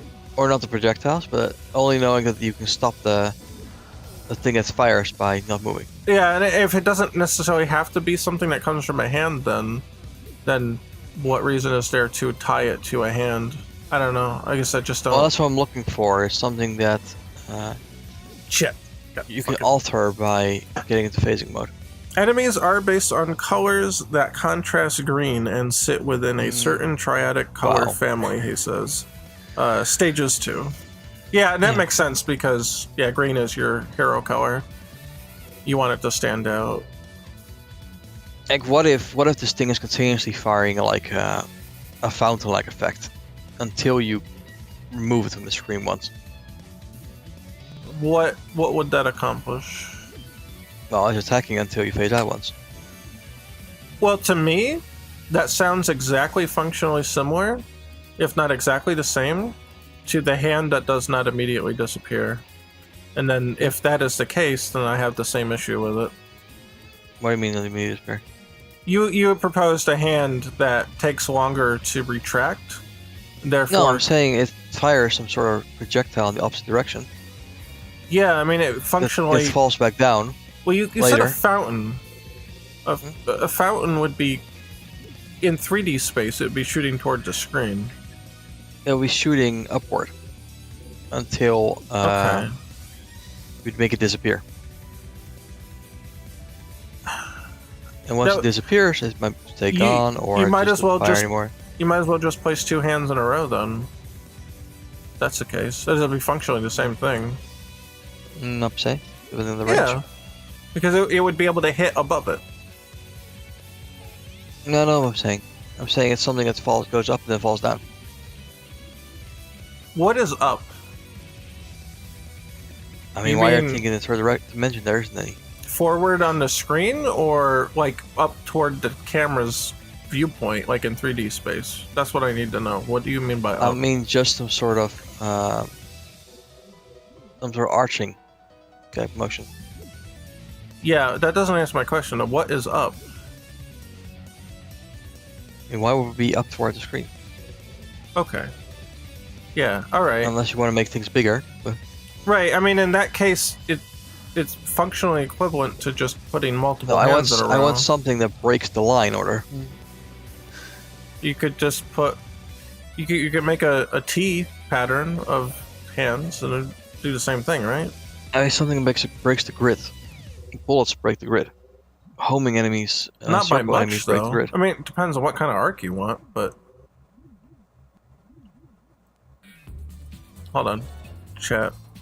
He means, like, the jumping jacks in the OG Donkey Kong. Yeah, I figured that's what he means, but, like, the functionality be the jumping jacks in the OG Donkey Kong, the arcade game. Can you pull it up? Alright. I can't play and pull it up at the same time. Play. Donkey Kong NES. Pretty sure the NES one has it. Okay, jumping jacks here. Yeah, on the top of the screen? Jumping jacks. Waiting.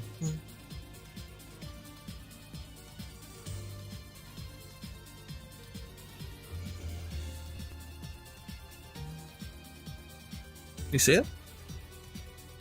What? You mean the trampolines? The jumping jacks on the top that are bouncing along the top of the screen. Yeah, the bouncy trampolines. They're not trampolines, they're jumping jacks. Okay.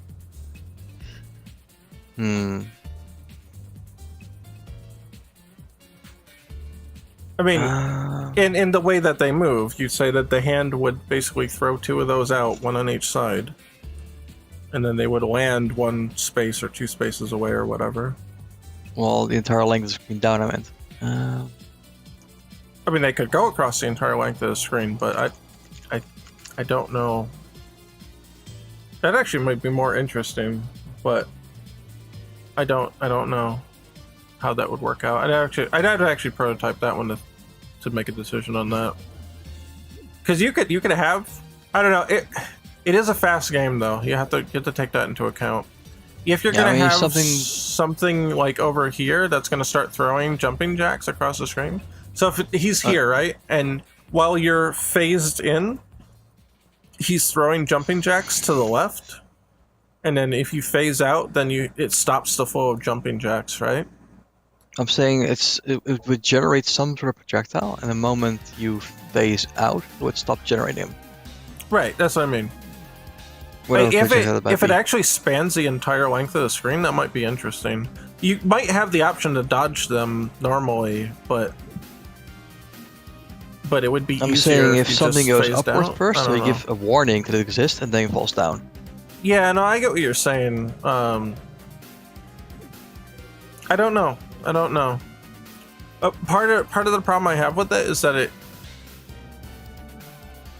the action, you cease to spawn them when you stop phasing, but that's also a very different feeling and a very delayed response, other than just like you phase through whatever it is. It could simply be like a volcano thing where it's like it pauses around the pause button area.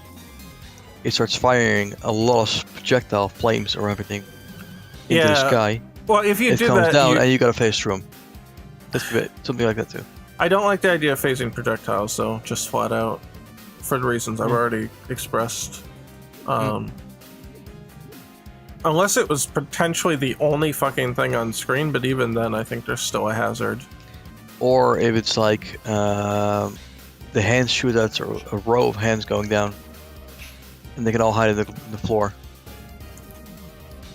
Wait, what? In your face. You know how I want to find an app description here that doesn't say too much.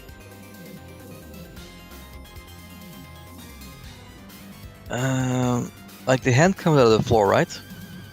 Yeah. Once it comes out, it could like cascade a whole row of hands going forward.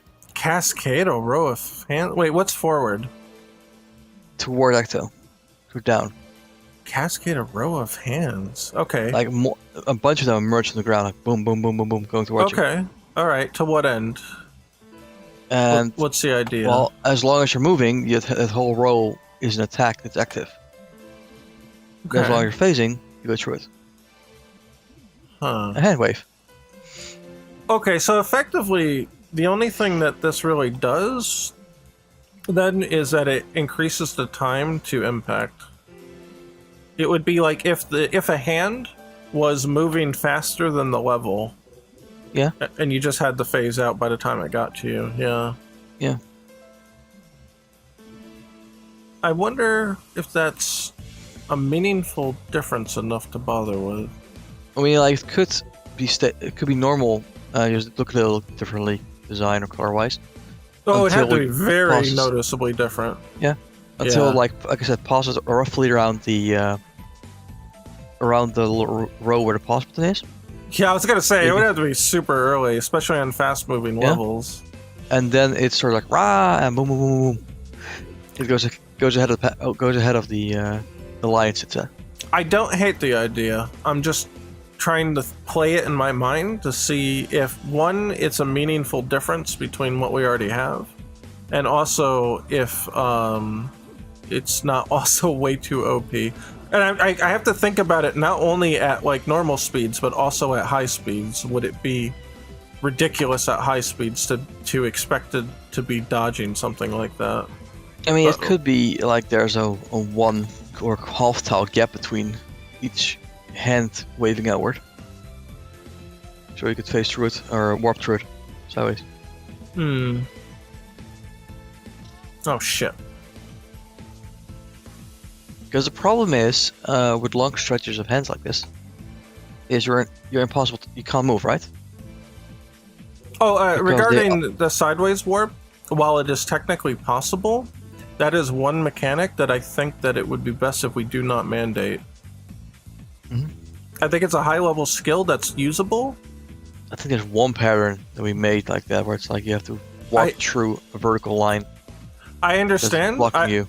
My gut instinct tells me that that is something we should not require of the player, but leave as an option that's possible for certain things. Yeah, I think it was used for like orb challenges. I don't even think it was used for that at all. Or maybe it was just somewhere in the New Game Plus. I do not think we actually used it at all. My gut tells me not to mandate it for anything, even for like a challenge. You could leave it as a potential like secret ability, but I don't think you should require the player to use it.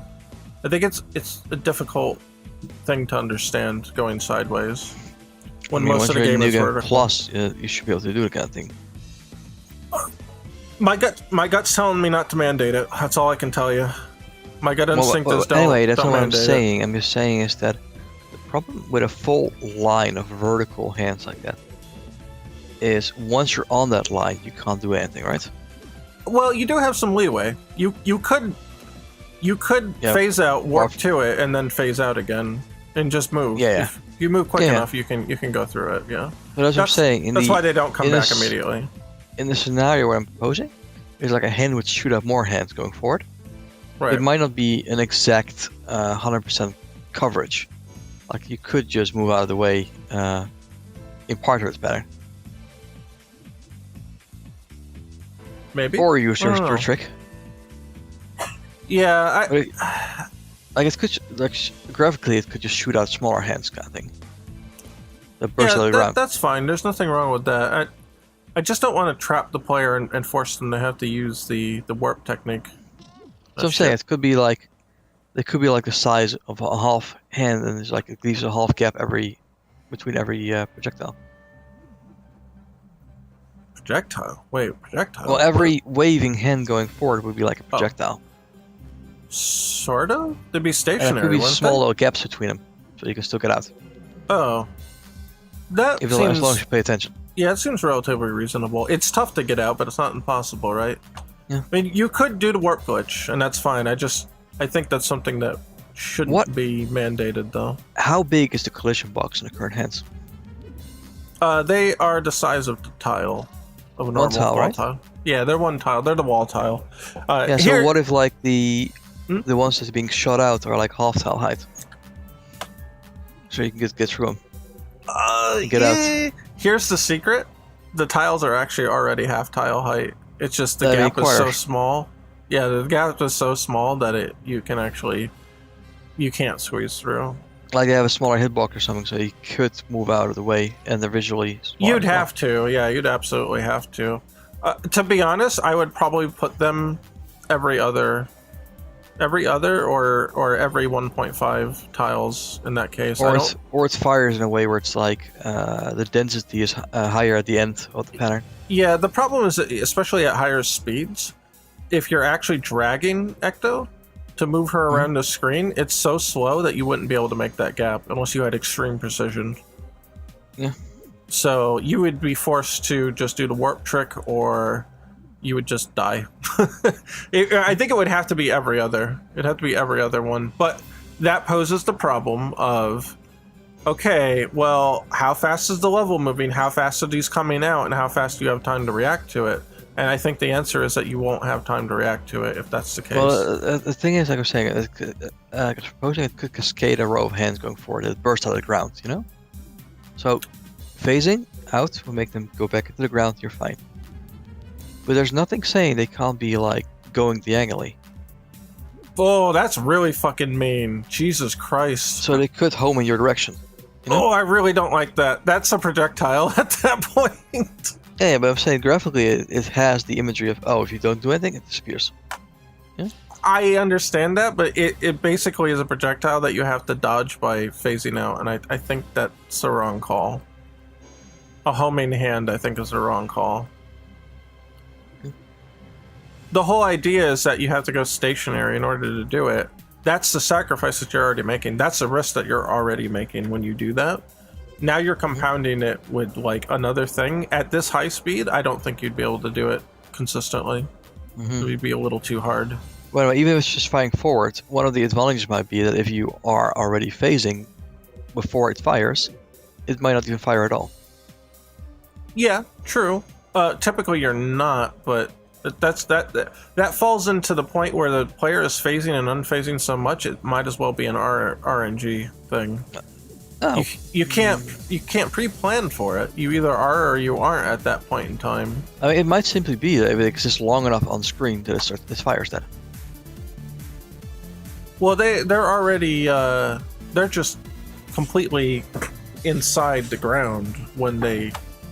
If there weren't any enemies here and I could just let it go, if one spawned, he would just be inside the ground when he spawned. Yeah, but most of the time you're not doing that though.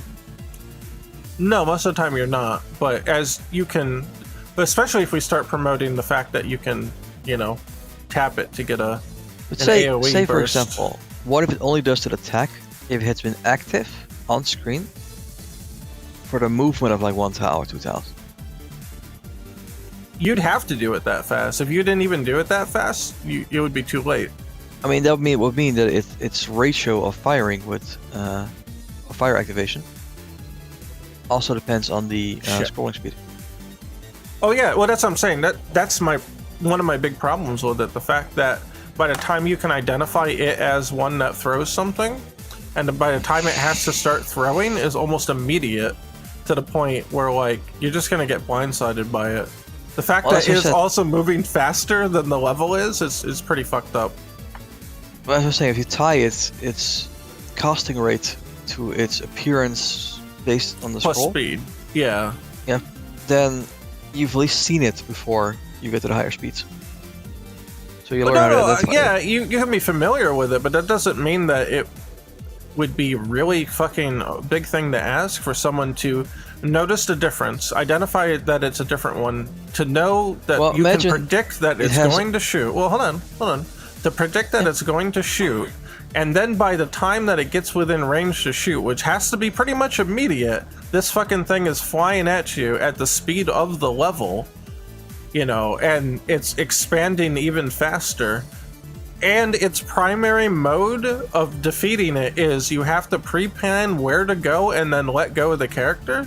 That's a lot of things to ask for in a short amount of time. And that's I mean, you can the still primary. Kinda. Just if you don't block it, you just have to spend longer phasing after that. That depends on what's surrounding it. Yeah, but that's everything in the game.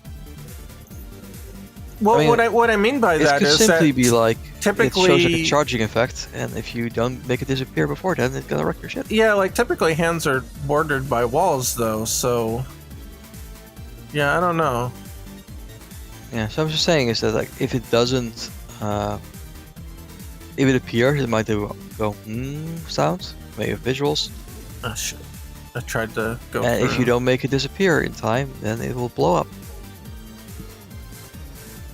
Is the effect there? It will blow up. Wait, now that's an interesting idea. You have to phase out before it blows up.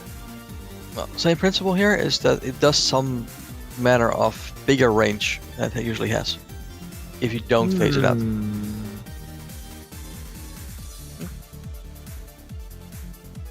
Well, it depends on how that works, and I think there's a trap here. If you can just, it's hard to show on an older level. Let me go to a quicker level so I can actually show you what I mean. Or not quicker, but a slower level. Here, hold on, let me get through this first. Just a related thought. Could its radius increase the longer it's on screen? Maybe. So here, Like, let's it's one at getting a time. Let's go one at a time here, so we can step through this. So here, I'm holding down the button, right? And then say to disarm it, you have to just tap it. That's way too easy. If going into a phase out disarms it before it hits you, you just tap it and boom, it's done. It's defeated. Or what if if like phasing it 5 releases its charge? milliseconds. 5 milliseconds is quick. Oh, let's say like 80. It What if reduces the phasing charge. releases its charge? Then it may come fast enough where you can't deal with it, depending on what's around. That would be my primary concern. If there's a tug of war going on, basically, we slow the boss battles down so the tug of war becomes understandable and reactable within it. Yeah. The time that it is. Remember, though, we're going to have slowdown on the phasing effect itself. Very minimally, and it only slows. It doesn't slow the level down. It slows the enemies down. Yeah, there might be enough to like not have the enhanced charge. If you wanted to do something like this, it would have to stay at the top of the screen, I think. It would be a ticking time bomb at the top of the screen, and you'd have to suck away all its power before it blew up and killed you. That sounds pretty fucking mean, but I think that's what you would be left with. Or maybe it wouldn't just instant kill you, but it would unleash some really, really bad effect. Well, the reason why I say the hands here is that unless these things can travel, like the hole in the ground can travel. Like it crawls in and out of space. If it's moving towards you, I think that would be too quick to react to, just flat out. But if it's something that stays on the top of the screen, or and say like backwards, it's a time bomb, falls backwards. What does that mean? Crawls backwards. Crawls backwards. What does that mean? Well, what is backwards? Backwards is against the scroll direction. Against the scroll? Against the scrolling of the floor. So is Ecto crawling backwards? No, I'm saying it's like an enemy that goes with Ecto. Right. Okay. Yeah. Essentially. So that the answer is yes. Then. I mean, it would slow its descent for sure. I don't know why it would have to move at all, though. I mean, the problem you have with things that are moving at different speeds than the level is that things get desynchronized. So how do you implement that? You'd have to implement it in a way that may work with a different pattern being loaded. It may stick on the screen so long that another pattern's loaded, and if another chunk loads, well, yeah, that's the problem with projectile fires. Yeah. Well, those. Projectile fires just show up. They projectile fire and they go away. That's not the projectile becomes part of the stage. Yeah. Because the projectiles move with the stage speed, so they're always synchronized. But this would not be a synchronized element. So the projectiles wouldn't run into another chunk. Regarding the hands, what I want to say is, your main tactic of getting rid of these things is to phase out at the last minute. Phase out at the last minute. At the last second, actually. So you wait until you get in front of them, then you phase out. You're talking about the hands right now? Yeah, the hands. Yeah. Essentially, unless you can line it up and just... so I was thinking some sort of variation of the hands where the trick to beating them is phasing them out earlier. Even at this speed, I think there's less than a second, or pretty much exactly a second before you have to react to it, which is pretty quick. 2 seconds. Is it? Let's see. I think 1 Mississippi, 2 Mississippi, maybe 1.5, depending on how fast that is. That was not very scientific, but if you want to do the 1 Mississippi, 2 Mississippi, it was 1.5 Mississippis. Yeah, so the only thing I'm concerned about is, your trick is basically wait till the last second and then let go. There's no method to getting rid of them earlier. That's correct. You have to pre-plan, figure out what your plan is, and execute it by the time that it reaches you. That's what it's designed to do. Yeah. It's a pre-planned enemy. The other ones you kind of react to on the fly, but these ones are pre-planned enemies. And the reason that any sort of projectile charging, whatever, is too limited by the scroll speed. Potentially. I think what really makes the hands work is the fact that they are pre-planned.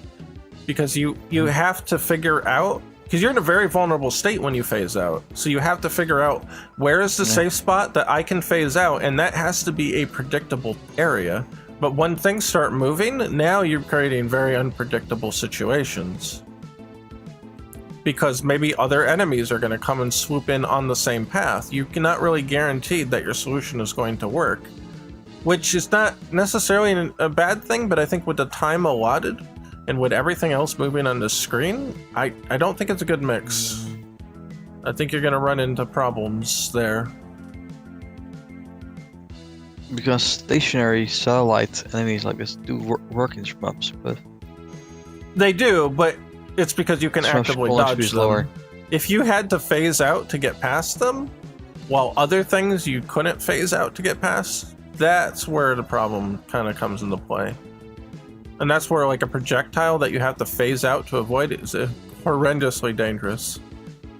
Because now you're choosing between I have to stay still or I have to be moving, or phased out or phased in, but I may be pincered by the enemy that can only be phased out through and the other one that can only be phased in through to avoid, and that's a bad situation to be in. It could easily lead to unwinnable situations depending on where the user decides to go. Because remember, you can't move forward and backward either, so you do have that limitation. And that again also kind of rolls back to why do the hands work? Because it's an expected path that they're taking, and you can easily predict where that is and then kind of move around that. And they work as a neat accessory to normal enemies. So you have to get around the enemies, and then that leaves you a little time to figure out where you're going to go, and then you let go and that. If you start really mixing and matching moving enemies with things you have to phase out on, I think that's where it will collapse. I think they both play their part very nicely in their own respective fields, but I don't think they should cross into each other's territory. What if it's something like an attack comes out if you make it reappear? That means it's just going to point blank in your face. I don't think there's make it enough reappear. time. I guess, but if it happens to, you're just kind of fucked, I guess? I don't know. Like, say you spent unfazed and you see it reappear and you know that when it comes out, it's going to be dangerous. I won't say that it will not technically work, but my gut feeling is to say that we shouldn't do that. Maybe the effect kind of they already have. Just more range, I guess. Yeah, well, there's a difference between it coming up on you and then it throwing something in your face if you're right next to it. Mm-hmm. Its range of its effective range substantially increases at that point. You could be next to it, have cleared it, and it will still fucking kill you. Because it'll just shoot something like right into your face. Yeah, I don't know. Unless it has some sort of means to augment an enemy, maybe? As means to augment what? An enemy. That would be interesting. Or grab an enemy. That comes out. Grab an enemy. Yeah, no, just spitballing right now. What would it do with the enemy? If it comes out, it might do something to an enemy. What would it do to the enemy? Or we used to imagine something like it could destroy an enemy if it comes out on top of it. Well, if the enemy is already next to you, destroying it's not going to be much of an advantage. I mean, making the hands reappear on top of an enemy and then that thing blows up in the... I would assume that the enemy is actually completely lined up with it at the moment that you need to let it go. And that sounds very situational. I can't imagine that just naturally occurring. Yeah. Interesting, yes, but I don't see it almost ever happening unless you contrive the situation for it to be easy to happen, and in which case it's kind of like it's not really like a gameplay element. There's homing ones or circular ones, or you could kill them if you make the hands appear. Were my thoughts. I just can't realistically see that working unless you contrive a situation to make that work just for a spectacle. But at that point, it's not really a meaningful game mechanic. It's just... And that's okay, sometimes that's okay. You know, Sonic does that. Whoop-de-whoops really don't do anything. They just look cool. Yeah, I was thinking it's because the hands are stuck in the lane. Yeah, I think it would be more confusing than anything.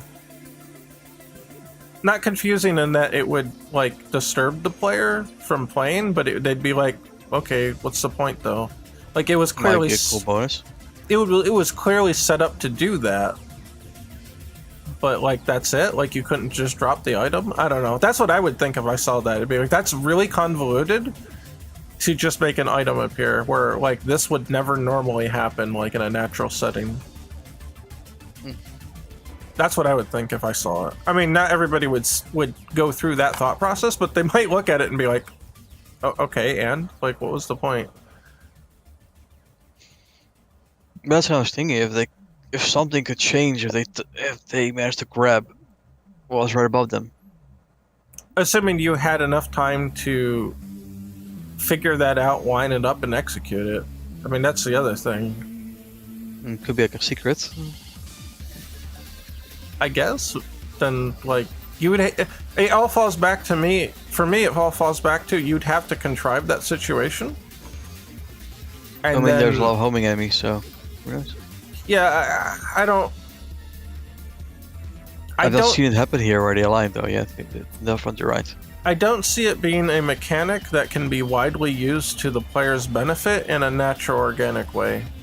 It would only just be like a set piece thing, which we don't really have time to do set piece stuff with the rate of the game speed. Yeah, I was kind of looking at it. I barely see them ever align. Yeah, there's... I mean, that's what I mean. You can make them align with level design, but it would...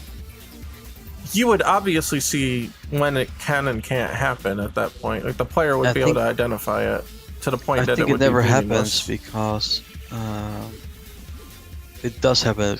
It's so unavoidable to bypass at the moment. It could. Yeah, if... Because it means the enemy and the hands are in the same place. Right, yeah. Yeah, that's true. I don't see it happening here at all. Actually. No. And I think that's exactly why. I think you're right. That's exactly why it doesn't happen. Because it creates the unwinnable situation. You can sparse them out. That was kind of what I was saying before. You could space them out and they each have their own thing, but... Well, it could be an interesting mechanic, at least as far as boss battles go.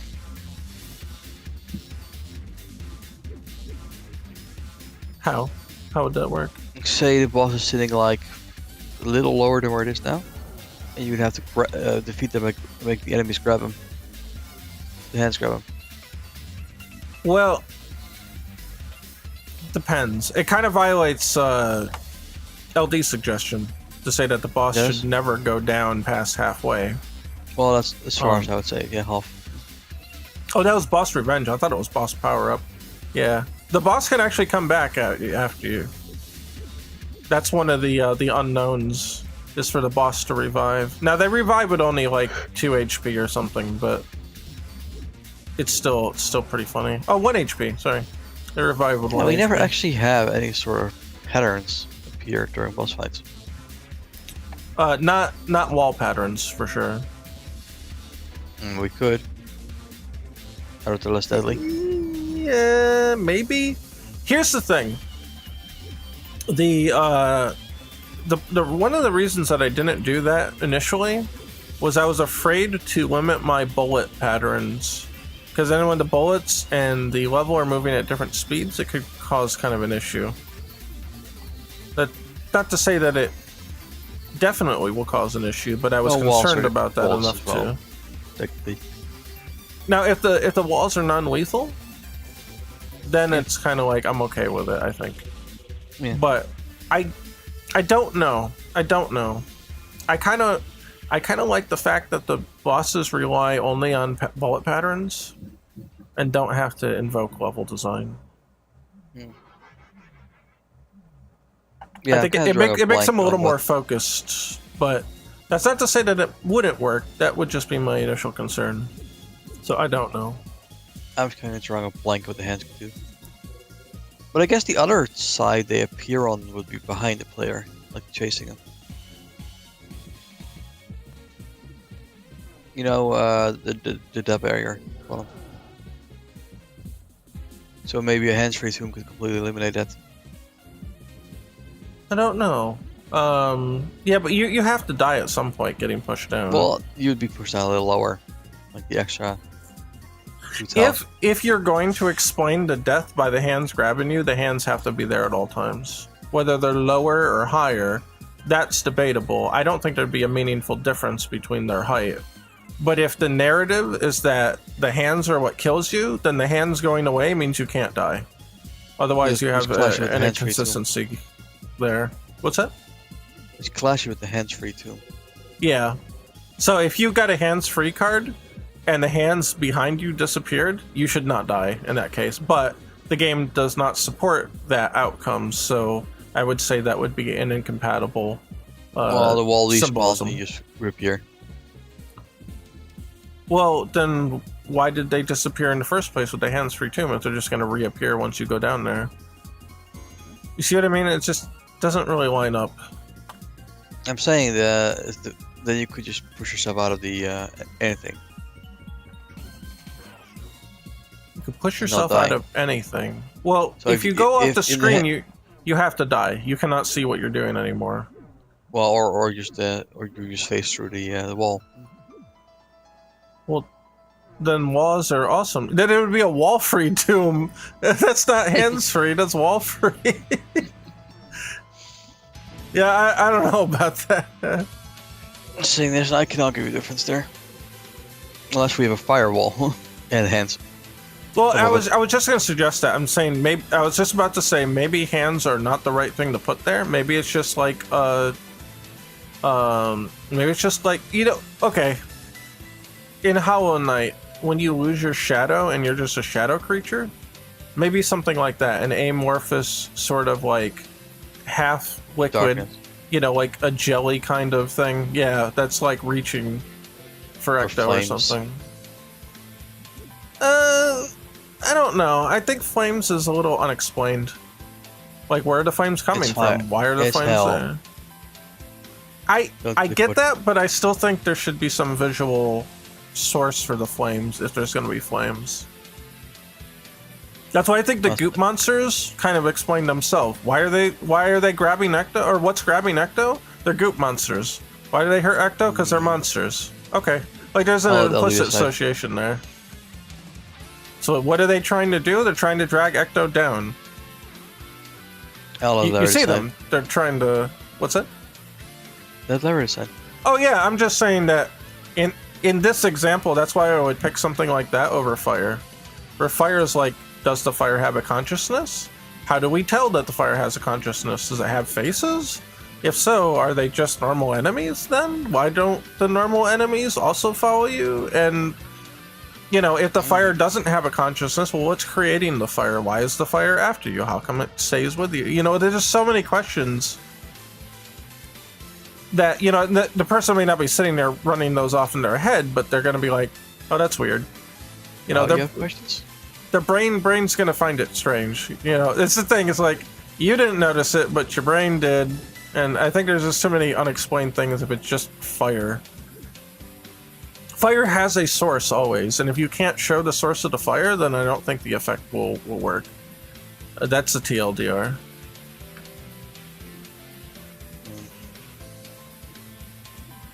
It's like with the enemies. What's the source of the fire? Well, the little face on the inside. The little ball in there. That's clearly the fire source. But if it's just fire, then yeah, what's the source?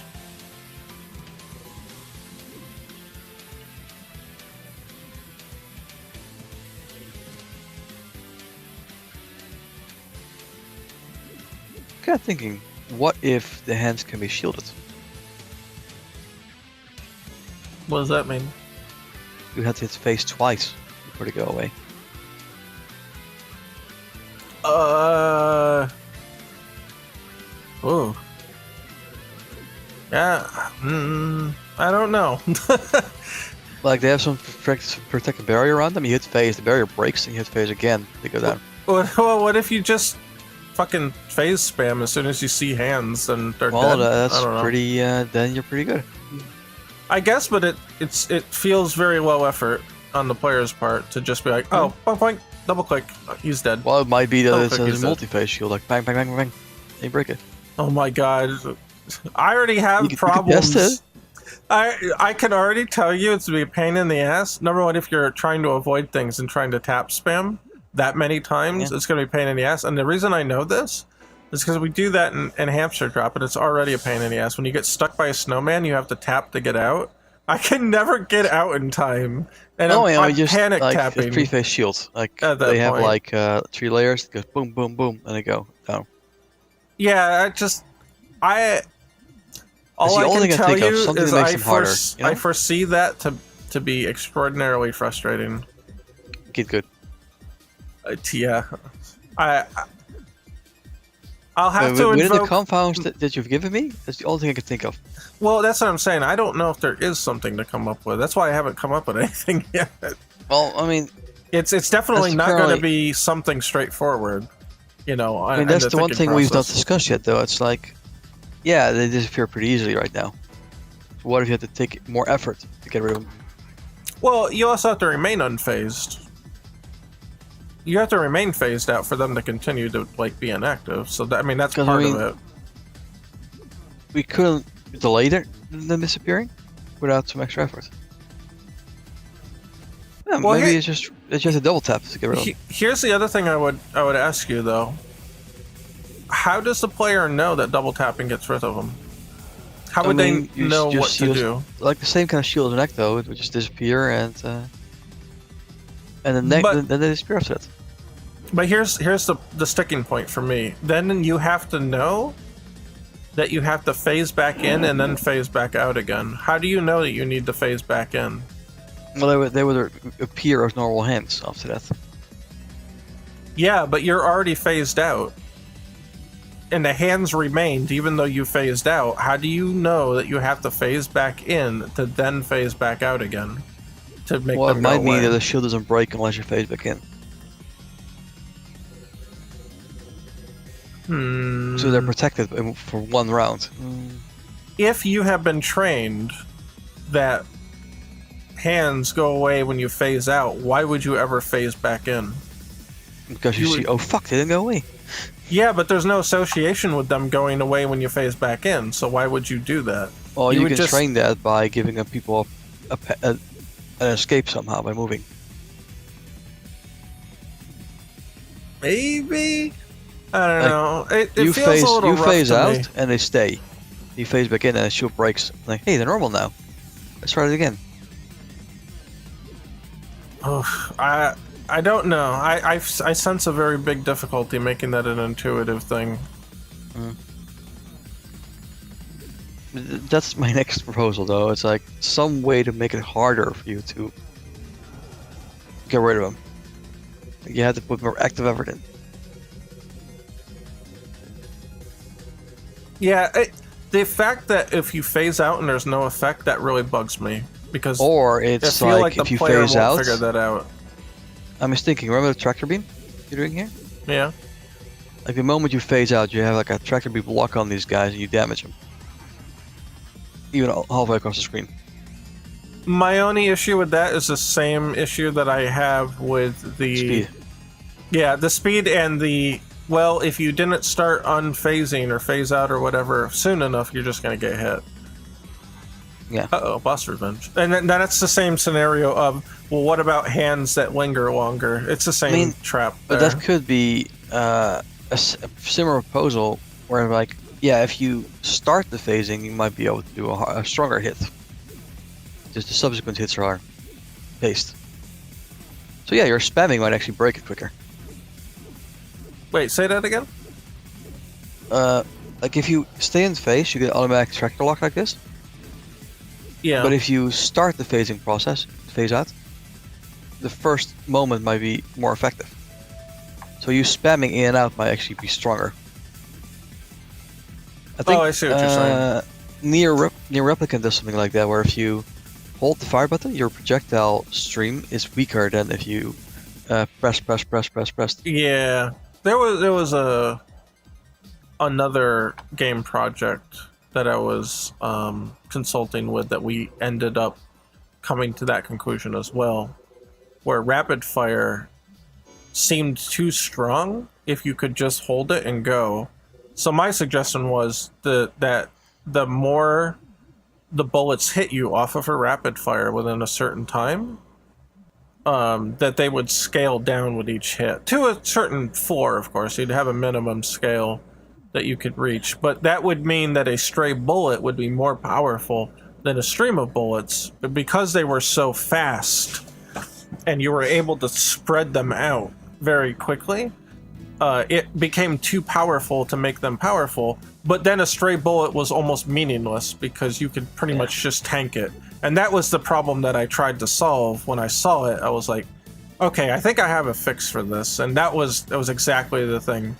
That once it could be the bullet that you rapid fire becomes weaker. Yeah. Yeah, you're basically combining both ideas. So you can tap it for high damage, or keep a continuous stream after you notice the first tap did nothing. So just the first time you see him, just phasing out will break it. Later on, they go faster, so you might need to actually start tapping. Yeah. I have a similar issue with that, where I don't know if the player will understand that at a moment's notice. Or it's possible that simply Ecto-Rush power grows with the scroll speed on that front. Well, it would have to, because the speed of everything has to increase. Otherwise, you'll get a speed at some point where it will be very difficult to dodge, exponentially so over everything else. Let's put it this way, like if Ecto stays phasing for 1-2 tiles, one tile maybe, they could break it. Yeah? And it doesn't have to be continuous, it just has to be, could be a pause in between. Oh shit, I moved too far. But like, tapping it might actually cause a stronger blast to come out. So you have that input where it's like, okay, either you use wait or you tap it to go faster. That could be interesting. So for people that caught on early, they can get rid of it early, and people that caught on late, they still can spam it. I don't know. It's at least a different mechanic than having to wait out to the last second and release. It is, but a thing to break it. It simply being different is not enough for me to want to add it. You know what I mean? I'm thinking about like game flow and like, because this game is basically predicated on the philosophy that the WarioWare games are predicated on. You have to deliver something that can be instantly identified, planned around, and then have enough time to execute, because of the game is so high speed. Things are coming at you so fast. You have to be able to do that. And you might be able to break it in like one tap or two taps. Yeah. Yeah. Or more than usual. Man, I'm just kind of worried about its immediate identification and solvability. It's not an intuitive puzzle to solve. It just isn't. When you first see it, you cannot identify what to do. With an orb enemy, you can identify what to do. Okay, don't let it touch me. With the hands, we had to actually write an explanation for it, unfortunately. But, you know, it makes sense once you understand the association between phase in and phase out. And then that sets a ground rule for everything else. But I feel like if you start to stray from that, then the game will suffer. That's my current proposal. Something that makes them tougher to eliminate without more than a single click. Yeah, I don't know.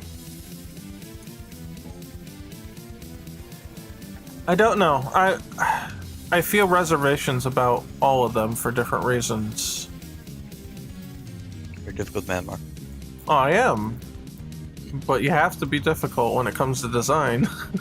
You can't let something slip through the cracks, because it will diminish it. Remember though, that eventually you're going to have an easier time with speed. What's that? You're going to have an easier time with speed because the only thing that kill you are projectiles. Well, and the hands too.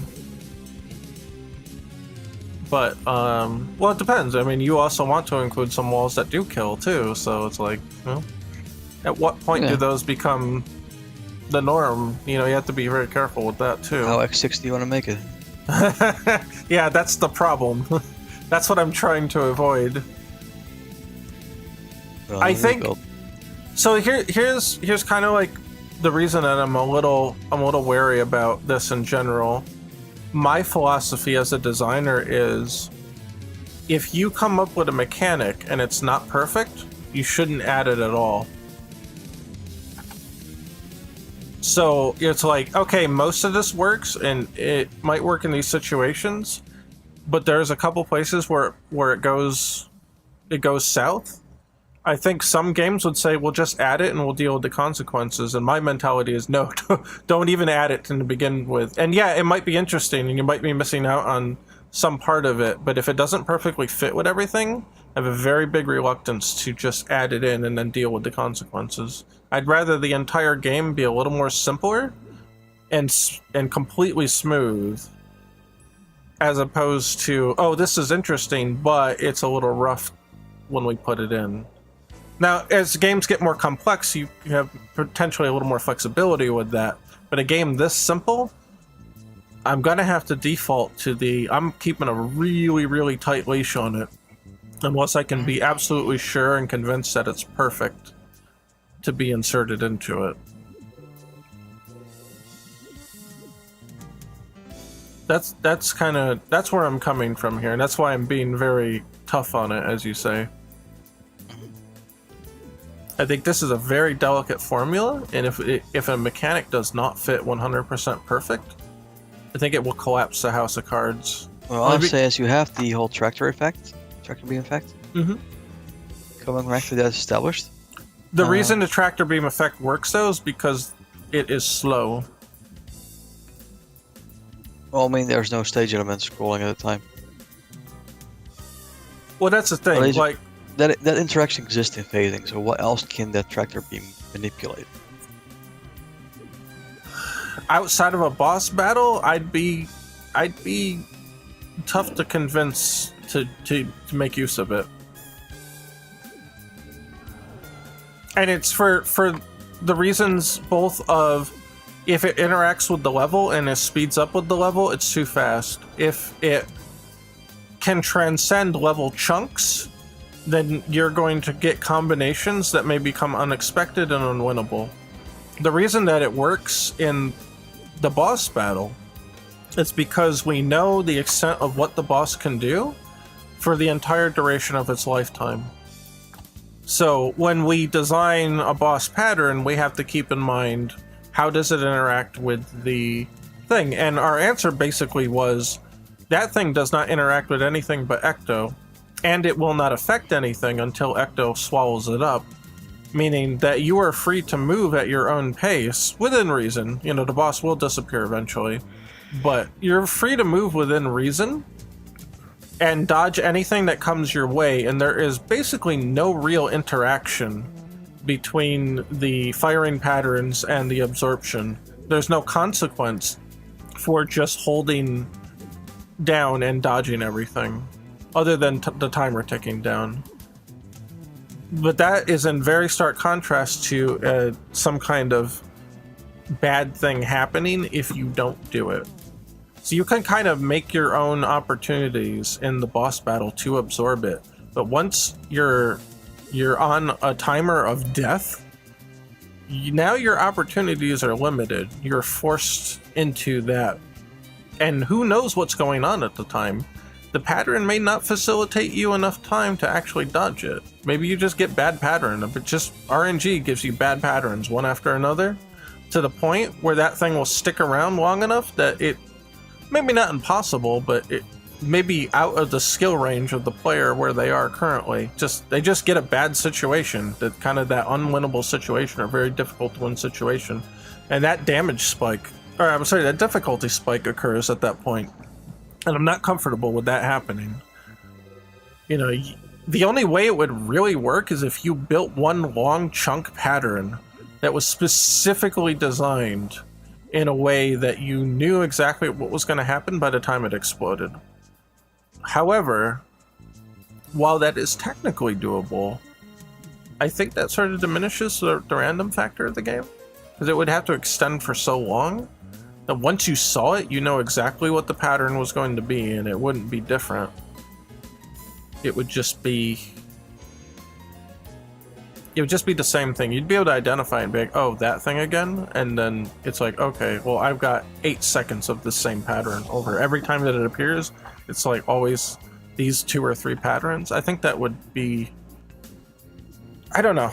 I feel like that would kind of diminish the whole RNG part of the levels coming in. Like, sure, eventually you do see the patterns, and you can get used to them, and that's fine, but the fact that they're so rapid makes it interesting. That, oh, you see that pattern. Okay, well, in 2 seconds, you're going to be on another pattern. It's not like you're doing the same 8 or 10 second stretch over and over again. And maybe it would be infrequent enough that that's not a realistic problem, but I just don't know. In my mind, it kind of becomes predictable and dull when I think about, like, playing through it. Does that make sense? Uh-oh, Tim's gone? What happened? He's still logged in. Tim, are you with me? I'm here. Did you zone out on my explanation? No, I'm just thinking. Oh, okay. And zoning out. And zoning out. I mean, it's okay. At the same time. We are getting to the point where actually I want to go too, so I can understand if you're very exhausted at this point. Because what it is 1:30 almost, and I have all upgraded hands come with spinning, guys.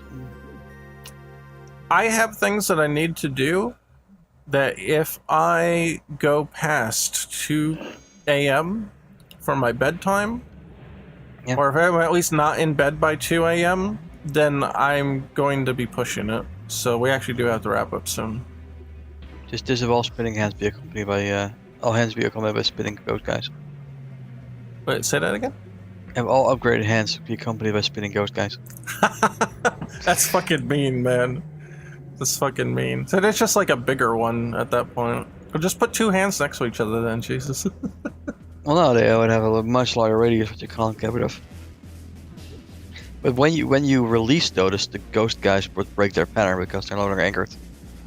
That would be fucked up, actually. That would be so fucked up that you'd break the anchor and then they'd go flying toward you or some shit. Oh my god. Direction. That would be so fucked up. Oh my god. It would be really hard to predict what was going to happen in that case. Yeah, I mean, they're sitting on that on the anchor spot, and then you remove the anchor. I get it. I get it. I kind of like it, but I think it would be too chaotic. I really do. Because once you release it, at least with these patterns here, you know exactly how they're going to behave every time you see them. Like, you can kind of predict they're going in a circle.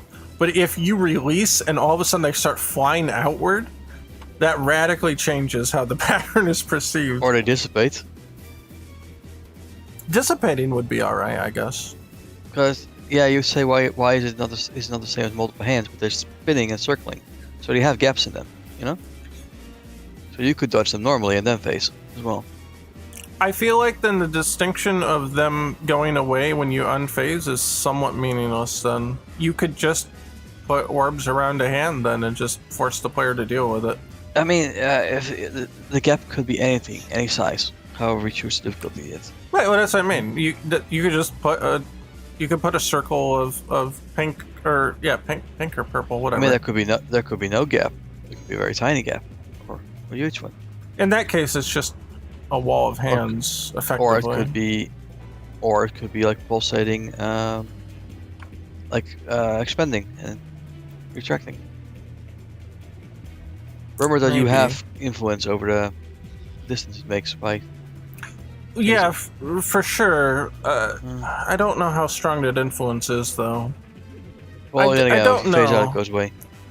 Yeah. In my mind, it just feels as though it is functionally similar to just putting a block of hands. Yeah, but like I said, they go away. Once you do break it, they go away. Yeah, well, if they... Okay, I was not specific enough. When you suggested that perhaps they just phase out too, instead of spreading out, that was the example I was talking about. But yeah, if you break them and then they start flying away, like, I don't know. I am willing to attempt to try it, but I have a bad feeling about it. I think it'll be really fucked up. I mean, you have control. You do, but when you release may be sort of an unpredictable moment. Then you have to recalculate and say, oh shit, where do I need to go? It could be something very tiny, like you take the flame effect on the enemy, so you just orbit around them. Mm. And then when you break them and they hide, and then the flame goes flying off with a very tiny hitbox. Smaller than the ghost guys. Hmm. I think that's an option. It feels very chaotic in my mind. And they wouldn't have it if they appeared while you're faced. Or they would have it for the first time they appear. Yeah, I was gonna say, I have a couple questions. If you are unfazed and they appear, they spawn in, do they just immediately just spread out? And Probably if not. that's... Only when you reface, but you have to still get to pass through them. That I have a huge problem with. If you have to... If their behavior is different, you could be in either phase and the behavior could be the same. I have a big problem with that. It would have to be consistent. If you're phased out, they should immediately spread out as soon as they're on the screen. Or they just don't appear because they're already gone before you hit screen. That was the other thing too. Like when they just, as soon as they spawn in, not before they even see the screen, but even before that, when they spawn in, would they just go away? I don't know. That would be strange to me. I feel like that they would have to at least be on screen before they start to go away. Otherwise, it would be very almost Well, it could RNG. be that the hands can regenerate them only if you only at a certain speed. So if you most of the time they would be scrolling off screen anyway. Yeah, I think the respawning would be, it would just be too quick. Yeah, I mean, as we're saying, it will only appear if you happened to start them off screen. Well, you don't know if they happen to be collapsed off screen. That would almost feel like an RNG element because the player can't see that far ahead, so anything that would happen as a result of their actions while they're No, I'm off saying screen, they don't shoot while they're off feels- screen. What I'm saying is that I understand. When they appear, they always have those flames. But they will generate it, but they can't really generate them a second time because usually they'll be scrolled off already. The only time they have enough time to make that happen is that they're at the top somewhere. Yeah, I think you could just avoid all that nonsense if they just release when they're on screen, and then it's very consistent. Then you don't have to worry about things that you're doing now affecting things in the future that you don't know are coming. Well, the only thing I'm saying is that if they started out down already, but then Yeah, then I would say if they started out down, then the circle is still there until it reaches the screen, and then you just see them, you visibly see them spread out immediately at the top of the screen. okay, That's what I would do. I think that's the most consistent way to handle it. You could just make the hand just not show as being down immediately, but they once they come on the screen, you see the hand retract and then they release. Or they're just, the hand is retract and they just release. I mean, you're talking in a very small fraction of a second there, so the distinction may not be necessary. Ooh, shield. like what is Ecto's radius of effect? The entire screen, and I think it should be that way forever. Mhm. The only exception I could potentially make to that would be almost just a visual one, and where when you phase out, if just for the sake of argument, you had an entire screen full of hands, right? Just to kind of get the idea across here. For whatever reason, you put in cheat code, you're not affected by it. Sure. Okay, so you have an entire screen of hands, and then when you phase out, they actually like retract in a wave going forward, that would be cool. I don't know if there's any pattern that would actually show that off necessarily, but I think it would be a cool effect. I mean, it could be that, yeah, that maybe around the pause button is not an area of effect. So every hand comes in full until they get close to you. I thought about that, but I don't know. I don't know. My interpretation of the ability was that Ecto was hiding from the hands by going into low power mode, which means that the hands wouldn't be up to begin with. They would actually only go up when they get near. However, hands that are not visible immediately on screen and then pop up reduce your ability to see them, so that's why I decided against that specifically, even though it would be technically more accurate. Which would be the reverse of what you were saying. But I don't think that they should be up and then disappear necessarily. I don't know. I could see both ends of that. I don't know. At least if they were visible for a couple of frames when they first appeared and then they retracted, it would be a better signifier of their existence on the map. That's for sure. I could definitely see that from a player perspective. You know, like just be nice to the player. But I don't know. Part of me feels like it would be a little strange. And it doesn't work with the internal logic, but I could be willing in that specific case to make an exception. It bends the rules a little bit, but it doesn't. For the sake of personally figure more like those emitting their power when they're phasing mode. Yeah, I mean they are flashing, so you definitely notice them when they show up and they're already retracted. I'm saying when Ecto phases out, I personally think they're emitting power. They're emitting power. Yeah, Ecto is emitting. She is emitting power. Oh yeah, that's what they're locking onto. That's why they pop up to try to grab. And I'm saying when you're phasing out, it might simply be that Ecto is very emitting holy energy, and they're scary to the hands. Oh, I don't see any. Works too. Yeah, I don't know if I see any reason to. How do I want to put this? I don't know if there's any reason to change the explanation at this point. Well, the tractor beam is a power move, and not so much a rest move. That is true. That was more of a mechanical association. I don't think there was any lore association there. Well, that's what I'm saying. That's how I interpret it. That she's emitting. Yeah, I don't know. Because the screen goes dark and she fades out, I saw it as losing power or suppressing power, not emitting power. I mean, the cloak isn't sustained, but she's also waving away all the fog. I don't know. The fog, I think, is just it's a full screen visual so that you know what mode you're in. You can see a visual distinction. I don't know if there's actual lore reason for that. That would be a Larry question. He's the one that came up with the fog idea. I would interpret it as the hands are just not liking what Ecto is emitting, and it's like, gotta hide. Yeah, I had the complete opposite read on it. That they're grabbing because they can see her. Because she's emitting more energy, they can lock onto it, and they're looking to grab at it. But when there's low energy, then they go back to sleep. That was my read on it. I mean, we're also going to changes where Ecto could actually slow down the enemy you thought of. That would actually be an active effect as well.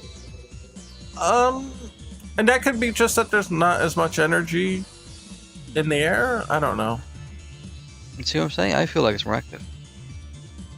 I can By see not why. Moving. Yeah, I can emit more power. I see where you came to that conclusion. I guess I don't share that conclusion. I don't know. Sleep on it.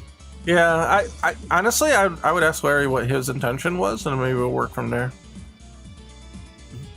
I feel like when things get darker instead of brighter, that's low power.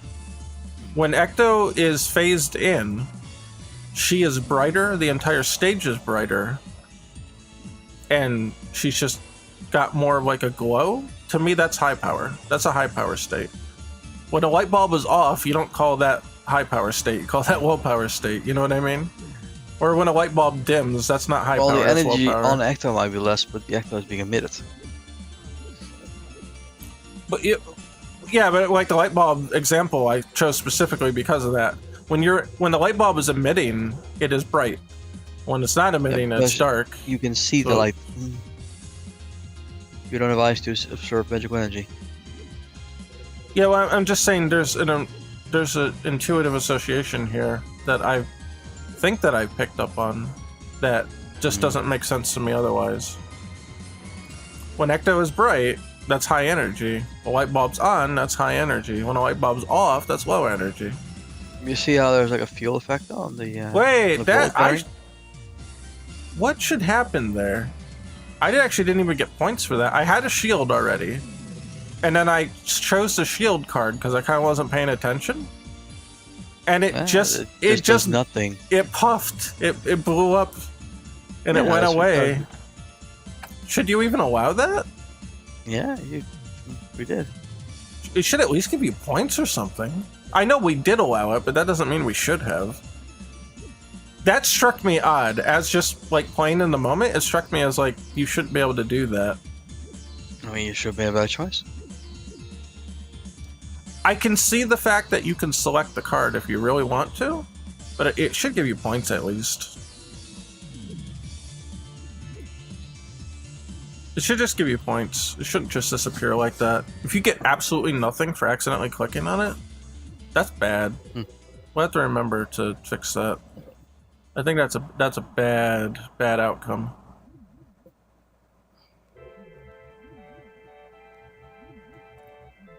Well, it's a good thing we have these VODs. I can always go back to them. I feel like the simple answer would simply be every time those hands reappear, they regenerate that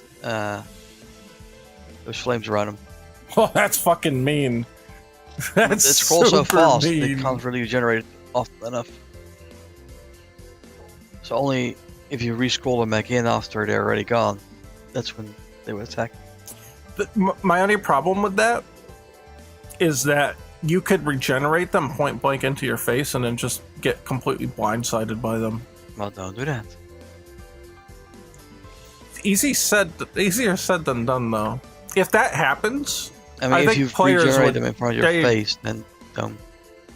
Because Right. I like to always think of this like as I'm the player who doesn't realize why things are happening necessarily. If that happened to me, and if I was just a regular player, I'd be fucking pissed. I'd be extremely upset, and I wouldn't feel that it was fair. I'd be like, okay, so I held it for like 2 frames longer by accident, and all of a sudden, just like 100 enemies spawned in my fucking face and killed me. That's bullshit. That's what I would say. That's fucking bullshit. This game sucks. Well, they wouldn't reactivate until the hand was reactivated. The hand would Which you were- reactivate, but Which you already ran into it. Right you're talking about them respawning the circle of enemies, though. Which could be slower.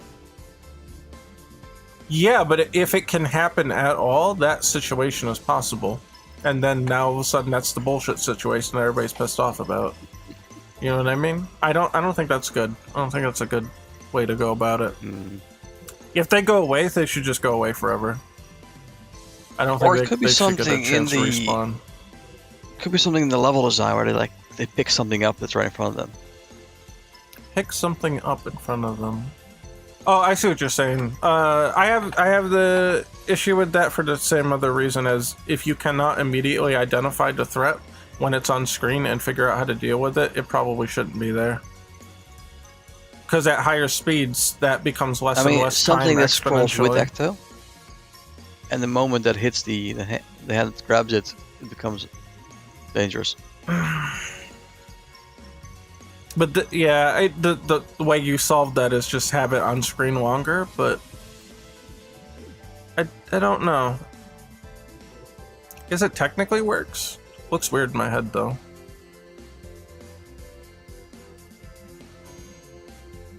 You know it's gonna get grabbed by something, I guess, because it exists. Or it's simply the case that once they've hit them once, they can't do their augmented attack.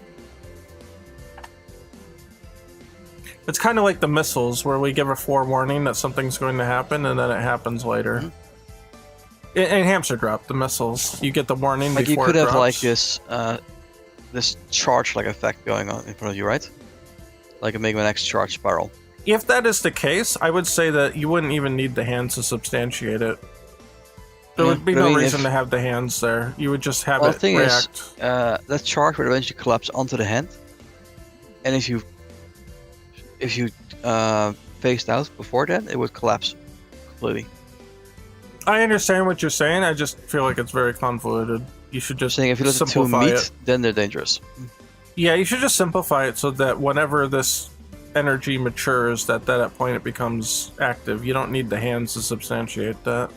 I think trying to put the hands into the equation just convolutes the imagery for kind of no reason. There's no functional reason for them to be there at that point. I do like the idea of it potentially staying up there for a bit and then activating, but I'd have to think about the implications of that.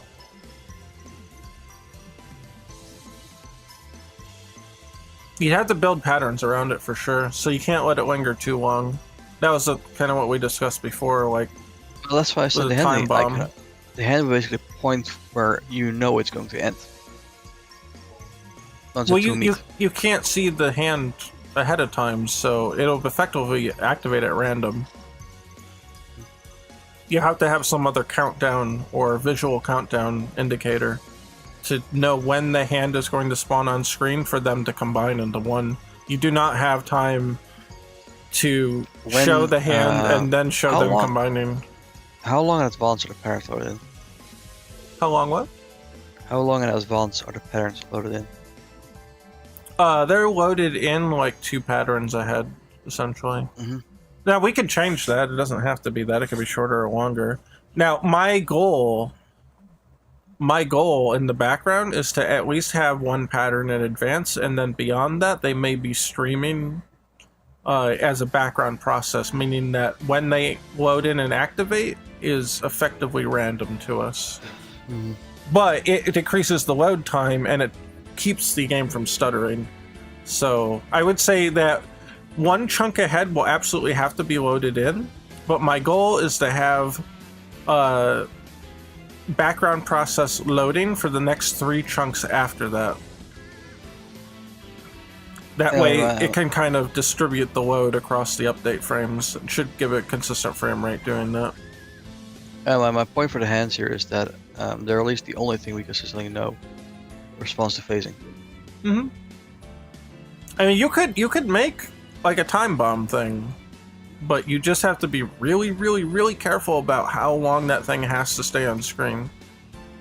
My concern with that is that, like I said before, if in order to make it consistent, it would have to span 1 chunk. And if that chunk is extremely long, then that pattern is going to be very recognizable and not very interesting to encounter. Part of the reason that the RNG is interesting is because the chunks are so small that you're rapidly getting new ones. Again, that goes back to the WarioWare concept of you get a random mini game, boom, pick the nose. Okay, got it. I picked the nose. Unravel the toilet paper. Okay, yeah. But they're always different. They're always randomized. And you're going to get different ones when you go through the sequence. That's kind of the magic. That was the philosophy that I was pulling on, with making the chunks as short as they are. If we deliberately have an enemy that defies that, I worry about that aspect of it. How long are the chunks again? They're variable length, but I had curated them to make sure that they were short. So there may be... I mean, I just imagine it's something like the missiles, yeah? It's just that the hands appearing at a certain line is basically your indicator of them being ready. Hands appearing on a line? The hands are always in the pattern, right? Part of the pattern. They're part of the pattern, yeah. Yeah. So my idea is that a charge energy would appear like 1 pattern in advance, and once it's ready, it collapses onto the hand, and then they're ready. Like they're being gathered by the hands. Yeah, I'm just saying that the hands are visual fluff at that point. I don't know. I'm saying the visual fluff, you say, but it's an indicator of where they are in the line. It would just be a precursor for the hand. And then they're... Yeah, it'd just be a precursor for the hand, but you do not have time, in my opinion, to show them combining with any sort of meaningful animation. They would just immediately stick to them because it should be at the top of the screen without exception. Because they can't like be clouding your visibility. Think of it this way: it's kind of like you put something at the top of the screen, and the hands fly by and they grab them. Yeah, you won't see that. The hand will be invisible because the object will be over the hand as it slides onto the screen. Yeah, I'm just saying is the effect would likely be something like the moment you break that by phasing, anything out, like the hand crushes whatever it's holding. Well, the hand wouldn't be visible right away if the thing hovers on the top of the screen before it starts to drop down. Yeah, you wouldn't see the hand. The danger is the combination. Well, that's what I mean.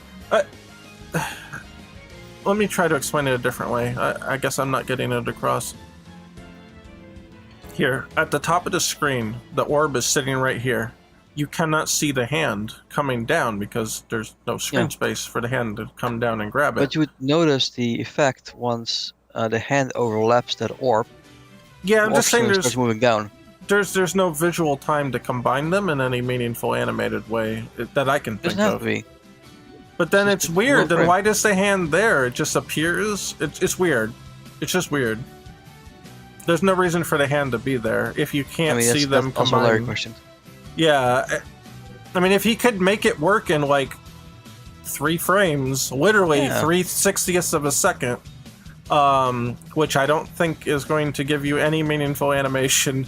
I don't mean 3 frames of animation. I mean 3/60ths of a second. You make that effect work in 3/60ths of a second, where you can visually see the hand grab the orb. I don't know, man. That's weird to me. I don't think that can be really done. It'll happen so fast. They are open, so all we do is like it sits on it and gets pushed down.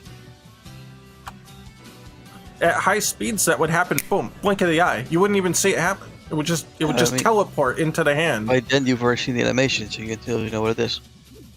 The hand would literally just appear to the eye. I think it would literally just appear. It would teleport into existence. It's like you getting hit by a wall. You push back. I guess I'm not. It depends where you sit the orb. I guess I'm not making myself clear. You are, but you know what? Ask Larry. Larry will be the final determiner on that, but I guarantee he's gonna be like, "Well, what? You're not gonna see it." I think it depends what height you put the orb. The orb has to be at the top of the screen. There's nothing. You cannot have it down here. It has to be at the very top. Otherwise, you're clouding your vision. I'm guessing what you mean here. Up on the top here, I'm showing it right here. This is where you cannot. This is where you have to have it. You cannot have it lower than this. Yeah, it has to be like right above the resume. Yeah, if you have it lower, you're starting to diminish your visibility. That's death in this game. Like, you can't do that. You can't start covering portions of the screen. No, you can't do that.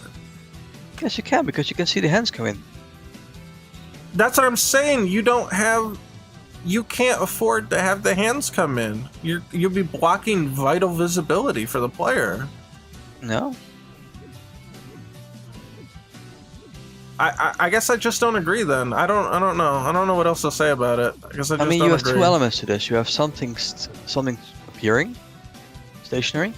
Yeah, if it's gonna be big enough, like it's gonna be at least as big as this fucking bullet, and you're gonna start covering shit on the screen with it, because it's gonna have to layer over everything. Yeah. Yeah, I don't see where that works out. I mean, the same size as a shooter would be at the screen. Yeah, but he's not going to be there that long. He's going to pop in and shoot and go away. Well, nothing is with the pace of the game. And he's going to be at the very top. He's not going to be down here. He's going to be at the very top. I mean, I assume the range where the enemy just was, that's the lowest. I'm dying right now. You're killing me. The shooter would just stay up here. Like I said, that's where that thing has to stay. If you go anywhere below that, you're starting to encroach on your ability to see ahead of time. You cannot do that. You just can't do that. All you have to visually see is it sits on top of the screen, and the moment the hand comes in, it gets pulled down. That's all. No animation needed. You won't see the hand combining with it. It will just happen. It'll just look like it teleported in. Where are you going to see the hand? The life bar, or the score bar is covering where the hand is coming from. You cannot see the hand enter the gameplay field. You can. The moment the orb starts moving. Moving? What do you mean moving? Now you've completely the orb lost with me. the hand. How is it going to move to the hand if the hand's not on screen? The hand moves on screen, grabs the orb. The orb is up here. Attached, the hand is above down. the screen. You can't see the hand because it's above the screen. The orb is right here. Yeah. The orb is overlaying the hand as it's coming down. You do not see them combine. You will not see the hand. It's overlaid by everything. Have to. But the fact when they're combined, they move down. It's not a problem. They move? Yeah, I know, but there's... Why is the hand there if you can't see the hand grab it? There's no reason for the hand to be there. Because that's the moment that things are moving down. Like a sport pillar, an anchor. Ask Larry. I don't know what else to say. Just ask Larry. Just ask Larry. I just let him tell you. No, if maybe you'll believe him. I don't know. You won't see the hand. There's no combining animation. You will never see it. The hand is completely obfuscated by all of these elements: the orb, the score, the pause button, the shield icon. All of it will obfuscate the hand. You'll never see them actually animate together to combine into one. It will just look as though the hand teleported into existence. And that's weird. Like, that's not a satisfying combination animation. You would have to have them come... Imagine it. You would have to have them come to mid-screen for this to even work. Yeah, but that means you can't dissipate them early. For a while. Right, you can't dissipate them early, because they're a warning sign. But once the hand shows up, it's behind everything. You don't see it. Mm-hmm.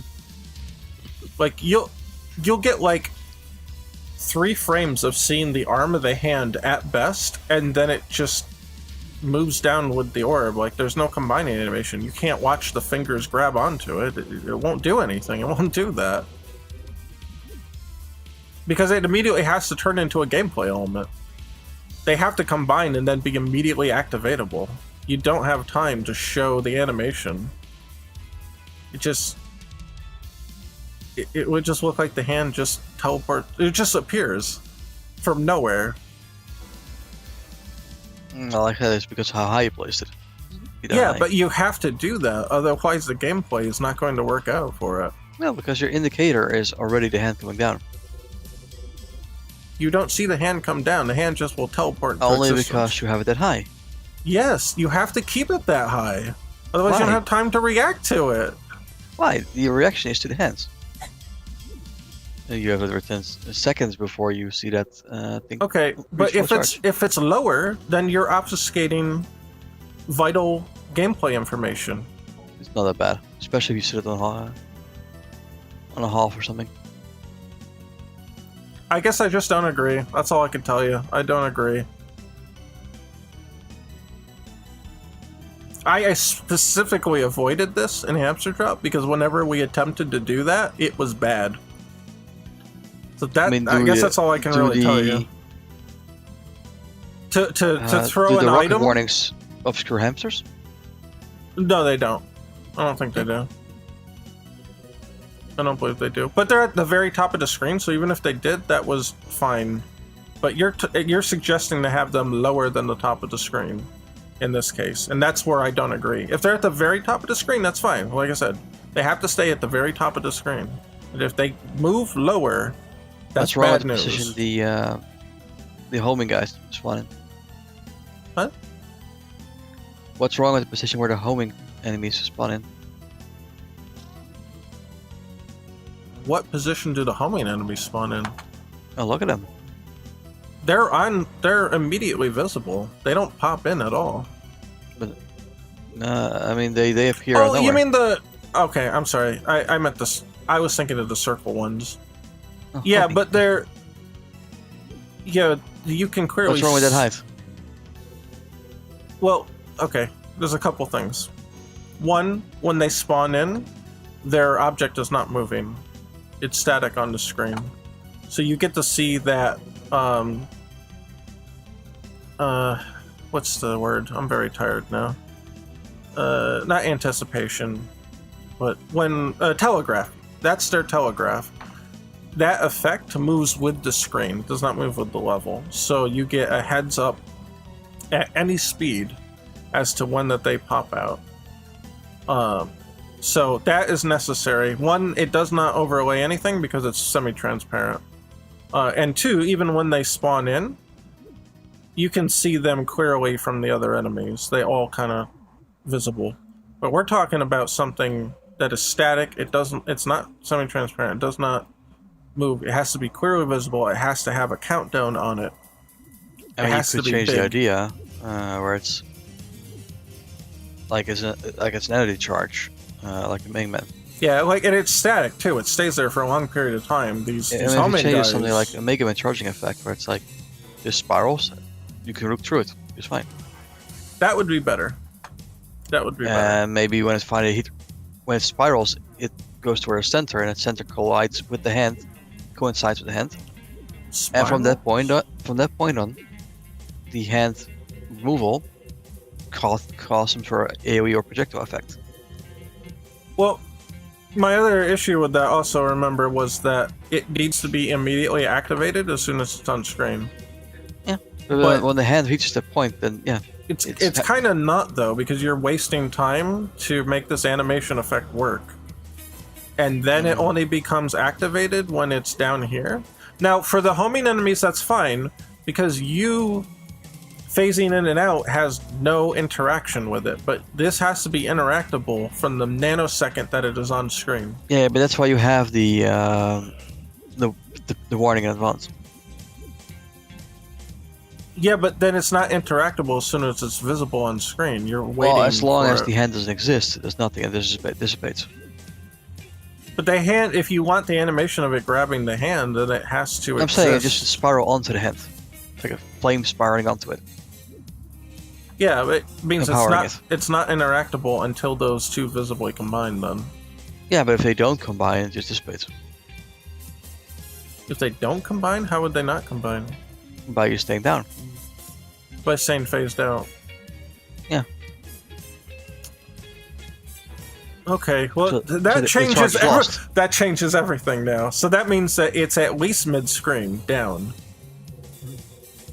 Which, again, I'm not sure, even with a charge effect, I don't know. The visibility issues might be an issue. But maybe we could work through that. Or maybe it could just be Then it would a charge have... back on the hands that just has a sound in advance. Yeah, it would have to be really near Ecto. Yeah. But then, if then it did... It still doesn't work out for me, because if the activation is that late on screen, then when it does spread out, it will basically just fuck you instantly.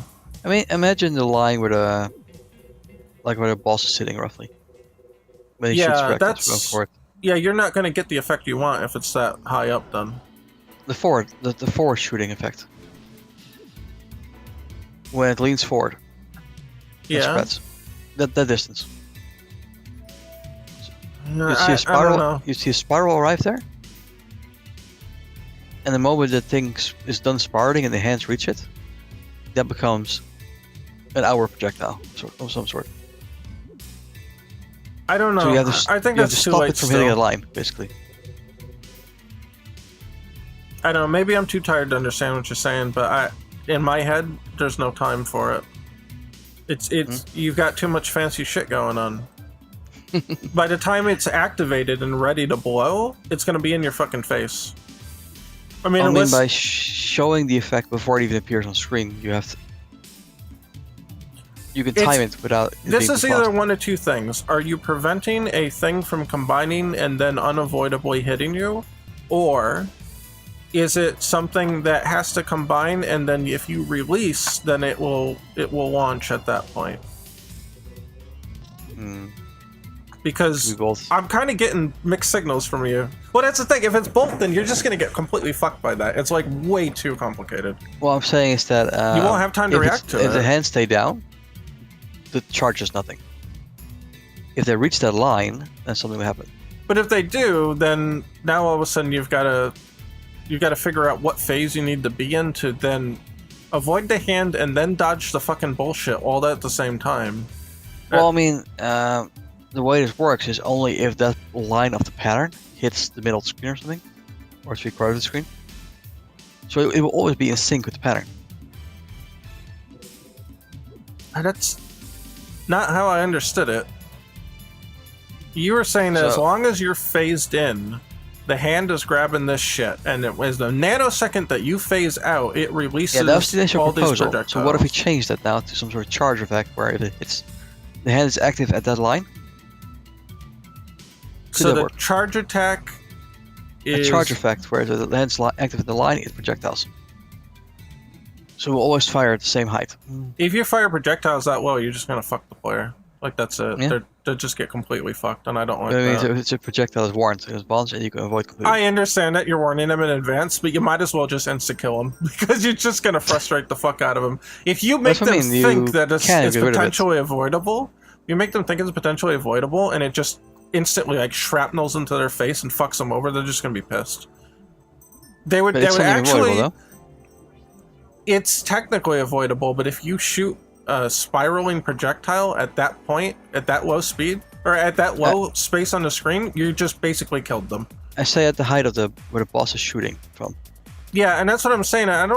You're giving me mixed signals about where exactly this thing shows up. I don't Where think... the near miss message is. I think roughly there. Okay, hold on. Near miss. Yeah, I don't think there's enough lead up for it. You won't see the hand in time to, like, make a meaningful decision about it.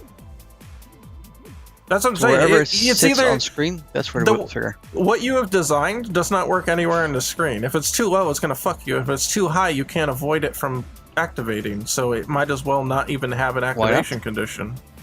You won't see the hand in time to make a decision about it. Well, you see the charge effect, we're just sitting on the same spot. Yeah, but you don't know when the hand's going to drop. When the spiral hits the middle. When the spiral... What's... Okay. You know what? It's a spiraling effect. A charge effect. I am too tired to either you animate me a diagram to tell me what you're talking about, or we just kind of have to suspend this because I am. You know what you know to make an charge spiral, right? Yeah, no, I understand what you're saying. I feel like if it's this convoluted to explain, that it's too convoluted for the game. I really do. So just saying, when the spiral hits the middle point, that's it. That fires. But where do the hands come into play then? You know what? Never mind. You do a mock-up animation for me, and then I will make a decision based on that. How about that? Well, you just go back to the shield. I feel like, whoa. Oh, that's right. If they're coming in on it, the bullet actually gets deflected. I forgot about that. And you know why that happens? Is because we programmed it in a way that it could not reverse. It would just miss anyway when they were flying in. Chances are it would just miss. So I just made it so that the game would just reject the bullet and it would fly off in the other direction. Good luck replicating it. Oh, that's easy. That's easy. It would just check to see if the boss is in the rush state, then it would just fire off. If it was to the right, it would fire off diagonally to the right. If it's to the left, it fires off diagonally to the left. And then it just disappears. So it's kind of like, because the bullet is sentient, it has a face. The idea was that it was afraid of the boss when that happened. And then that's part of why you see the red aura flare out. It's two things. It's a signifier that the move is about to happen, and it's also a visual indicator of why the bullet is going away, because it's been repelled by the dark force or whatever. Or it's been scared by it or whatever. The initial idea I had was that it was just scared. Because it's sentient, it can feel fear. So it gets warded off. I mean, it's pushing it, it's ramming into it. It is, but it's scary. It's a scary monster. The bullets are sentient now? The bullets are... Yeah, they got faces. Why wouldn't they be sentient? I mean... But anyway, if you like 10 proposals on the hands, think about it. Yeah, I was gonna say, there's a lot to think about there, but... I think the primary thing is if you combine a hand that you have to interact with it through phasing and unphasing, that then shoots a projectile depending on where you are and what phase state it was in and all that shit. I think that's too complicated. No, all I'm saying is I want one type of hand that you can prevent from doing something,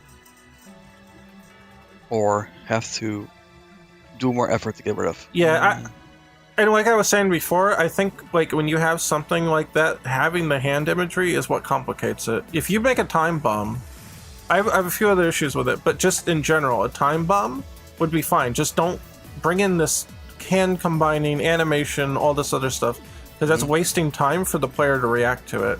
Just make it a time bomb. It's a time bomb, it sits up there, and if you don't phase out enough by the time it reaches 0, it fucking kills you. Like, that's simple enough. It's harsh. It's hard. I don't like it because it's a little harsh, and because it might remain in combinations of chunks that might not work. And if you make it too easy to defeat, it almost might not even be there, but that's a different discussion. But I feel like if you don't make it that simple, that it should not be added. Oh, hands can't move, right? Correct, hands cannot move. Well, they can. Well, they don't move across the screen, for sure. I mean, what if it's like an effect where it's like you're staying up there and you see like a gash in the floor? Okay, I'm supposed to be asleep now, by the way. I know, go to. Okay, so yeah, give me your closing statement on this, I guess. All I'm saying is, what if it. it's like a big hand that appears at the top, and it's like ripping like. When you say appears on top, what does that mean? Is it moving with the screen, or is it moving with the level? Boss height moving with the screen. Moving with the screen. Okay. And it's like ripping a hole in the floor by its presence. Ripping a hole in the floor. Well, if Because it's it's moving, moving, it's staring to the floor. If it's moving, if it's not moving with the level, how is it staring through the floor? It's tearing to the floor. How is it tearing through the floor if it's not moving with the floor? It's going up with you. So it's it's leaving a chasm behind it? Yeah, the chasm. Okay, and how does that affect Ecto, someone who flies? It would just stand there holding a time bomb or something. Okay, I can see ripping a hole in space-time, but I do not agree with it ripping a hole in the floor if the hole doesn't do anything. I'm saying you can get rid of it by phasing. You can what? You keep the image. You can then get rid of it by phasing. Yeah, sure, but it should be ripping a hole in space-time then, like the Hollows do in Bleach. Could be that. Just see some different bottom imagery then. Yeah, I just don't understand it ripping a hole in the floor.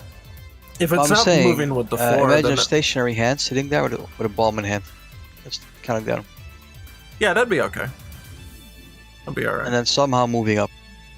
Somehow moving? Why is it moving up? What does that mean? Because moving up means you're scrolling with the stage. Okay, scrolling with the screen. Yeah, I mean, not with the movement. stage. Scrolling with the stage is movement. Yeah. Well, it is, but that's why you need some explanation of why it can move now. Or imagine if that's like a card, though. Well, if it rips a hole in space-time, you don't need an explanation why it can move. Yeah. Well, that's the explanation. Yeah, it's just space-time. Imagine if there's a card where it's like, you get a hand holding a ticket time bomb and it's like phase enough to get rid of it before time runs out. Yeah, well, that would just be a time bomb in that case. Yeah. Yeah, but with the imagery where it's like, oh, hand phasing. Okay. I can see that association. Okay, I can see that association. Yeah, like maybe if it phased the out. idea we have with the shield, where it's like you have to hold phase longer during the stage to get rid of it. Yeah. Okay, I like that association. So it doesn't necessarily mean that like the hand has to go away, but it could like make the hand tremble, and then you can see like a countdown, like some sort of indication of damage on the bomb or whatever the fuck it has to be. It doesn't have to be a bomb, but you know what I mean. Yeah. And it retracts back into the space-time gap. Well, if it retracts though, the player may think it's gone. You can't do that. Yeah, I mean, when it retracts, it's completely gone. Oh, when you've damaged it enough for it to go away. Okay, I get that. Yeah. I get that. Okay, I didn't understand. Something like that. Yeah. That makes sense. That definitely makes sense. Okay, yeah, I can get behind that. And instead of being a time bomb, it could just be the similar charge effect we said, you know, where it's like this thing is gathering energy to explode or something. Yeah, I can see that. Yeah, and when you attempt to phase out, it disturbs the hand, and then the energy stops gathering. Yeah. Or honestly, you could just be the hand firing a fucking ki blast. Essentially, he's the open palm is there, and it's charging, and when you phase out, it like the hand reels back a little, but or maybe it slowly recedes back into the ether. Yeah, something like that. Or something like that. Yeah, you get the idea. Yeah, that would be a much more direct, readable kind of example, I think. I mean, it could be like a boss version of the hand where it's just sitting in a pattern. And the challenge is having to phase enough times to get rid of it. Yeah, or just be phased out for X amount of time. I feel like it could be like a secret boss hidden in the cards, in the negative cards. You pull that thing, I think it's gonna wreck your stage.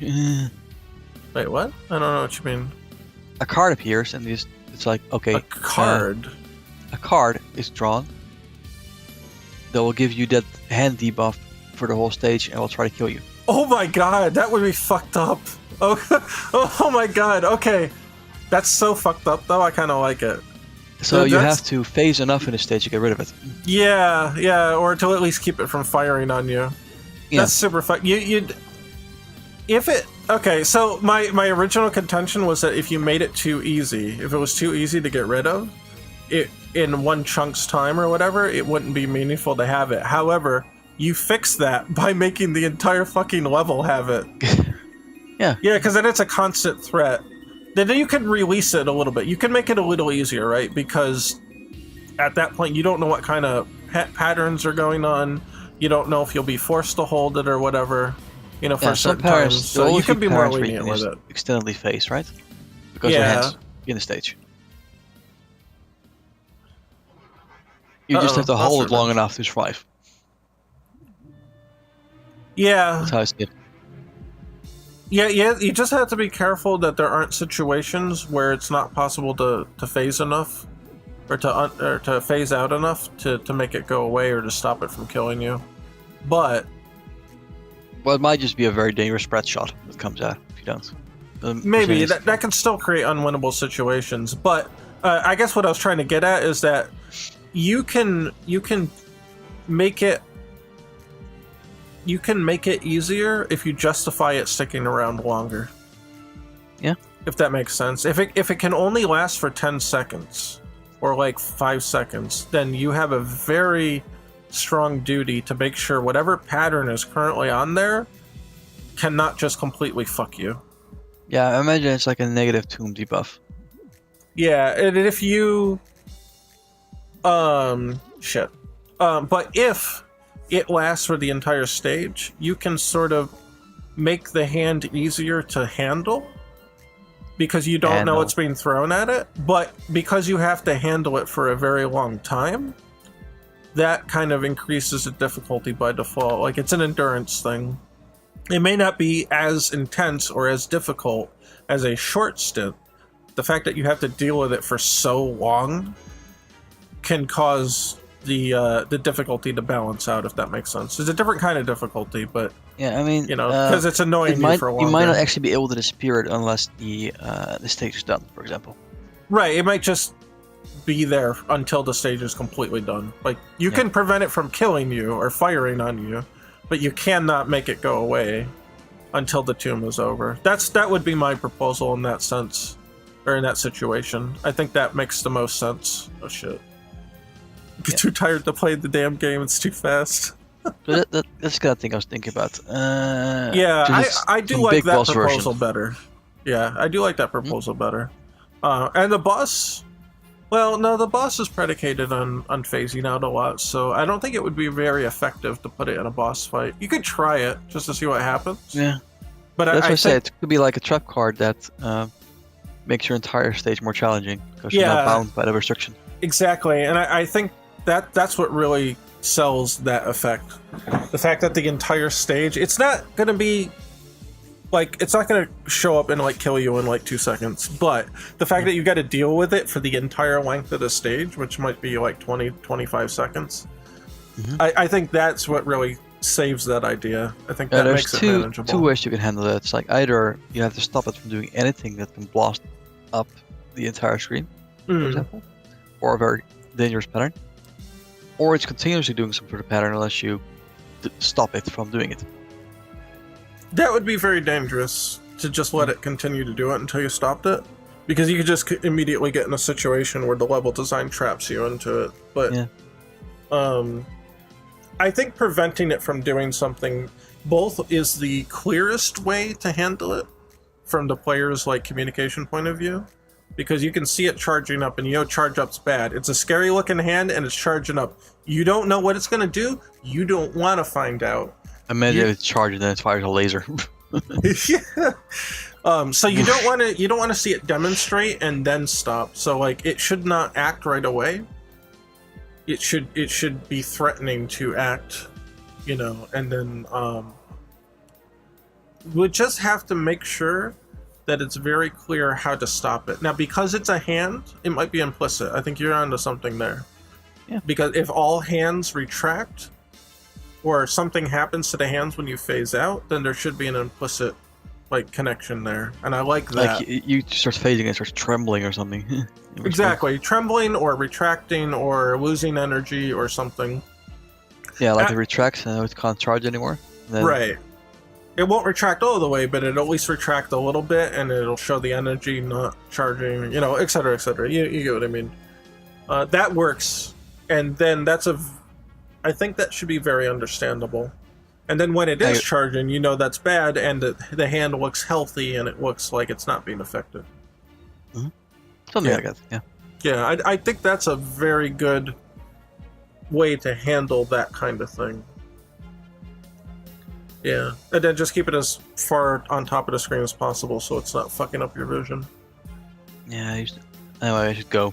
Time's really flying for some reason. Yeah, it is, right? So I'm already past my time, but no, I think all that works though. I think we have molded it into something that could actually work. And I think that's pretty cool. I like that idea. And the fact that it's a card, you get an unknown card, or even worse, it shows up as a known one and you know you have to fucking deal with it. And you're like, no, fuck you. That's fun. I love that. I love fucking with the player in that way, because it's like a playful way to do that. Like, they know they can't avoid it, and it's just part of the game, right? But it's like just them knowing that it's going to hurt them and forcing them to press that button is a very powerful development. Like, philosophy. Imagine in Area 4. Yeah, you're like, no, you're fucking kidding me? And then you have to hit it. I think that's cool. As long as it's not too oppressive. If it's like, if it would just like spike the difficulty so hard that it would instantly like fuck you up, you can't do that. But I think like you got something here where we can calibrate it in a way where it's kind of a minor annoyance. It's just something you have to think about a little bit more. But it won't just like instantly make it so hard that it fucks it up, right? Yeah. Yeah, I think you're gonna make it disappear before it charge completes. Yeah, I think that would be the way to go. You could have like a ball of energy that gets bigger, right? And so when you're phased out, it's getting smaller, and when you're phased in, it's getting bigger. That way, they can't just like get to the point where it's almost charged, and then you phase out and phase back in, and it just resets it. That would suck. There's gotta be some. It has to decrease over time, just the way that it increases over time. It may not be exactly at the same rate, but it should be something relatively similar. And then, that seems good. Yeah, there's some kind of balance there, because then it's a real threat. You have to really think about when do I need to phase out? When can I phase out to prevent this thing from charging? I think that would be cool. And its size growing, and maybe it's flashing and starts to like get more electricity or something when it's right about to fire. Things like that are good indicators. You know, you're changing the shape, you're changing the size, you know, maybe it starts oscillating its size harder, you know, when it gets ready to fire. So, you know, things like that can really help with reading what's going to happen from the corner of your eye, because you're focused on everything else. You need to be able to notice that something's about to happen, you know, because you're not focused on it. It needs to be an effect that's easily readable. And typically contrast like lighting and contrast are the first things that you'll see out of the corner of your eye. Yeah. And you're not paying attention, so that something like that would be all right. Yeah. All right. Well. No, that's it. Yeah, I was gonna say. Let me pull up the schedule here. I'm gonna go with. I'm gonna okay. go now. All right. Yeah, you have a good one. Good then. night. Yeah. Good night. Bye. Bye. So, we're doing Fridays now. So if you hadn't heard, this is not a one-off. We're doing the Friday streams. This is actually a really good first stream for it. It kind of establishes what we're gonna do, what changes we might want to make. It shows you exactly what the game was in its original state, and we've gone through all that. And I'm very happy with the discussion that we had and the ideas that we came up with and stuff like that. That was very good, very productive. So obviously we didn't get to any programming. I kind of almost didn't expect to, because we kind of had to introduce the project and see where we're going first before we start doing anything. I did make an alpha demo late last year, and put that out, and I had intended to continue that, but it just kind of kept getting pushed to the side, especially when I got sick. I had to drop some stuff, but now that I'm back in action, we're doing it. But that alpha demo is structured in a way that's not compatible with a lot of the ideas that we were coming up with, even before tonight we were discussing. So I've decided to basically throw that one away, and we're going to start over. So you'll get to see basically everything from scratch at this point. That doesn't promise that I won't work on it off stream. I'll have to make the deadline for Halloween. But at least you'll get to see the entire process in sort of like a microcosm here. You get to see from now to Halloween, you get to see the process of making the game and releasing the game in its entirety. So that should be very fun. And then you can actually see the end point in a lot of this stuff. So a lot of projects I work on are very long term. This one's a nice short term one. I think that'll be pretty interesting for people. So yeah. That will be what we'll be doing every single Friday, consistent. We'll be doing Ecto-Rush stuff. And then Sundays are gameplay days. And then Mondays and Thursday are respectively the fighting game, Pocket Fighter EX, and the Metroidvania game, the Retro Mansion game, which doesn't have an official title yet. So we just call it the Retro Mansion game. Yeah, I guess it says Ecto-Rush game dev. And the reason is because it was Retro Mansion game dev, but Pocket Fighter EX just says dev. I guess I should remove game off that. I was thinking game dev as a term, but I think it's just Retro Mansion game, comma, development is what's really going on there. Anyway, whatever. My stupid slide mistake aside, that's what we're working with. And we'll continue on this way as long as I do not fall into a health trap and it doesn't cause me to overwork. We'll keep this stream. So we'll see how that works. I feel okay so far, but we'll see. We'll see. Sometimes I don't have always the best read on that, as we've discovered throughout the times. Yeah, anyway, so if you enjoyed this and you want to support my personal efforts in game development and streaming, we do have Patreon. Again, Discord's Patreon. So that goes towards paying for my streaming bills, development tools, all that kind of stuff, like boosting the Discord channel, which, yeah, Discord. There's Discord link. So that's what that's all about. Every little bit helps. I'm very thankful for everybody that's been holding in there on me. And yeah, so check that out. And let me pull up Patreon list, because we gotta do shoutouts. Patreon, Game Dev Scrubs. Let's see. That's one of the perks. Get the shoutouts. Patrons. Clicking on patrons. Sort. And here we go. Alright, super special thanks to Alex Smith and Mugen. Also thanks to Bryce Naglingam, Cameron Weil, Karen Johnson, Mike Cruz, and Guy and Von Duke, Variant X, Alex D, Ben K, D-Money107, LD Walker, Mega Keo, Slugs Gears of War, Smurfia, and AJ. So thank you guys very, very, very much. It helps everything keep going. That's pretty much it. I will see you guys on Sunday next. Man, I only get 1 day off now between these 2 streams. Killing me. Nah, I'm alright. There's the sign off. So, yeah, that's pretty much it. I guess I'll see you guys on Sunday. Everybody have a good one, and scrub out.